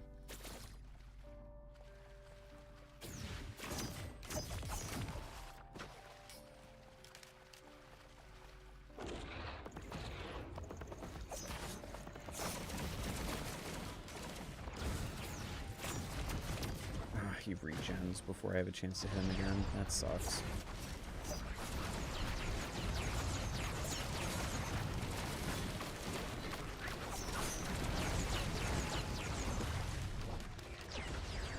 Wait for my bands to come back up. And we can miss every single shot. That's cool.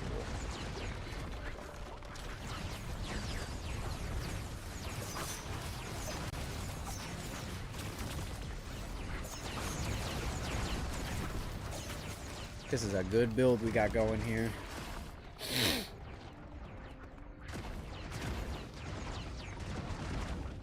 You can't choke her, period? I thought you did you do like a, at least some version of a choker in one of your combos.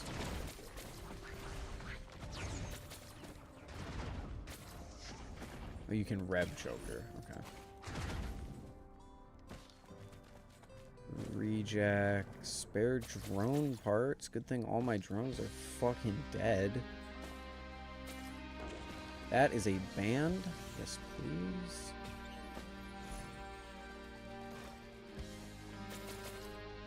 You invented the rev choker? Wait. Is this real or are you pulling my fucking leg?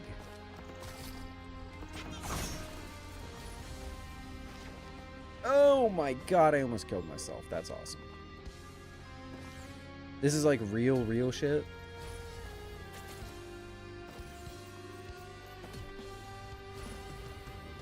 Those were some pretty good reds and some pretty good greens.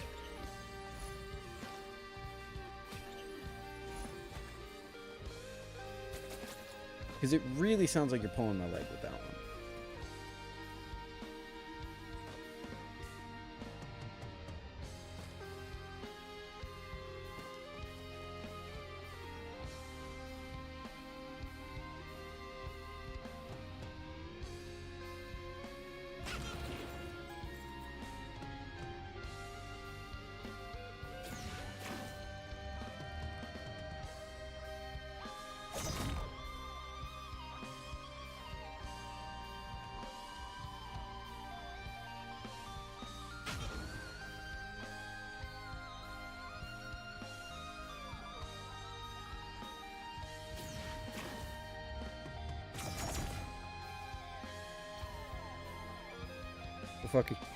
The fuck are you doing? I'm host skipping, bro. I'm skipping pillars with just items, brother.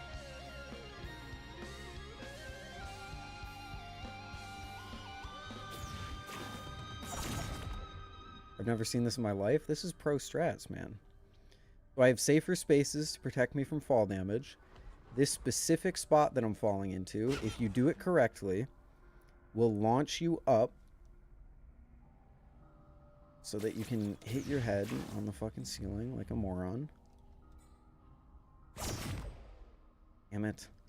This specific spot, you fall with such speed that as long as you don't have fall damage, it will put you in a spot that launches you straight upwards or straight outwards if you do it wrong, like I just did. And then you can continue to build that momentum, not taking any fall damage because I have safer spaces, until you get enough to get all the way up to the top without doing the normal launch pillar way. Ow. Fuck, guys. That's so cool. There is an item that you can do it much easier with if you get head stompers.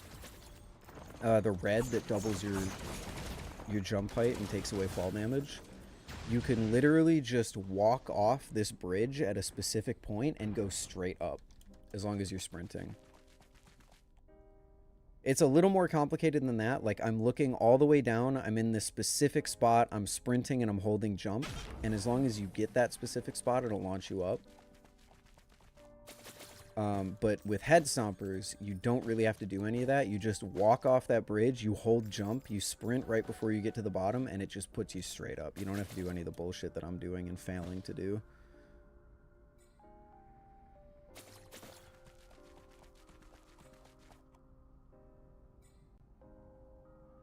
I, of course, did it perfectly, but now I can't seem to replicate it. There we go. Since I have safer spaces, I have to hold at the top to make sure that it recharges so I don't die of fall damage, because I'm on lethal fall damage modifier with Eclipse.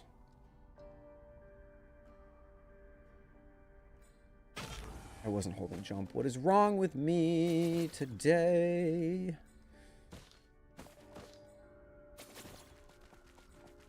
3D print just failed. Oh no! Did your 3D printer explode like they tend to do when prints fail?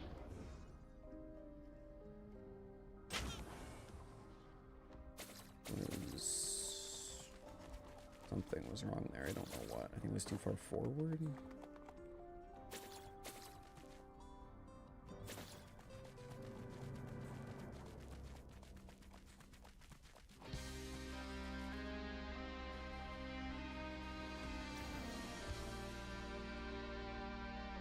Oh, it just lost bed adhesion. Okay, that's doesn't seem the worst. Hopefully.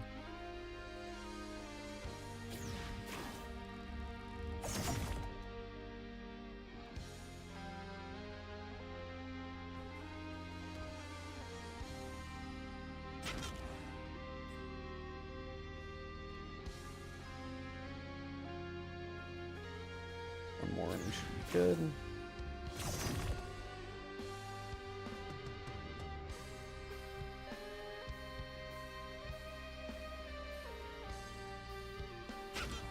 Yeah, that should be it, baby.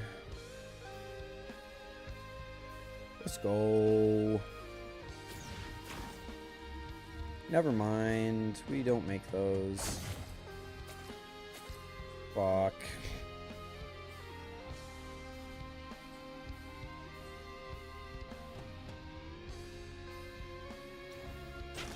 No! God damn it!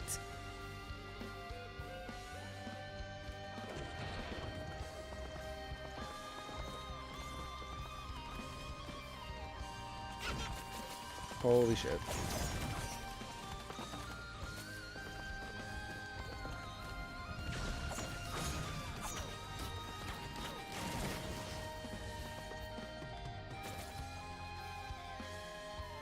Okay. I need to practice host skipping, apparently. So I cannot do it consistently anymore. Rented too early. Great. You suck, Laveo. Yeah, no, I do. I used to be able to do this actually consistently.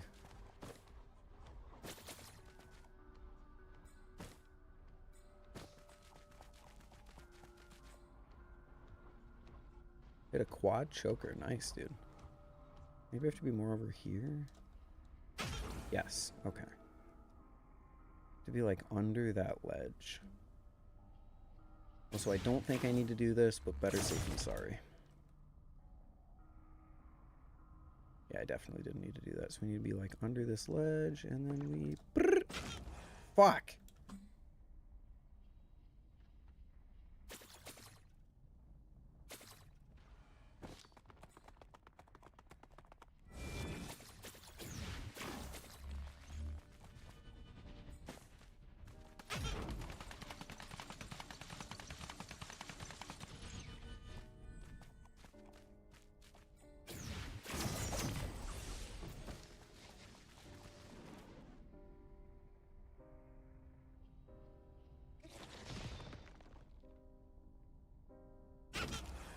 Go.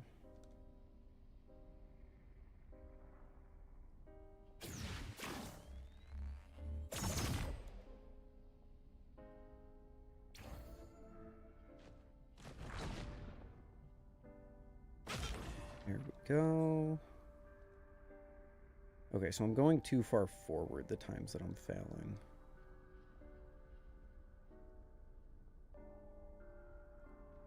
Like here, and then doop.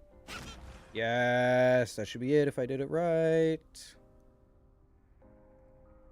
Never mind, need one more.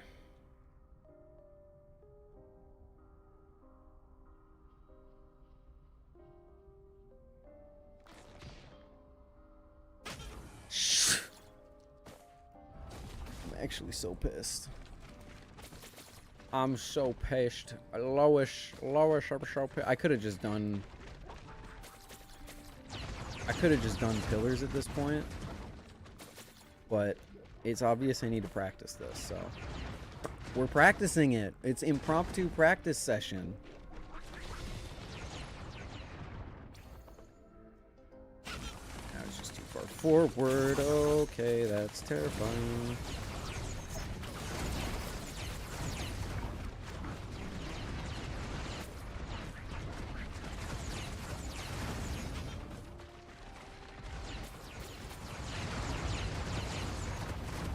Channel your inner biological stepmother.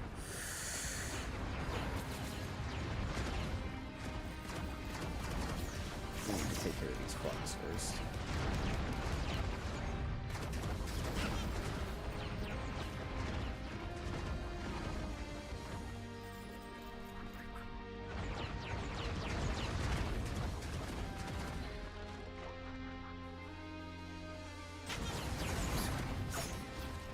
Just like wasn't even a good attempt.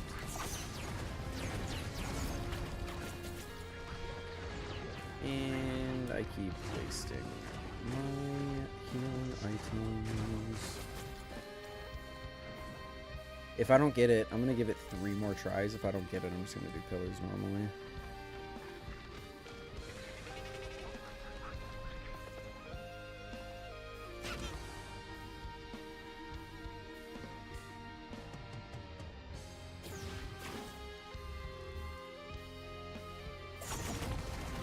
Ow. Fuck. Sniped out of the air like that? Seriously? Oh, I'm so pissed.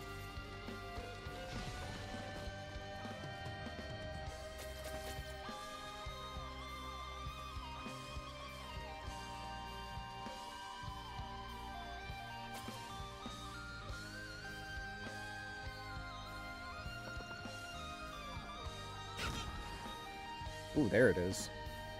Ooh, that was a really good one. Holy shit. Maybe it's where I'm looking that's the fucking problem. Maybe I need to be over here. Oh, you need to be looking at the stump. I forgot about that.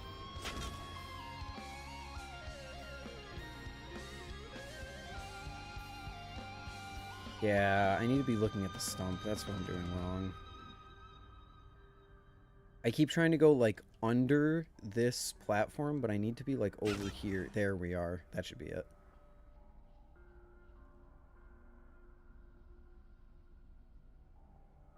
Never mind. We're gonna get really close, but not get it. Okay.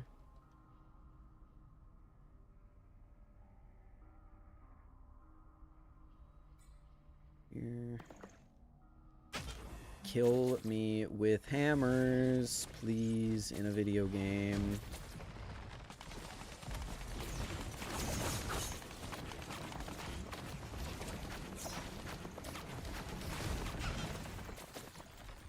Normal blink is superior. I disagree. I think it's good, but I would rather be able to dodge than be able to go up a little bit. But you're right, yes. I would have gotten it if I had normal blink. Okay, so what did I do that first time? I was like a little bit under this ledge, and then I looked over here. There we are. Shouldn't need to reset, but I'm going to, just in case spaces doesn't come back up. Okay. Talk my way through it so I don't do anything wrong. We are going to go under this ledge. We're going to look towards the stump. We're going to sprint right about now, and we're going to fuck it up because we suck at the game.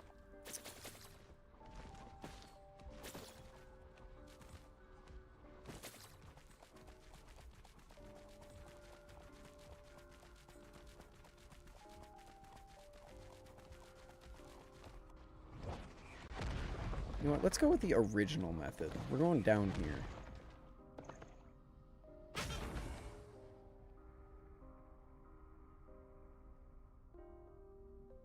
The original method might be far superior. You go in between this rock right here, miss this platform by a little bit, straight down here, sprint. There we go.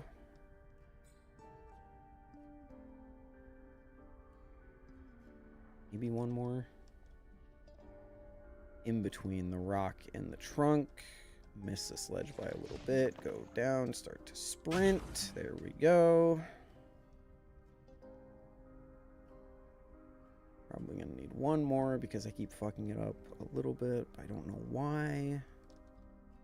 Come down in between the rock and the stump. Look towards the stump. And we're going to sprint. And there we go. And that's not going to be it again for some reason. I'm not gaining any height. I'm going the same distance for some reason. Let's try going a little bit to the left and sprinting all the way down. Nope. Sprinting all the way down is the reason that that is happening in the first place. Okay, we're learning. We are learning. How is it that when I stop playing this game for so long that this skill just leaves me? Just instantly leaves me. Sprint. Go.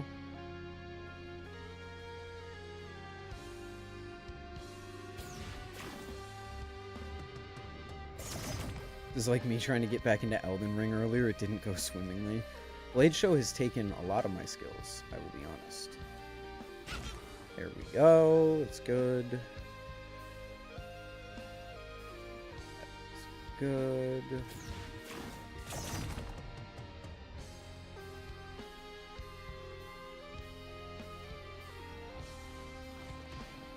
And sprint. Yes.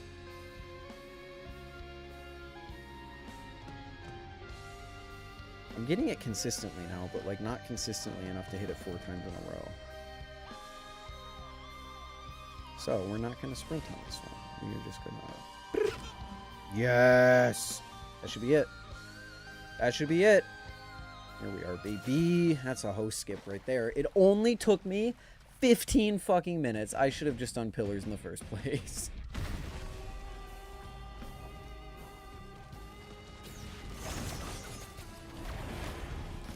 And Pyro, this is your, let this be your lesson that even though we didn't go 5 minutes a stage, I'm 65 minutes in and I'm still going to do this and have enough damage to do so.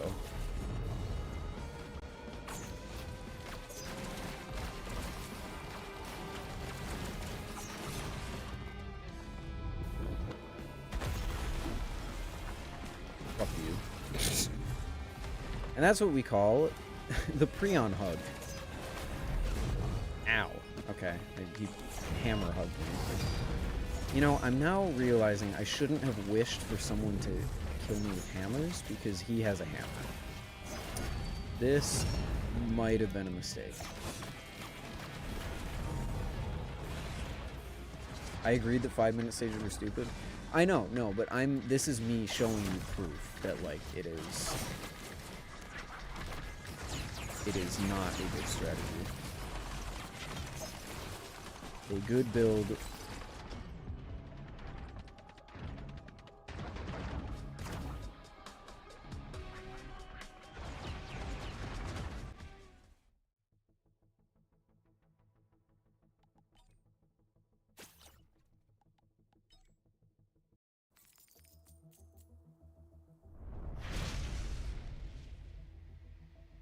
First try. Let's go. As long as they're the only Bally, you can get used to it. Shouldn't give you too much trouble. I have no idea what you're talking about, but first run of the night, boys. Okay, we're in the first run. We are gonna hit this Eclipse 4 win really easily. I'm so pissed. I can't believe I died to stage 2. Phase 2. Good luck with your first run, Ethan. Thanks, Pyro. I really appreciate it.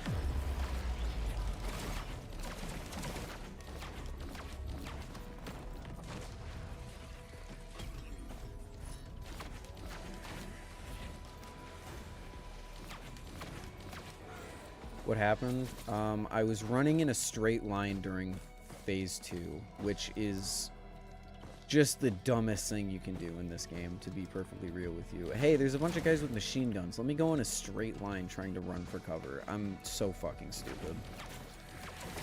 But that's also what I love about this game, is that 99% of the time, you can look at like how you died and say, that was my fault. I know how to fix it.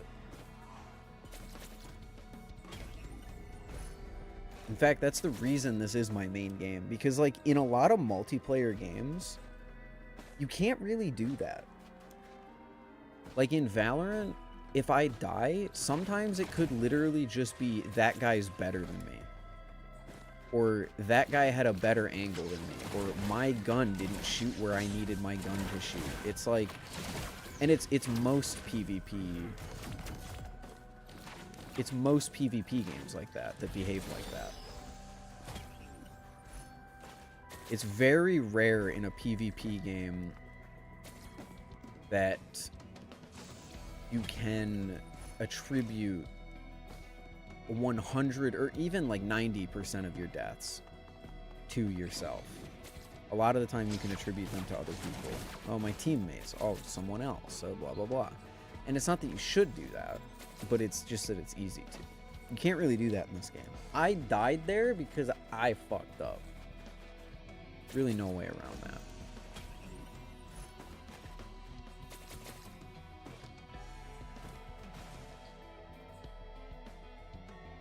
Good night, Sublime. Have a good one.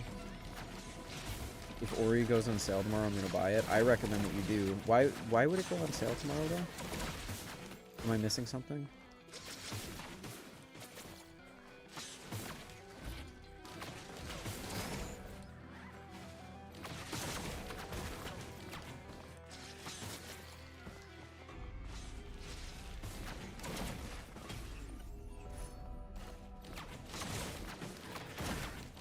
Yeah, you're right. Polyloot off rip is fire, Pyro. Absolutely. Do I have blue portal? Ave is blocked off, but good thing I know the forbidden jitsu called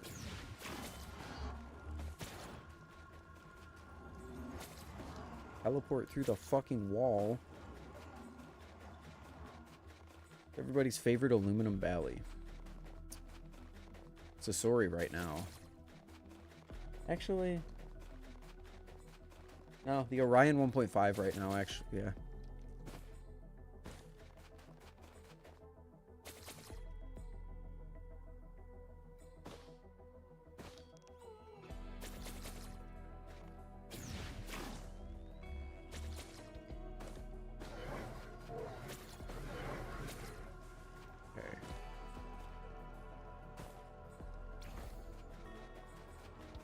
Problem is I don't remember the forbidden jitsu to get. Oh, it was in here. I'm just fucking stupid. Nice. I love that the blue portal can spawn in a place that most characters can't access. It's really cool how that happens. Any games are excited for? Literally only Metroid Prime 4, and I can't even really say I'm like terribly excited for it, I'll be honest.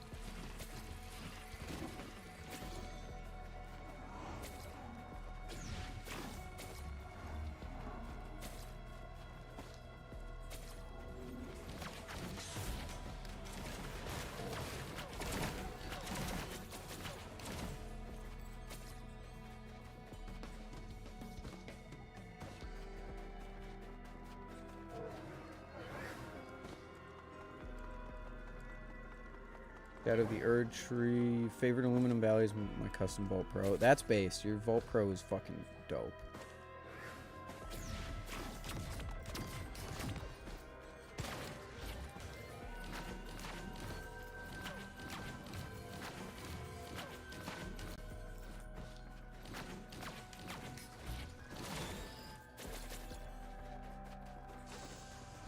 Only game I'm hyped for is Dream Barbecue. I have no fucking idea what that is.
Gold Speed Channel Kraken with a Bowie Acid Wash Valley Plus Blade. Sick.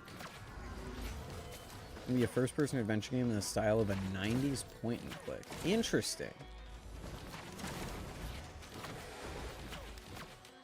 Interesting. That, you know, that does seem like something you would be into. I can't even lie. Is that a chest over there? It is.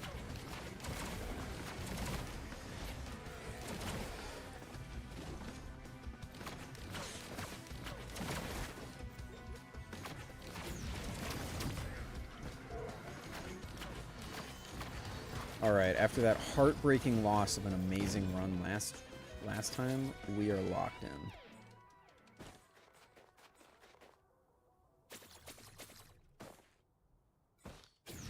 We are locked in.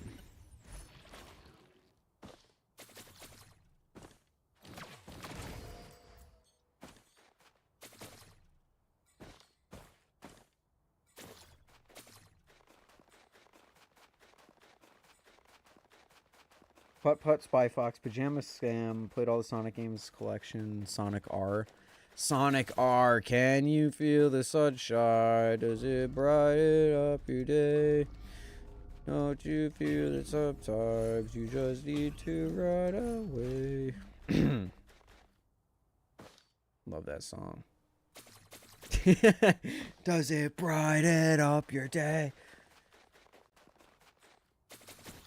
Of course I know the Sonic R music, bro. You can't. I played Sonic R. I have it. It's right over there.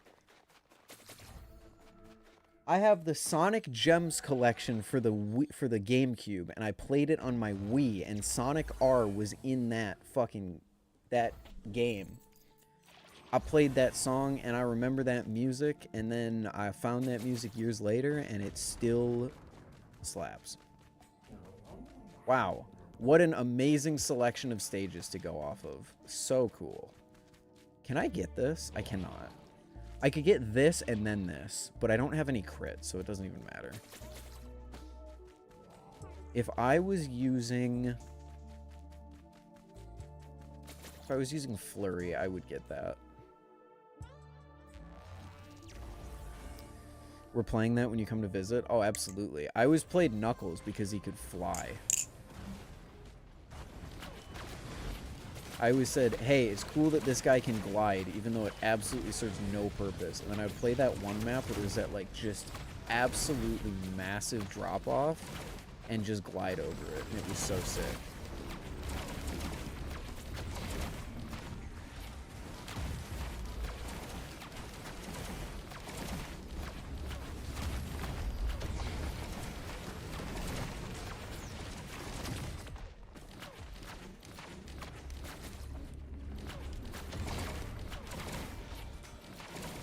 Knuckles is your childhood plush toy? That's awesome.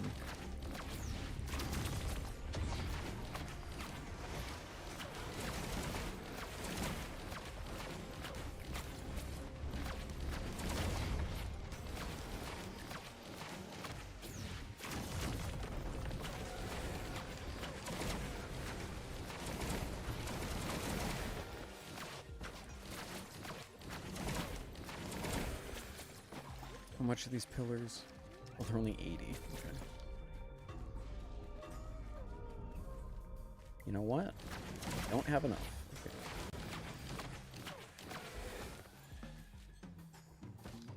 Of course, I have to go from here to there when Aurelianite spawns. You ever played Blade and Sorcery? I did not get into Blade and Sorcery. A lot of the VR games that like are just more sandbox style, like Gorn, I never really got into. I only played Boneworks for as long as I could play the story.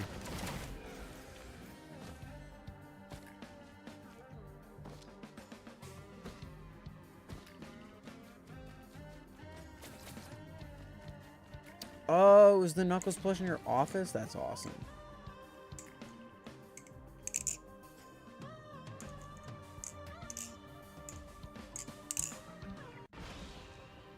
Of course, as soon as I tab out, things spawn.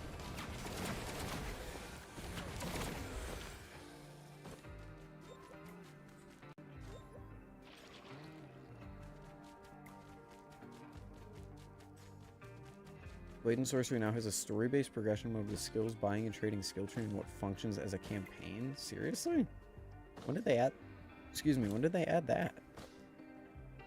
Also, can something spawn, please? I physically can't finish this level.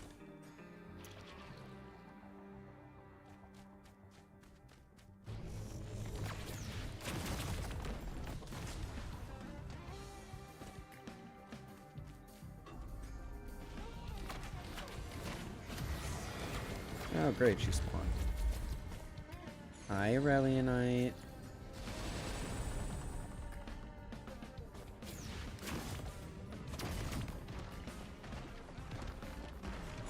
Oh, she's coming over. Okay.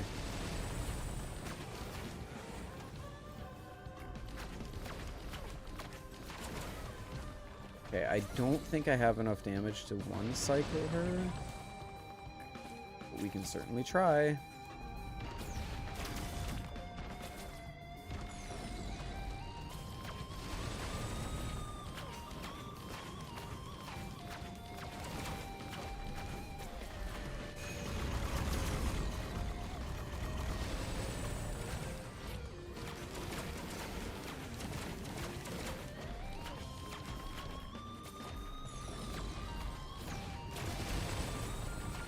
Nope.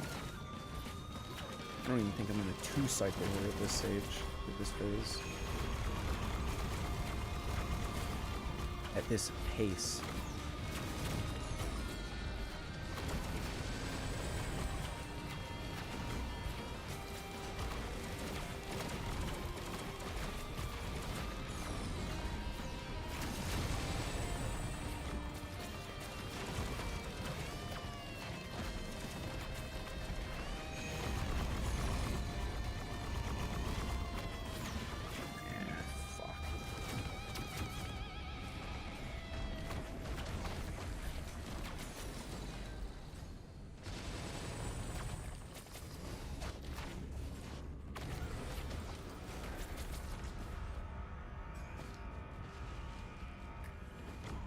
Officially out of early act. Cool. I didn't know that.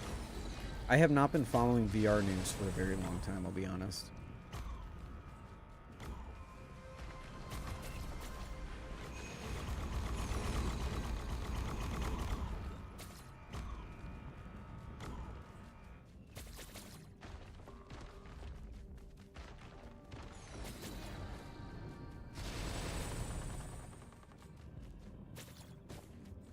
Sonic Heroes, Sonic Heroes.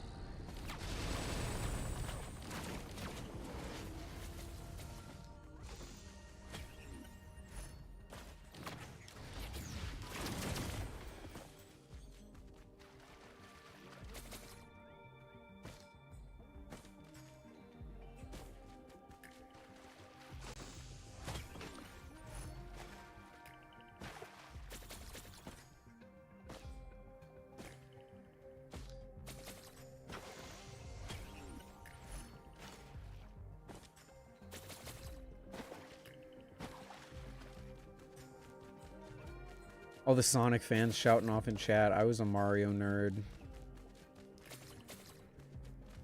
Y'all playing Sonic Adventure 2. I was too busy playing Mario Galaxy and shit. Ooh, we get lucky 2 runs in a row. Damn. Now, can I get lucky enough to find a scrapper to print into that?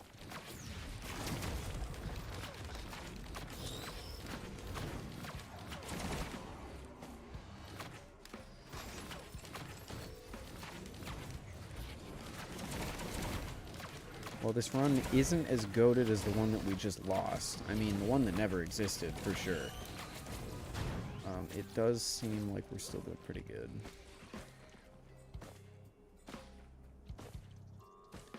Oh yeah, Sonic 06, that's what it was. Favorite Mario game, Ethan? Galaxy, probably. Like, I was a Mario kid in the sense that I played Mario, but to this day, can't really say, like, I adore a lot of the games. I think Galaxy was fucking sick, and that is about it. Oh, actually, no. All of the things in the Sonic... Not in the Sonic. In the Mario 20th anniversary thing, or whatever anniversary that they did the release on the Switch for. So that was 64, Galaxy, and Sunshine. Those 3 games, goated.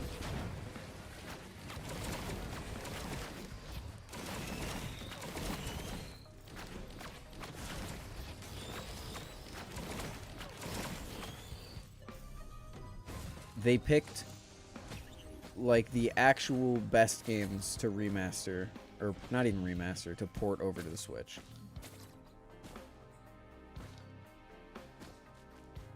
And I will not hear otherwise.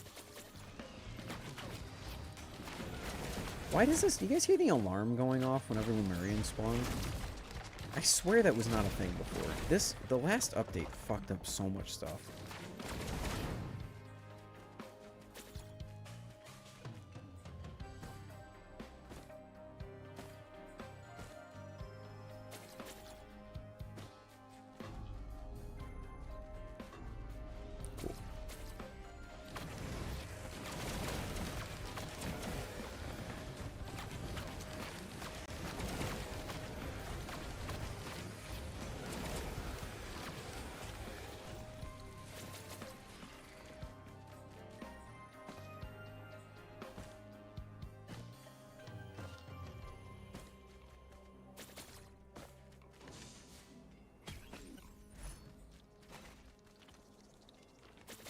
Yep, 99% of gamblers quit before they win it big. True.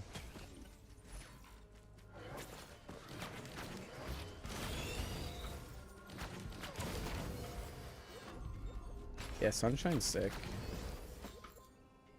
Galaxy was just... I have so many nostalgic memories of playing that.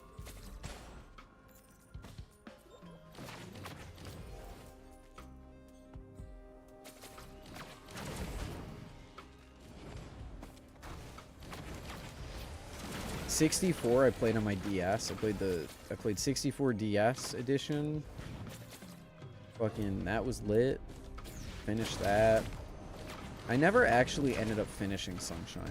I will, to this day, I've never beaten Sunshine. Because I was a dumb kid who would just play the same shit over and over again without realizing that you had to progress.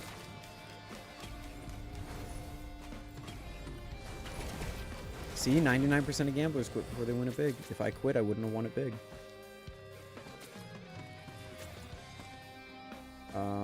Okay, perfect. That pot, I can roll onto that button. If I get 1 item out of this, okay, cool. Cool, let's start the TP.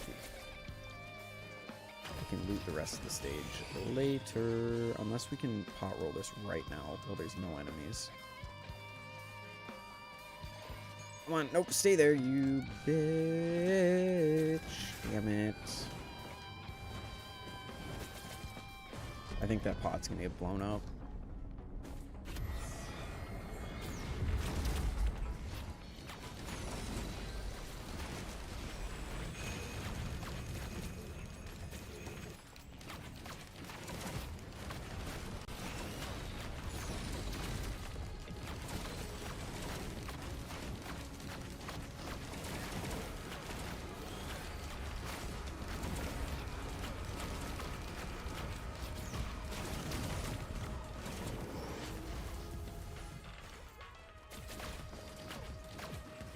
Look at how many items we have for stage 2. That's insane.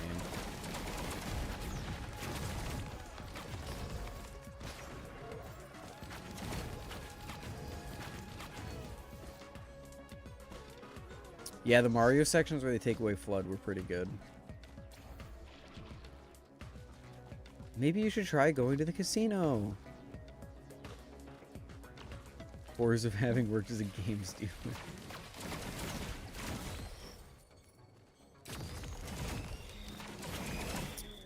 Yeah, you've probably seen some people win it big, but also lose it big, you know?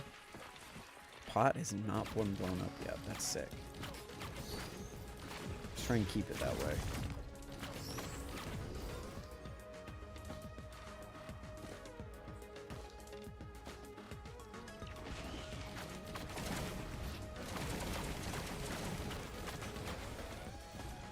God, Sonic Adventure 1 reference.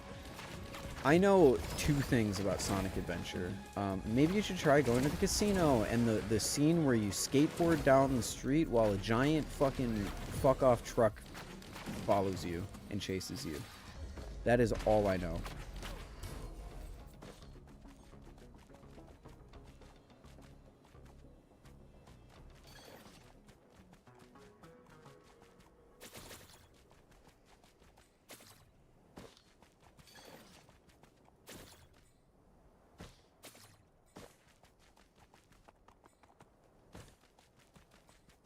It's a metal board ripped off from a helicopter. I'm a fake fan. Shit. Shit, you got me, bro. I'm a fake fan.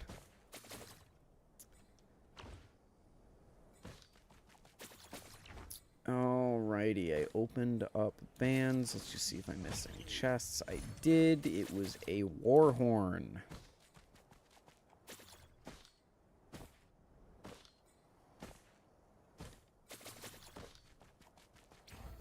Rolling around at the speed of sound. Do I have any really good items right now? Honestly, like white items, no. I have gas, and I have syringes. I guess I have cautious slug.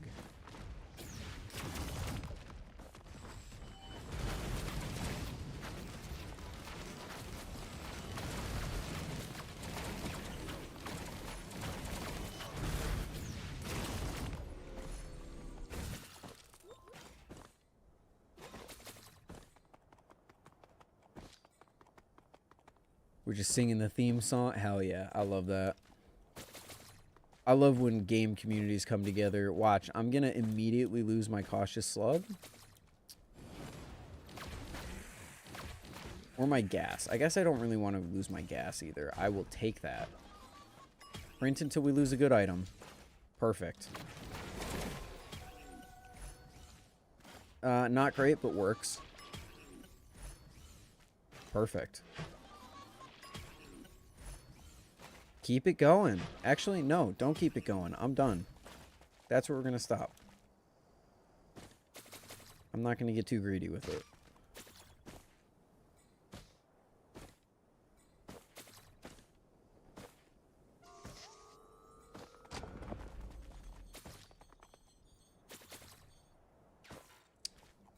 That would have been a card. I'm on stage 2. Look how many items I have. Holy shit, this is going to be a good run.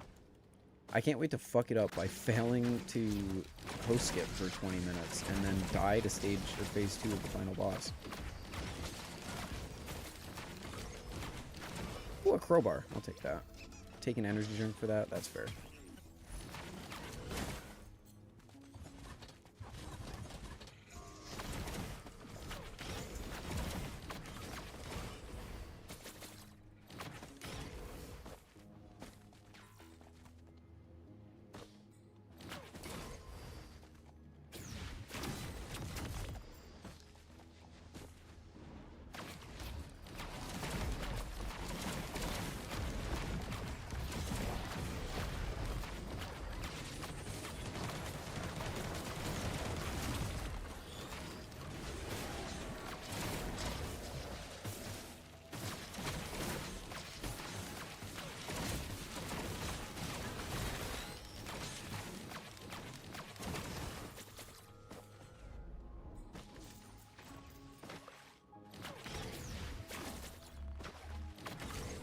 my god, they're still going.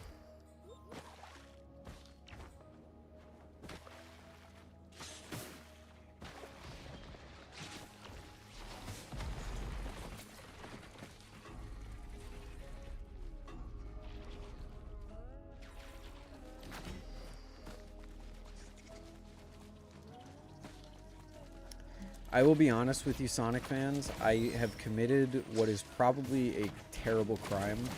I've never seen the first Sonic movie, but I've seen the second one.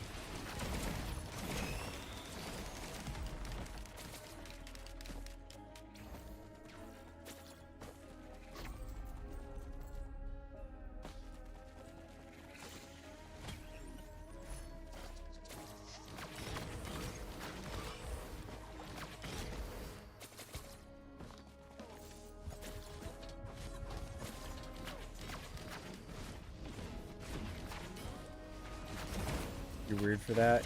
I know. We were on vacation and it was showing the second one and we had never seen the first one, but we wanted to see the second one.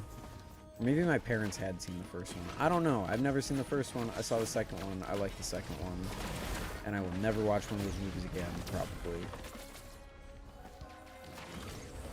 To be honest with you. What's up, Mina?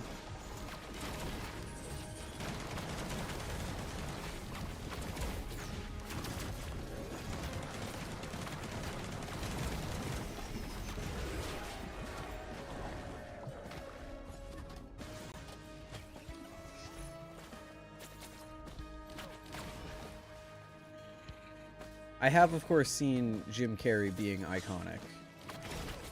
As usual for Jim Carrey. I am looting in the most convoluted way that I possibly could.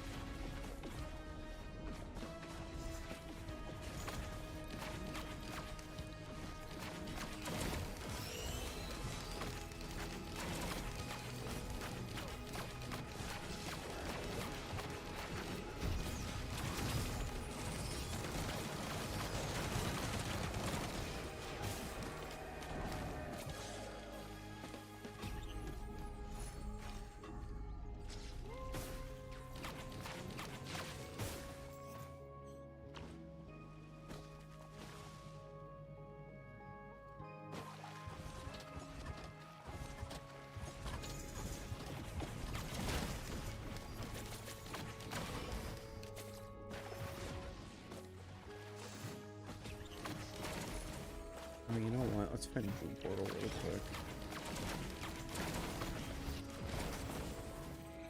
Though this is one of those maps where I don't exactly know where it is.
There she is.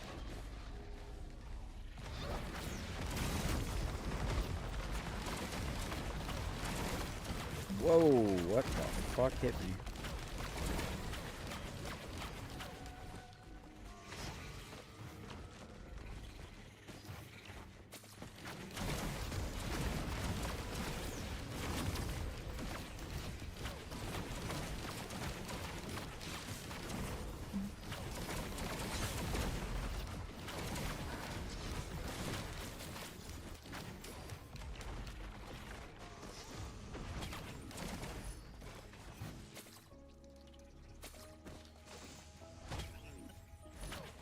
Good night, Brandon. Sleep well. Thanks for stopping by. Good talking to you.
What's up, maybe?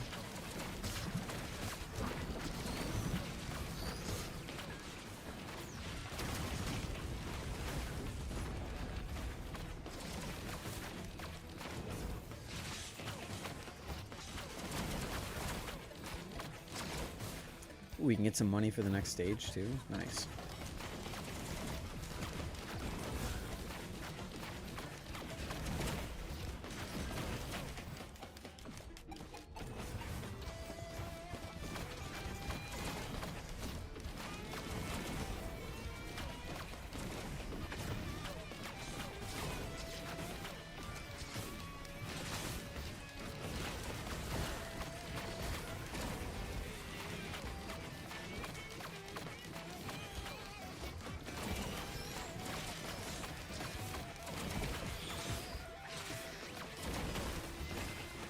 I have a crowbar, right? I do.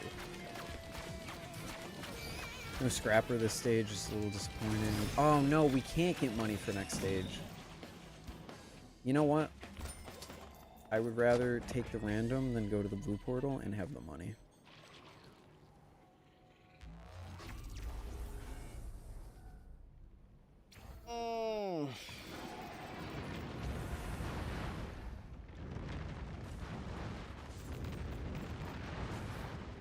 Good night, Pyro. Sleep well. There's a band in there. Dope.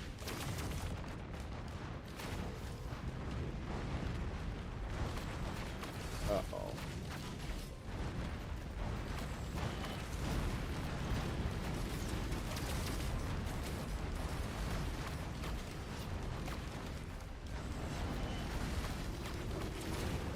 Okay, this is not... This is not something I'm totally incapable of handling right now. Definitely not.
Ooh. Ooh. Wait, give me an ATG though.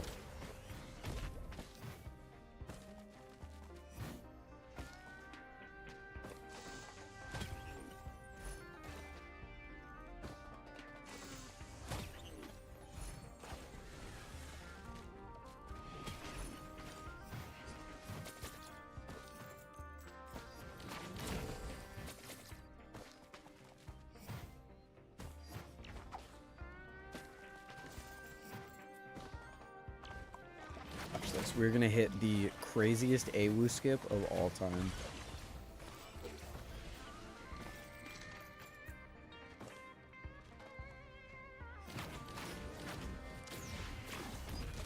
Never mind, I'm just completely off with my timing.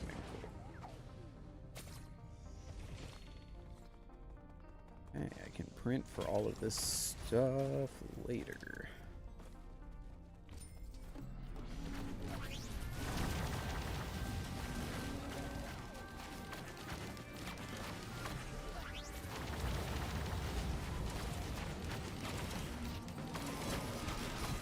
I'm gonna keep it real with you folks. I think this is it. I think I die here.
Oh man, this sucks.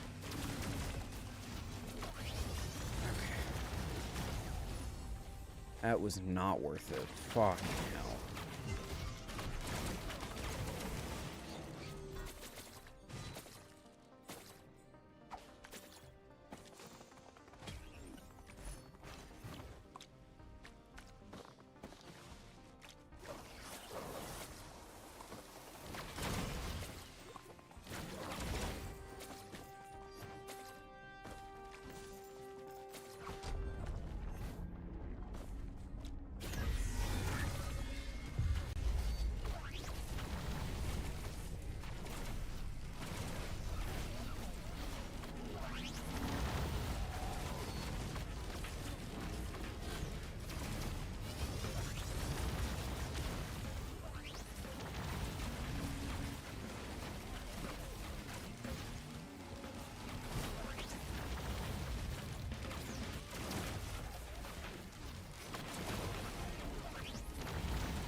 Oh, Warhorn, yay. Wow, I have so many items, it's just that so many of them are useless.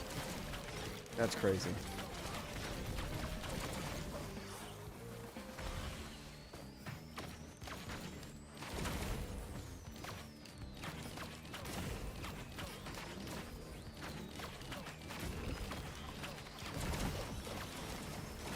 Just you watch how much we're gonna cut down on this build, chat.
I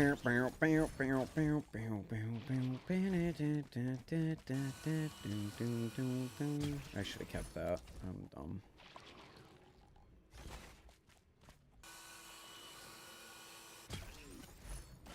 Okay. No, no, no, no, no, no, no, no, no, no, no, no, no, no, no, yes.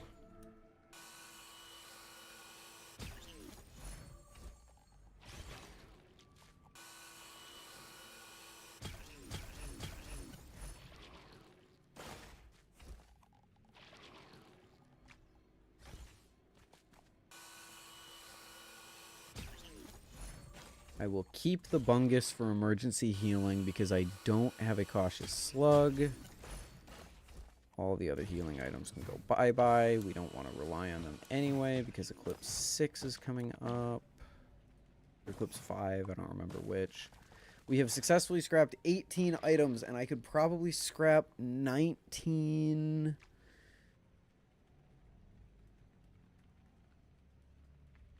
22...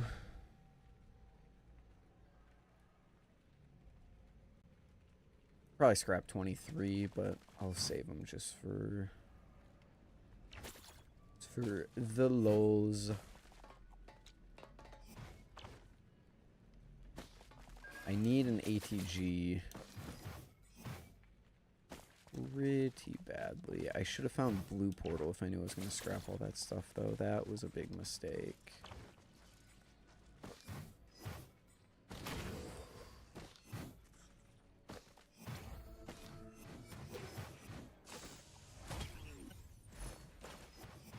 It seems like we have looted as much as we can.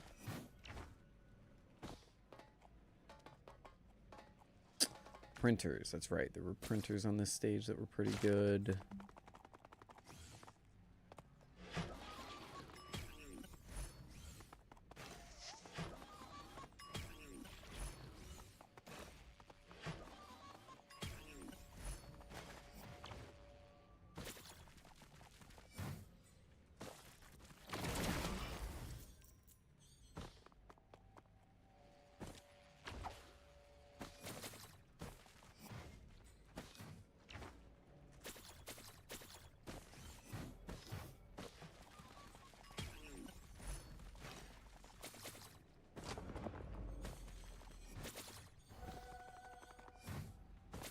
Cool.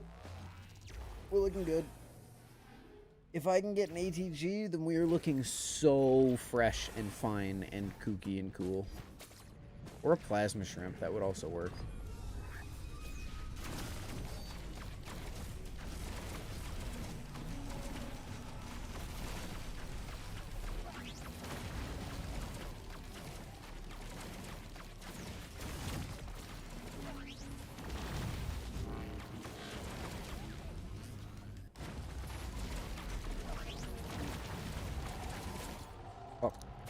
Fuck, fuck, fuck. Okay, gotta be a little more careful.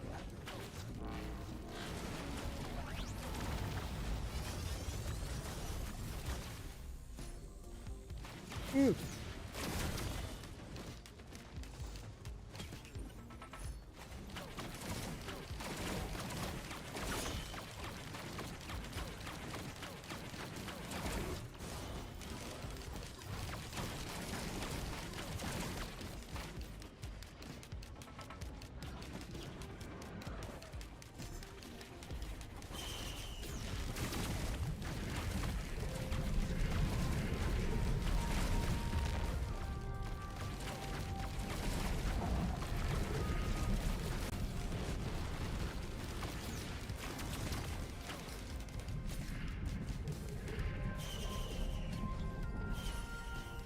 Oh my god, that is so good.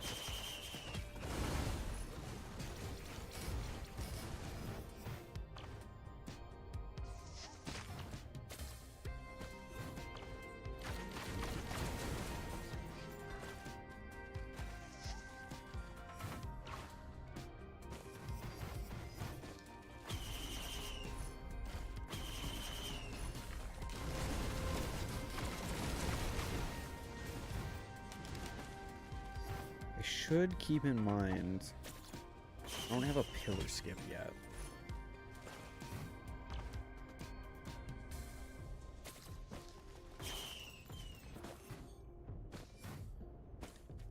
Oh, I have wings. I'm stupid. Yeah, that works.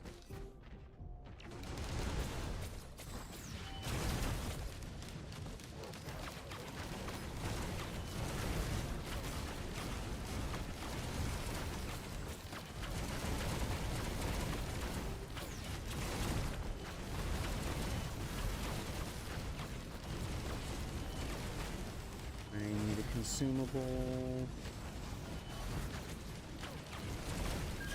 Yep, fireworks go.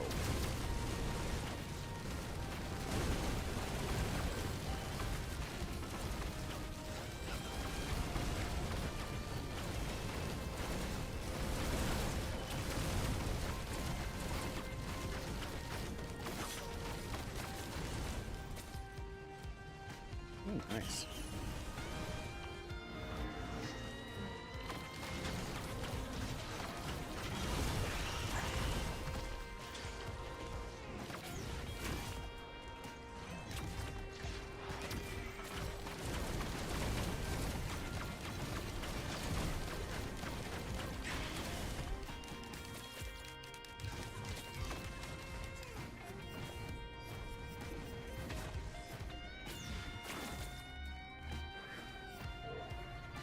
Oh, hell.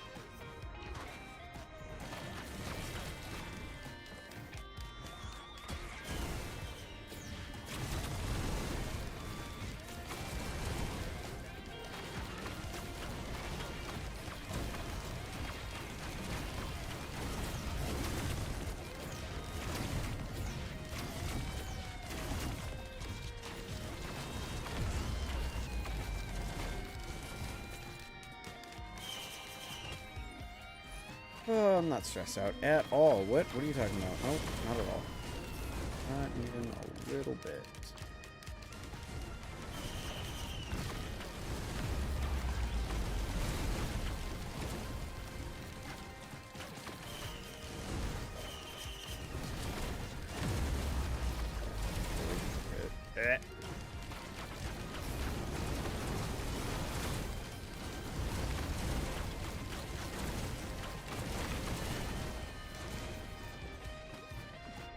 Almost broke my watches. That could have been good.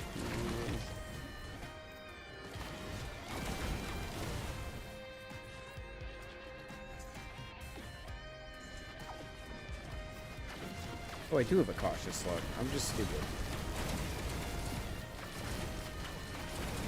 I thought I remembered getting one. Give me something good, please. Okay.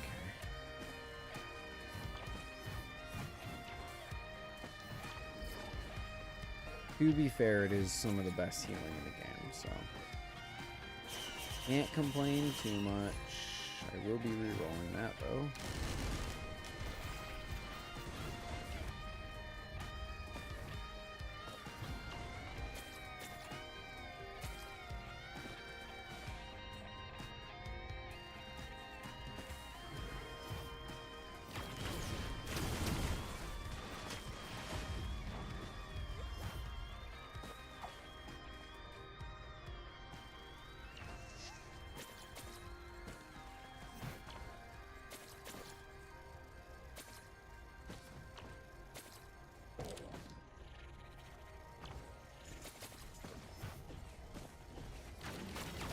Alright, let's reroll the screen and get out of here. Remember to pick up the wings. The wings. The wings. God damn it, that sucks.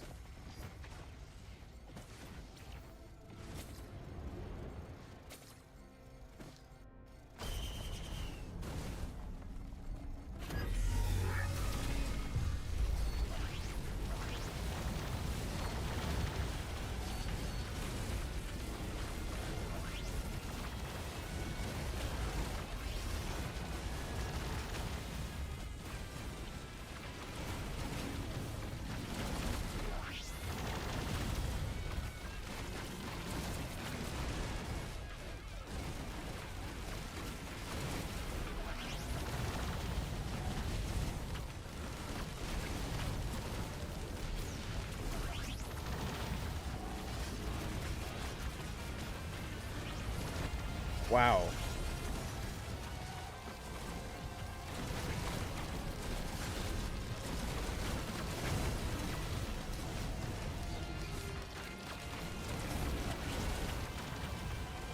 That wasn't overstimulating at all.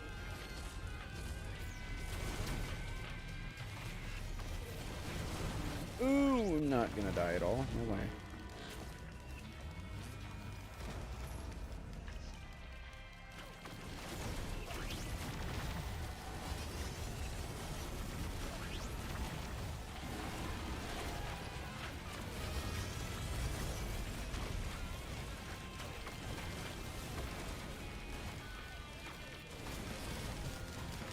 Worth a try. Ooh, I actually will be re-rolling that as well. Do not have spare drone parts. We have a chance of getting something. I mean, this is middle of the road, right? Like, empathy cores are good. Sure, for the Murph are better, I think. But for every Murph we could get, there's also a planula, so... Is it worth it? I'm gonna do it.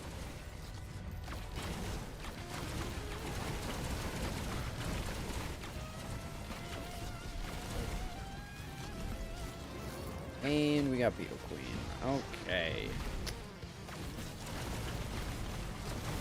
We just gave up 2 minions for 1 weaker minion. Doesn't feel very good.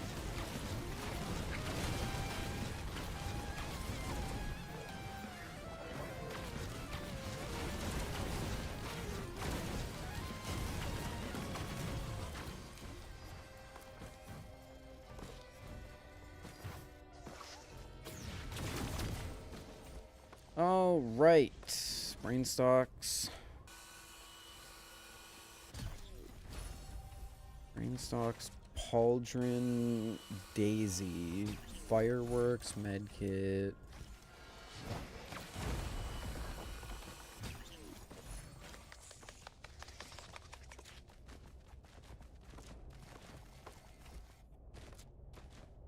Fireworks. Medkit. I need to sacrifice one more thing. I will sacrifice the Mocha, I guess.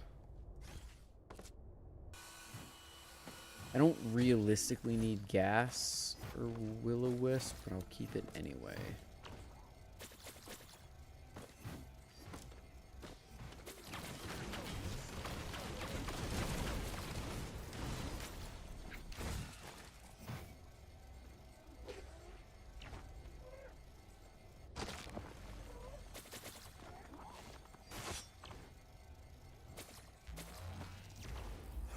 Alright, let's hope this goes better than last time.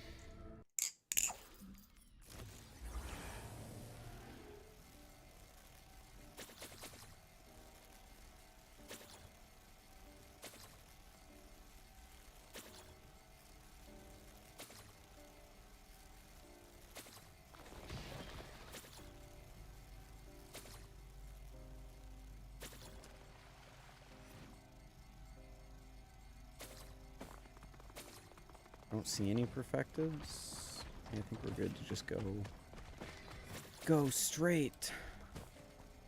Don't fall off the edge. You fell off the edge. Okay. I should have thought about that before I pressed it, but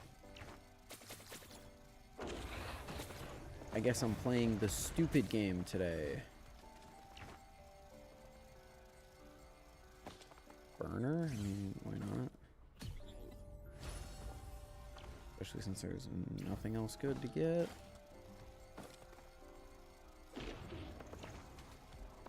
ATG, ATG, ATG, please, ATG.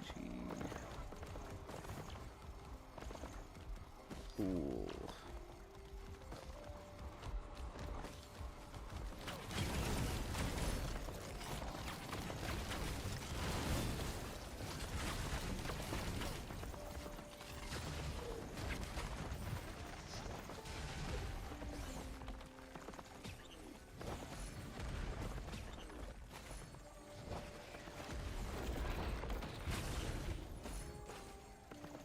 So, quite unfortunate. It seems... Yeah, it seems my ICBM will be doing nothing. That's okay.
That's just not good.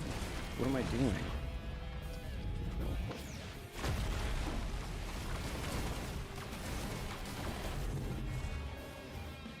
I have 7 charges of dash and I'm still getting hit by him. I'm just not playing well tonight.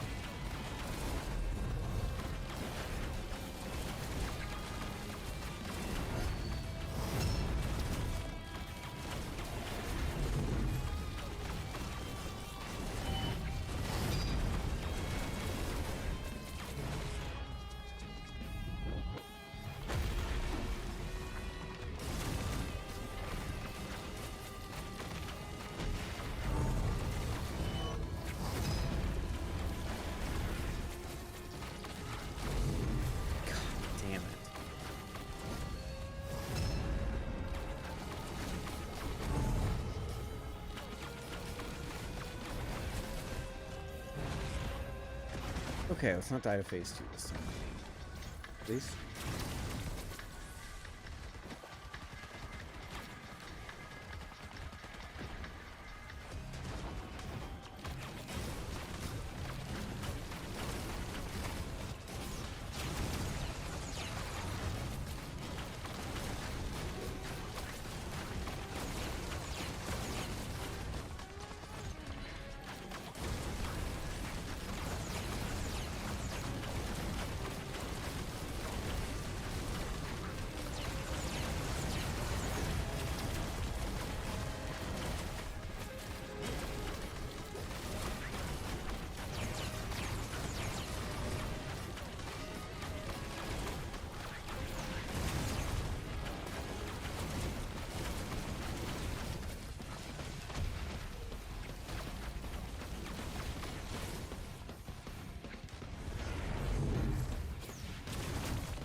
You get fall damage, did he? Probably, no?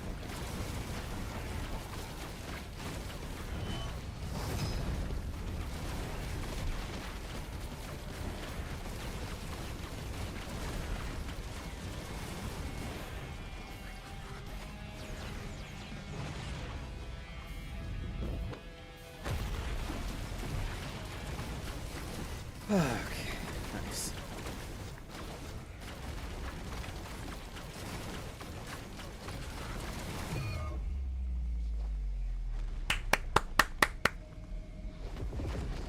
First try.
Oh, baby, there we go.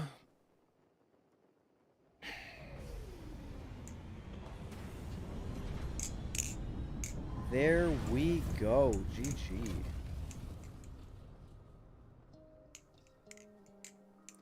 It is genuinely crazy that 1 year ago, I don't exactly remember when the stream was, but 1 year ago, I did that 3 roguelite challenge, and I just added Risk of Rain for fun, and now here I am almost a year later. 400 hours played, halfway through Eclipse. It's pretty cool, man. It's pretty cool, man. I really want to do another run, but I really need to go. So I want to thank all of you for coming out. Stream should be a little more consistent this week. Not in the weekend, though, because lol. But yeah, thank you all so much for coming out. Thanks for hanging out, everyone who chatted. It's great talking to you guys. And I'll see you guys in the next one. It's gonna do it for me. Gotta go to bed. Gotta go make some food and go to bed. Join the Discord, check the links in the description, all that stuff, and I will see you all in the next one. Peace.